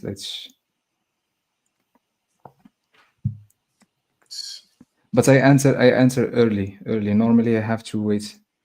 Not normally, because I like what I saw. Yeah, here it is. So I put my stop right above this cluster here, this big cluster. We had 300, like, let's say positive cluster green, and we had also here 322. So in the beginning, when I saw this 303, I was like let's say waiting for how the price will react, because big cluster at the low of the candle, and for me it's like sign that maybe the buyers are taking control. But after I saw like there is this big cluster that showed just 1 or 2 minutes before the candle close, and I said okay, so there is definitely some sellers, and we are in a supply zone. We had this, the context was we had this big push to the upside at 10:30 with no volume in let's say no orders, just like just zeros and couple small orders. So the context was there, the idea of the trade was there, simply just maybe too early to take it, or just this is the edge, like you let your edge play out. Sometimes it hits your stop loss, and that's what's happened today. And definitely it was lagging here. It was a nice setup. So that's, I think it was nice. It was really nice. You see it's still lagging, but it will hit my stop somewhere here. And then I scalped after that. I took a small break and I took a couple of scalps. But yeah, it was, let me show the footprint charts just to confirm the idea of the trade. Yeah, so let's 15, 16. Okay, let's put it this way. So this is the news, like, about China. Let's say the positive news about tariff from China. So we had big push to the upside, but it's empty. For me, it's empty. Just because I trade NQ a lot. I am, let's say, used to the numbers on the delta, on the footprint, but those numbers here for me, it's just, this is just news. We will reverse. So of course you should not enter here, but you can see here, okay, we had 9,138, like a lot of zeros, a lot of small clusters, and then we saw the sellers join, and here we can see like minus 575. So for me, when I saw those big cluster, and that's what I said yesterday, but I think I didn't explain it well. For me to identify the direction, like there is a lot of things. There is the size of the candles, there is the footprint, the clusters. Right. So it's a lot of things mixed just to identify the direction. So for me, when I saw this, plus we are in a supply on the 30 minutes, plus this big push to the upside, but it's empty. So I start to formulate more more context to take more sells than buys. Of course, I was also taking in consideration that we could create something here, some fresh demand zone with big clusters, and maybe I could switch the bias, but I didn't see something here. So we had big cluster minus 575. We respect this area right here. We pushed lower, and then I had this confirmation candle. So this is is it here? Yeah. So we took this previous week, close bearish. This is 15 minutes, and we had this minus 253. And then at the open, we came higher. We tap into this supply zone, and I took a sell here. It stopped me out, and we went lower. So it was good trade. The idea was there, but just it stopped me out before. Yeah. Well, there's nothing wrong with that. I mean, as long as if you place the good trades, yeah, they're not always going to work. So yeah, no, that's not bad, man. That's not bad. No, I think the setup was great, to be honest. I mean, for me, that was more of a counter trend trade. Maybe obviously we all see it different, but that was a great setup on a counter trend trade to me. If you don't mind, if you go back and show your chart again, I want to point something out. Yes, because this was a beautiful setup. Go on the candlestick chart, not so much the footprint, if you don't mind. You cannot see trading view? Yeah, I can see it now. Maybe it was on, do the 1 hour. Maybe it was the 1 hour chart, because it didn't look like this. Okay. Is there something is there news or something going on now or not? There's not, right? I don't think so. Yeah, there is. Yes. Fed Chair Powell speaks. Yeah. Because I can see reactions in Bitcoin. Obviously, the pound US dollar is getting a bit more volatile. So I don't know what he's saying. And so sorry, Michael. Like is it? Sorry, Tweezer. I'm so sorry. Carry on. Yeah, so 130. Yeah, I guess you're right. Yep. It wasn't this chart. What other time frames did you look at? Maybe it was a 15 minute? 15 minutes. Man, I should have said something. Oh, you know what? I do see it. I see it. All right, go ahead. And so, yep, right there. Scoot back to the left, to the right. Oh, man, I hate that you can't annotate on here. This is so weird. They should definitely add that feature. Like which level? Exactly. So it's go to the right, right? Go to the right, to the right, to the right. All right, that's the first one. Go to the next zone. Yep. Okay. Close, a little bit closer. Go to the right there. That candle right there. Yeah. Once that candle closed right there that you own right now, that was a great short right here. That was just a great short to take short. I don't know like exactly what happened within here, or like if that was more of your thing, but this is a great short on a TA side, right? Like you got the first leg, you got the second leg that was super short, and that candle closed below that entire structure. This was a great short into the previous level. Just beautiful. If we go to the 5 minutes, they pulled it back and hit it again, and that's in that level again. So from a that's what I was with. Beautiful short. Yeah. Yeah. They were sneaky with that move. Sneaky with that move today. Yeah, and this is the second time. I think last week it happened to me also with my A+ setup, and now this week. So it's let's say it's my stop was somewhere here, and then it stopped me out.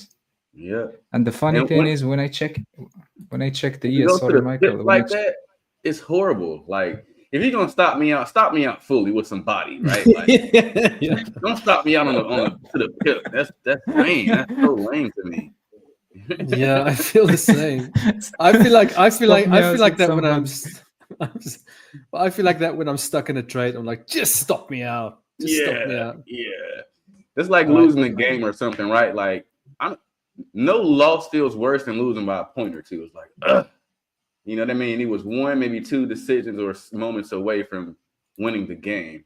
I'd much rather get demolished. Like, yeah, that was a clear victory. Landslide win. You got me today. Like, you were better than me today. That's what I would much rather. I don't want to have a close game with nobody, no matter what it is. Yeah, for sure. Listen, but I'll tell you what, Bitcoin is, since that little speech, like it took out that entire 4-hour previous candle. We're still in the range. I don't know if you have Bitcoin there, Aymane. Yes. We're still in that range, but it's, it just kind of moved back to that support zone. But which time frame is that? Oh, you're on the NASDAQ. This is Bitcoin. This is the daily time frame. It just here you can see it more clearly. Can you see it? I can still see the oh, there we go. Yeah, that's what's going on. So that's the daily. So it was in gold. Like when I was talking half an hour ago, whatever, the daily was looking pretty healthy until Powell opened his mouth and just kind of upset everybody. Good evening, everyone. Everything. Right. I'm short Bitcoin, and you should be too. Yeah. But like I checked yesterday, like the 15-day candle, just because we are in the middle of the month. So I said, okay, let's check the. So like you are right. It looks like we are rejecting this area, this support here. So we need just momentum at least to come to this resistance, and then resistance at 88K and then 93K, and we will see how it reacts. The daily for me it looks. Oh, sorry, no, I'm just I'm just agreeing with you, agreeing with me. Just in the daily we have for me this is a supply, so this is, let's say, a resistance. Plus we took this always, when not always, of course, it's a game of probability, but most of the time when we are in a range like 1, 2, 3, 4 candles, before getting out from the range, we took, like, let's say we have this sort of pattern, like we took this previous weeks and closed bearish and had continuation. But when I check the 15-day candle just to see how it looked like, we are rejecting this support right here. So it's 50-50. But still, like if we break this area here, I think the 43K is. Yeah. Yes, I agree. But I think like so what you're saying is right. But I think the what's happening right now is, it was going up for the last week or so. So that's just where the opportunity is. It's not, I'm not saying new highs. I'm just saying more likely to go to the next resistance. That's all I'm saying. And then, but it just, we'll see what happens from that point.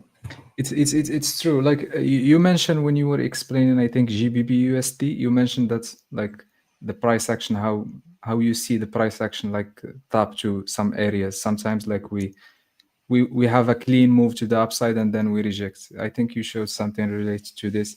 So for me, just the price action, how it looked like on the Bitcoin, just it showed me that this double bottom, it's not, it's clean on the 4-hour, just the 4-hour time frame. But on the daily, it's a little bit like, okay, it's a clean double bottom on the 4-hour time frame. Just let's show it. Like this is clean on the 4-hour time frame. This is the type of double bottom that I like big push to the downside, creates double bottom, and you had like perfect entry, I think somewhere here. Yeah, that's exactly Now we where I are. entered. Yeah. Yeah. And to be honest, I have an area here that still Bitcoin could reject from this area. Like took this previous week close bullish, we had continuation. Like this area, it's like the 80k, between the 80k and 78k. The only thing for me now, and that's what's happening, it's the daily we are in a supply zone. We had this bearish, previous day we had it bearish. We took those previous days, close bearish, but we close into the support. We test this week, let's say the 50% of this week. Yeah, we could come back to the 81k. But if this support Yeah, what's your take on I'm on the wrong. What's your take on the weekly, for example? Yeah, the weekly is also, I mean, it just, for me, like it can definitely What's up, first Robert? go to, hey, Robert, the chance on a break. Oh, yeah. People work. I did forget that. I always forget that. Oh, look at that. Bitcoin in the half an hour was a big move down. But the 4 hour is still in the range. We'll see what happens. But I've got my things in place. Stopped. Yeah, sorry. I was going to ask you, what do you think about the weekly time frame? Can you read into anything into that or not really? Yeah, the way it look like on the weekly now,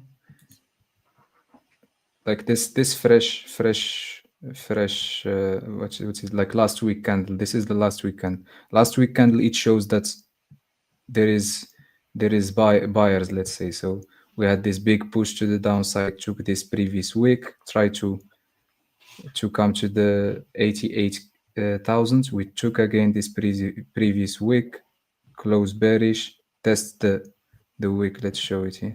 We tested the week here, continue bearish, but we close inside this area right here, and it's this area right here. So it's 50-50 because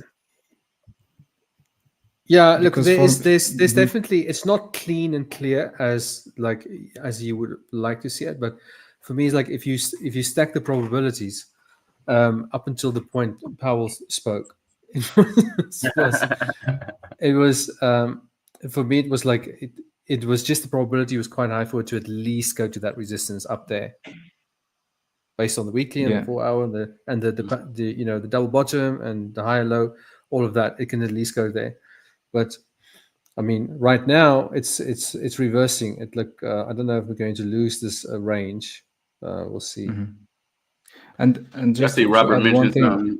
Sam is missing in action, so this is the GOAT team. We appreciate that. Yes. The greatest of all time. Yeah, I think Sam, he's away this week. He let us know last week. I think he's doing a commercial with a basketball player or something like that. That's what I heard. NBA player. I forget who, but yeah, he'll be back next week, I think. Okay. Yeah, I mean, and just one last thing. Sorry, yes, Coach Jannie. Just one last thing. Like sometimes, like when we are respecting the supply zones. So for me, like those levels that I draw here, like Bitcoin are respecting, let's say, the supplies better than the demand. So if I was drawing, let's say, this demand right here, it was taken again. So we had this demand here, this area here, it was taken. So for me, yes, we came back again to the range, we break and came back, but still we are respecting more the supplies. That's why it's a little bit 50-50. It's 50-50. Coin flip. But coin flip. It's AKA gambling. Well, I think right now, I mean, it's pretty much, if you look at the Bitcoin chart right now, it's kind of, it wants to push lower. It wants to push lower. So so if I lose my second, or if the second entry, if that one gets stopped out, then I'm not going to add any positions. But if the second one, that lower high, gets taken out, goodbye Bitcoin. Goodbye Bitcoin for some time. It's gonna be a tricky one, I Yeah. think. It's So- gonna, and the funny thing is, I think we should, from my opinion, we will expect a reaction from this demand zone. Just Well, I'm between the hoping we're going to 80K. get I hope we're going to get a rejection or a response right now towards the lower end of that range. That would be ideal. But we'll see. We're still in that support level. If I can, well, we'll see what happens. Eh? And the pound US dollar trade I took. Where's that one? Well, you can see the pound US dollar trade. Oh man, that's just sloppy from me. I didn't even know he was going to talk. I didn't even check that. That's really sloppy. Yeah, Like that happened. Fair Chair Power Speak, and I just missed. I didn't even see that. Anyway, sorry about that. Yeah, Powell. Anyway, sorry. Who's got the? Oh, it's Aymane. Yeah. So I think, yeah, that's it for me. Do you have any market?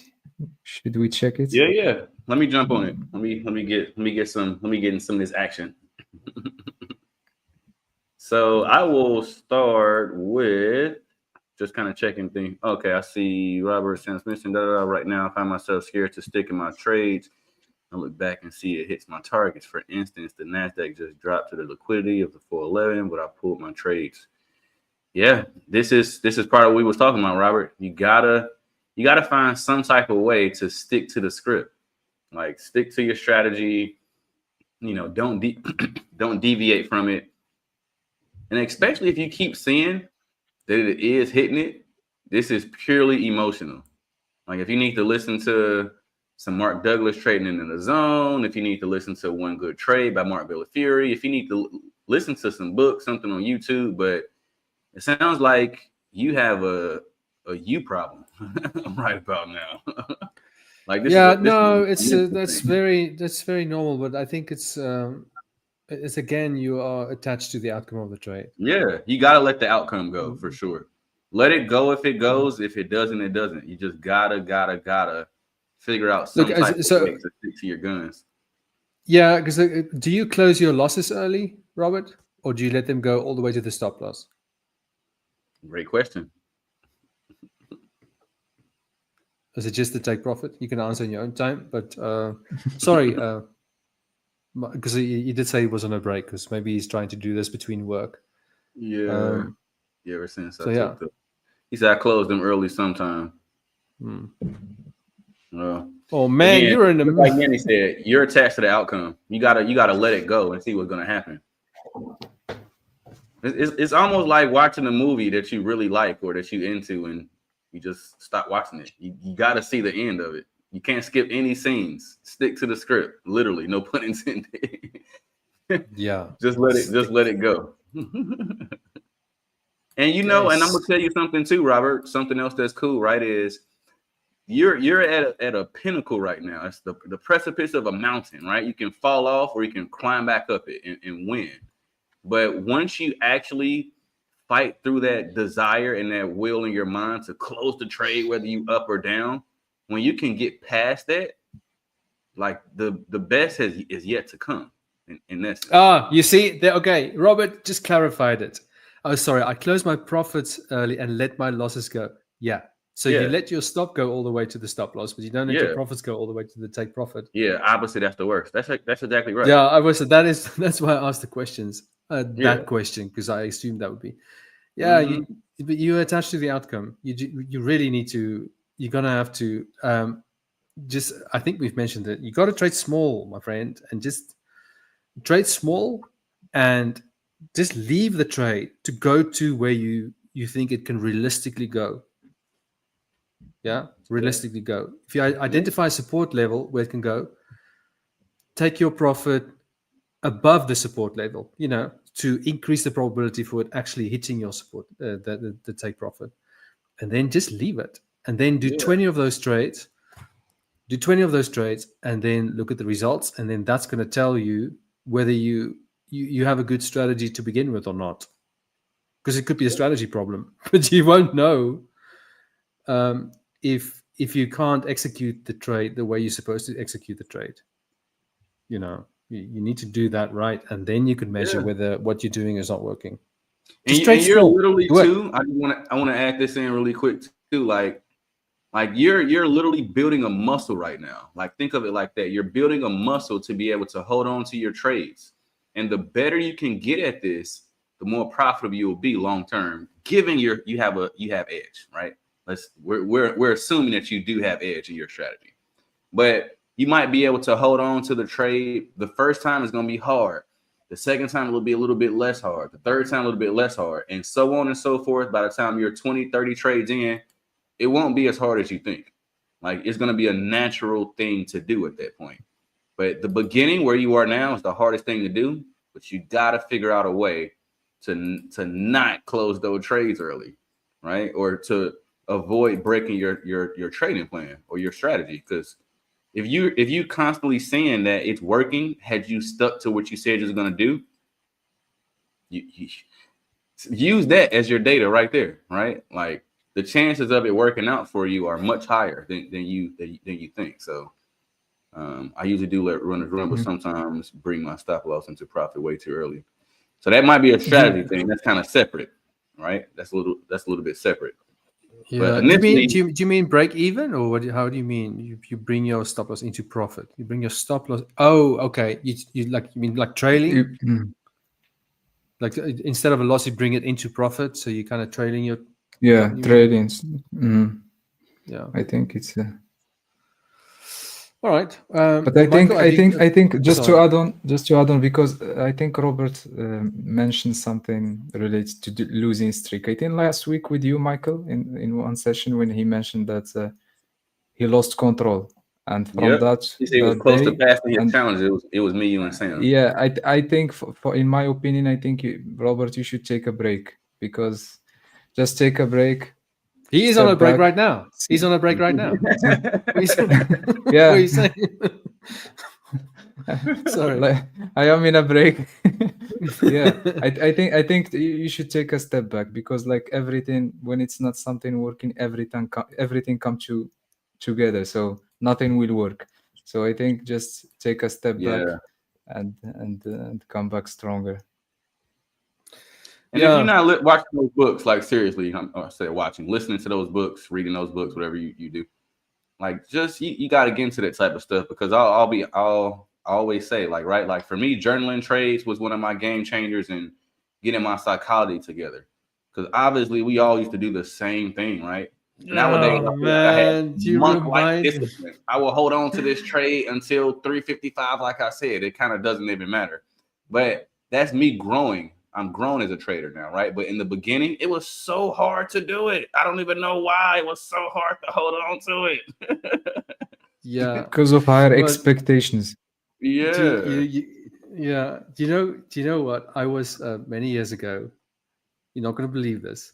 I actually went to a psychologist, right? Because I thought there was something wrong with me. Like, why do I keep doing? I promise you. Like, it was a performance guy. He worked with athletes and so on, right? So yeah, I said to him, I keep doing the things I know I'm not supposed to do them, but I keep doing them anyway. And like, what's wrong with me? Do I have childhood problems, issues? What's going on? Like, why do I keep doing these things? And it's, but anyway, like I went there, like I think just 2 sessions, but it was pretty useless, man. It was just like making me talk. Yeah. And like he was saying, like, okay, yeah, that was very interesting. I'll see you next week. I was like, anyway, it didn't work, but it was really, if you focus on the job, focus on the job, you gotta focus on the job. Just focus on the job, not the paycheck. The process. You gotta Jannie and I said this last time. Like, don't focus on the outcome. You gotta worry about the process, right? Like, the process is what's most important. Like, I promise. I take 5-10K hits sometimes, guys, and it's nothing for me now. Before I couldn't sleep for a week. Yeah. Look, we spoke about those. Aymane, you were in the session last night. You need to also understand your stats. Like, you need to be realistic in terms of how many losses in a row can you expect. What's the realistic drawdown? And that's while you do everything right. Yep. not when you mess up and take stupid trades. When you do everything right, you can still go statistically go through a bad period. That you can have many losses in a row. 7. We spoke about 7 losses in a row on a 50% win rate. So you need to understand those numbers, and then kind of then it will really kind of help you with your expectations and to be realistic. Trust the process. Trust the process. Get your mind together. And again, I highly recommend, like, seriously, is the Trade in the Zone. Like, listen to that Mark Douglas. I've probably read that book or listened to that book. Is that Mark Zuckerberg? No, Mark. Yeah. Don't listen to Jannie. Don't listen to Jannie right now, okay? His name's Mark Douglas. He like, Mark Zuckerberg wrote a book? Mark Zuckerberg trade? No. Well, it does trade. It trades your kind of personal information, doesn't it? You're not going to get on that topic, Jannie. It trades different things. We're not going to go there today. But anyway, my pound US dollar cool. does not we went pretty far. Very good. Yeah, let me. So Bitcoin did. So, carry on. Oh yeah. So I hope that helps, Robert. Definitely got to stick to the strategy. Listen to some books. Get your mind together, man. Take a break, like Aymane said. Whatever you need to do, just you gotta stick to the plan for sure. What just happened?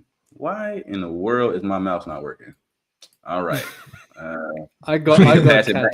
Yeah, I gotta pass it back to one of you guys now. What just happened? Oh, that happened to me yesterday. I had to it also just stopped working, and I had to plug into a different USB port. Very strange.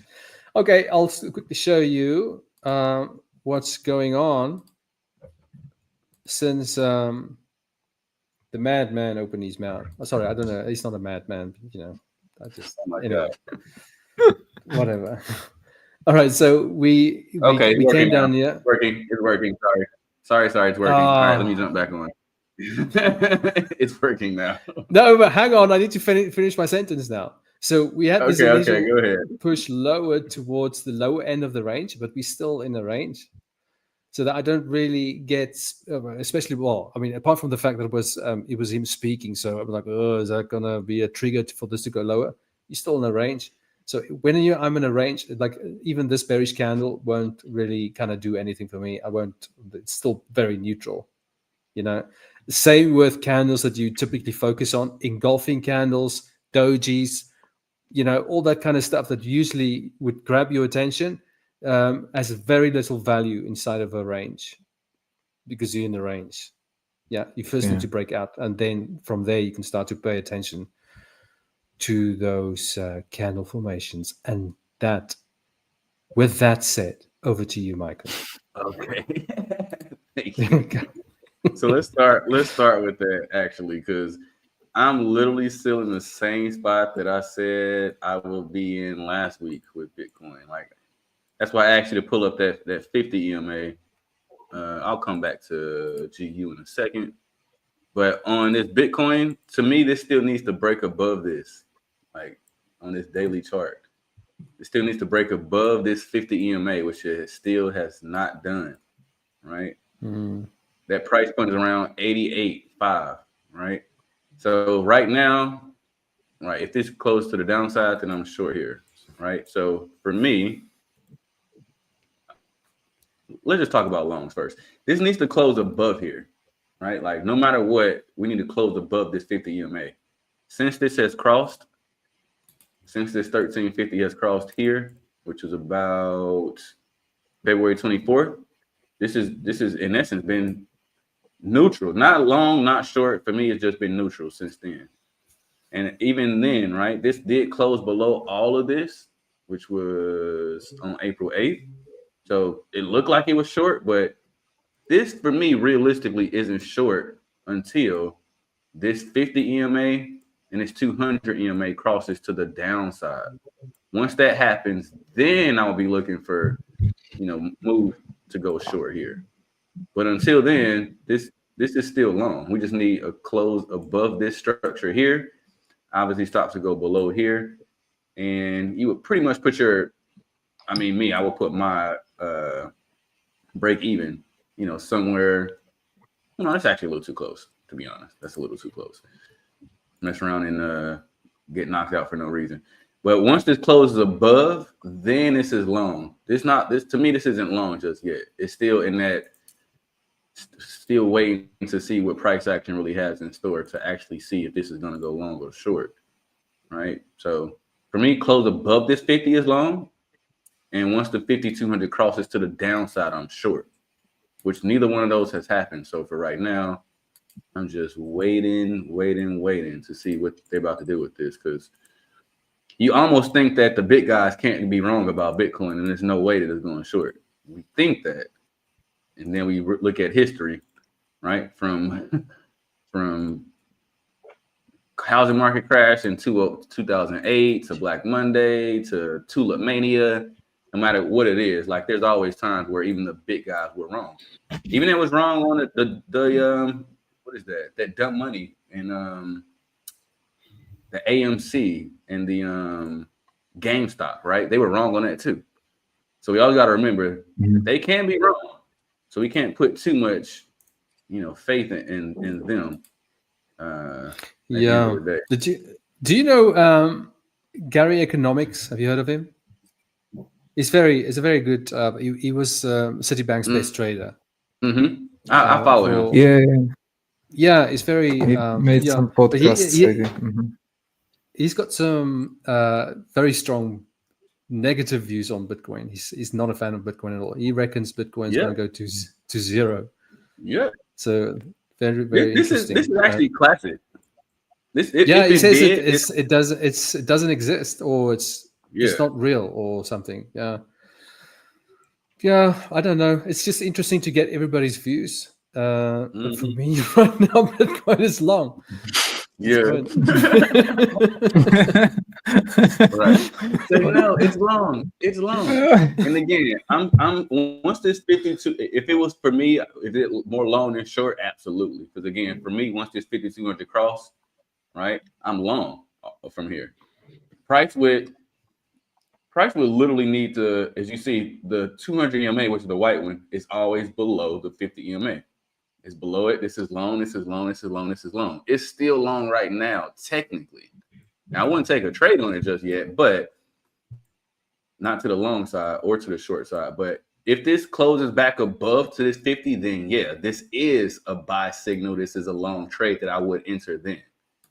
On the flip side, again, if this 50 EMA and 200 EMA cross back to the downside, just how it crossed to the upside here, and I'm long. If it crossed to the downside here, I'm short.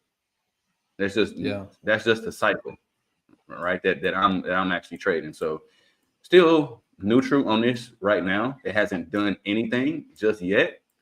But yeah, this is right there on the cusp. You kind of can't tell if this is going to break above and go long, or if it's going to go short, will fall low, and the 5,200 is going to cross to the downside. It's right there at the cusp of it. So just kind of hanging out right now on that one. GU, I saw Robert or somebody said something early today about, what was that? I think it was Andrew. Which session were you yesterday? Second one. Yeah, at 1.300. Yeah, 1.300, right? So yeah, I am. Oh, that's the daily. I'm like, what in the world? Okay. All right, cool. Wow, so yeah,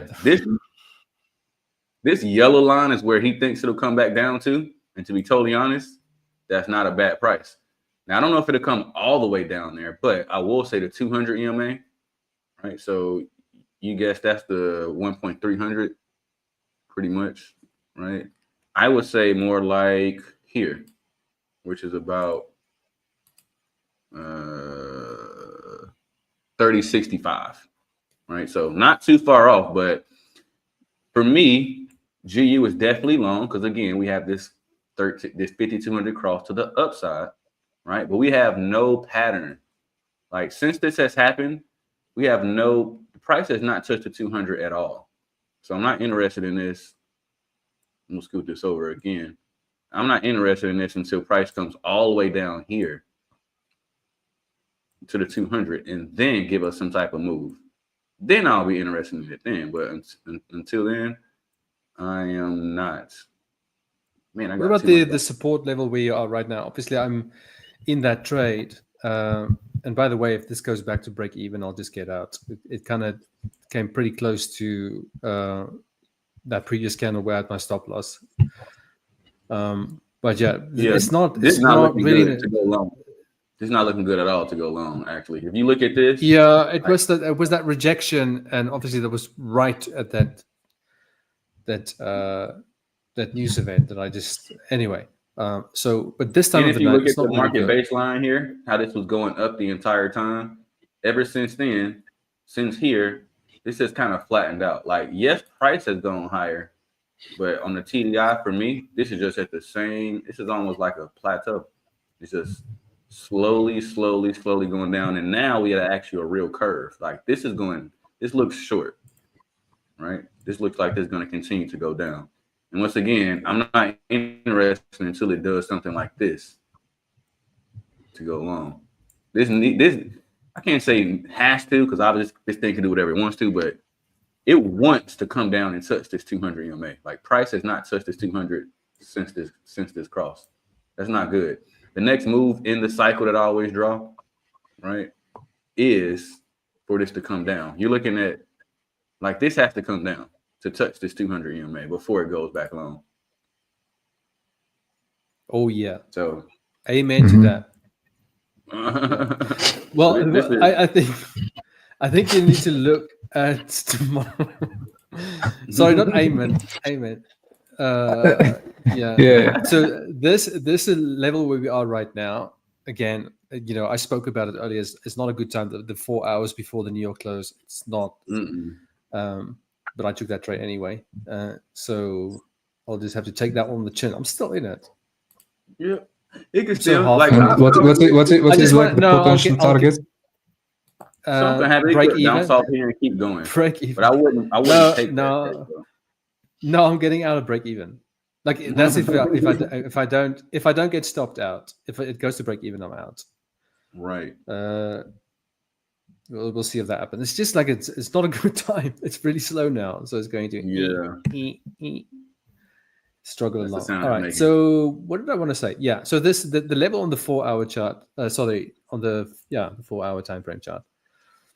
So that's a breakout and retest. At this exact zone? That's a breakout and retest. Now, not for today, for tomorrow London session. That's a potential if it holds there. If you can see it, it's definitely reversing on 4 hours. If you look for me, like this area over here, right? Could I justify that? Yeah, actually I could. Yeah. So we spoke about breaking. Yeah, because we spoke about the gold earlier. I was trying to draw similarities between it. It's unusual times. So that can be again tomorrow morning London session. I will look at where prices here, and it will be the first time this week I'll be interested in the trade. That's if it just breaks through, then I still think the 131.50 level roughly. 131.50, maybe 131.1. I don't know what volume to expect tomorrow because of Easter. It's right. Yeah. I don't know. It's like it's a tricky one. So, but I will definitely be interested if I get tomorrow morning and I see this breakout retest is holding. I will go long. Not now. Tomorrow morning. If it moves overnight, so not now. Not now. If it moves overnight, then that's also that sucks, but that happens as well. So cool. So this is something else I was looking at today. I actually took this trade yesterday live for everybody, and I grabbed this nicely. Like I took this close here and took this up to this level, not far at all actually. So I grabbed this yesterday, but I mentioned that this is not my favorite setup. I only really took it because I see that within the pattern that I have, right, which is this huge W structure here. I'm expecting this to go up, bounce off of here, and continue to go up like that, right? So that's really what I'm looking for. But as you see, this did not happen. I only took this because this was a beautiful trap candlestick pattern, right? But I did have placement today. You see, I had this alert set. This is my master trade. Which candle? Sorry. Which candle is the trap? Is it the green one or the red one? So you see how this green candle closes above the 50, and then this very next red candle closes below the 50 and hits below the 13. And then this very next green candle closes above the 50 and closes above this area right here. This is a trap pattern for me. This is a classic candlestick trap pattern. So I would want to be, which I was long here yesterday. As soon as this closed, I was there long. Actually, I was a little late to this, to be honest. I was slightly late, but I would have wanted to be in where this closed. And then my break even would have been, where is this? Let me scoot this down. Oh, my break even price is right here, right? Because you see this blue tracer over here. So as soon as this moved here, I was at break even, right? And y'all know I close my trades at 355 every day, no matter what, just in case. I don't want to pay that swap that we were talking about earlier today. I'm not a fan of the swap. I don't like to swap nothing when it comes to these markets. So I'm out, right? So I end up closing this. Obviously, it didn't get to my TP. But my next move is right here. I was looking for this to close. Obviously, I never took this, but I wanted this candle to close above the 13, which you see these two candles didn't. My stop would have been here, and my take profit would have been the 200 EMA. This would have been a nice one, y'all. A 1 for 2, a nice 1 for 2. But of course, we had 9:30 news, so I couldn't take this trade until after the news happened. And what happened right at 9? Well, this happened at 9 o'clock Eastern. So it never really manifested for the close for the next day. I love that word, manifest. Didn't manifest. Yeah. the only thing that I manifest is if I think about a coffee, and then I manifest that I have to make it. To actually make it. But I have to make it. Right. Yeah. But okay. This is the classic pattern, guys. Classic pattern that I always draw. Yeah. Phase 1. I was looking for phase 2. Yep, this move right here. I wanted to be in this right here. That today could have been right here, but it never happened. Right, so it was a pass. And then same thing, because we got to jump off. I'll be really quick. And then FJ was the same thing today. You guys can see this. This darn thing was close. It's just on the opposite side. If you can look at this, this was a short, right? We got that M pattern at the top. We had this 1350 cross to the downside. We had this run down that did not touch the 200 EMA. Pulled back to the 50. I was expecting this to hit this and drop, right? Stops would have been above here, obviously. TP would have been a 200. This would have been a nice 1 for $1.33 today. Nice. But same exact thing happened. This, first of all, that trade that you actually took was a beautiful one. The one that you showed earlier, the one above the 50. That to me is a perfect one. This one that you just showed here for me is a bit, for me, maybe because I'm not familiar with your strategy, is a bit more difficult to read. Yeah. So this is that last one is more of a peak trade, and I took it off the candlestick formation. This one is actually my highest probability setup. It's because this is that same thing, just the other way around, right? That peak, that break, that retest, and short, right? Same thing right here. This move is this move right here, right? If you look at this, you can see the M structure up here. Once this 1350 cross, you got the run down. So this is the break, right? This is the retest right here of this same area right here, and it drops. So I was looking to take this move today. Again, that's this exact move right here after the peak. It's the same thing. Michael, do you mind if I just quickly share just one quick? Yeah. I'm done. I just wanted to show that really quick. Okay, great. Yeah, it's just one last pattern I want to share. I've shared this with Paul before. I've never shared it with anybody else. It's also another reason why I'm long Bitcoin right now, and it's because of this very, very powerful formation. It's called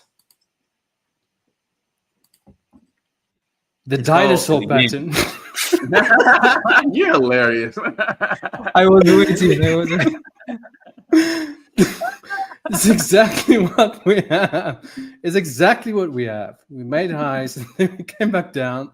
We're now right here. You see, You're this is also about the every day. Oh man, the dinosaur pattern. So anyway, guys, with that, we'll wrap up. Aymane, Michael, always great to see you guys. Have a great evening. Thank you. Of course. Thanks for all the viewers. Cheers. All right, Bye-bye. guys. Bye.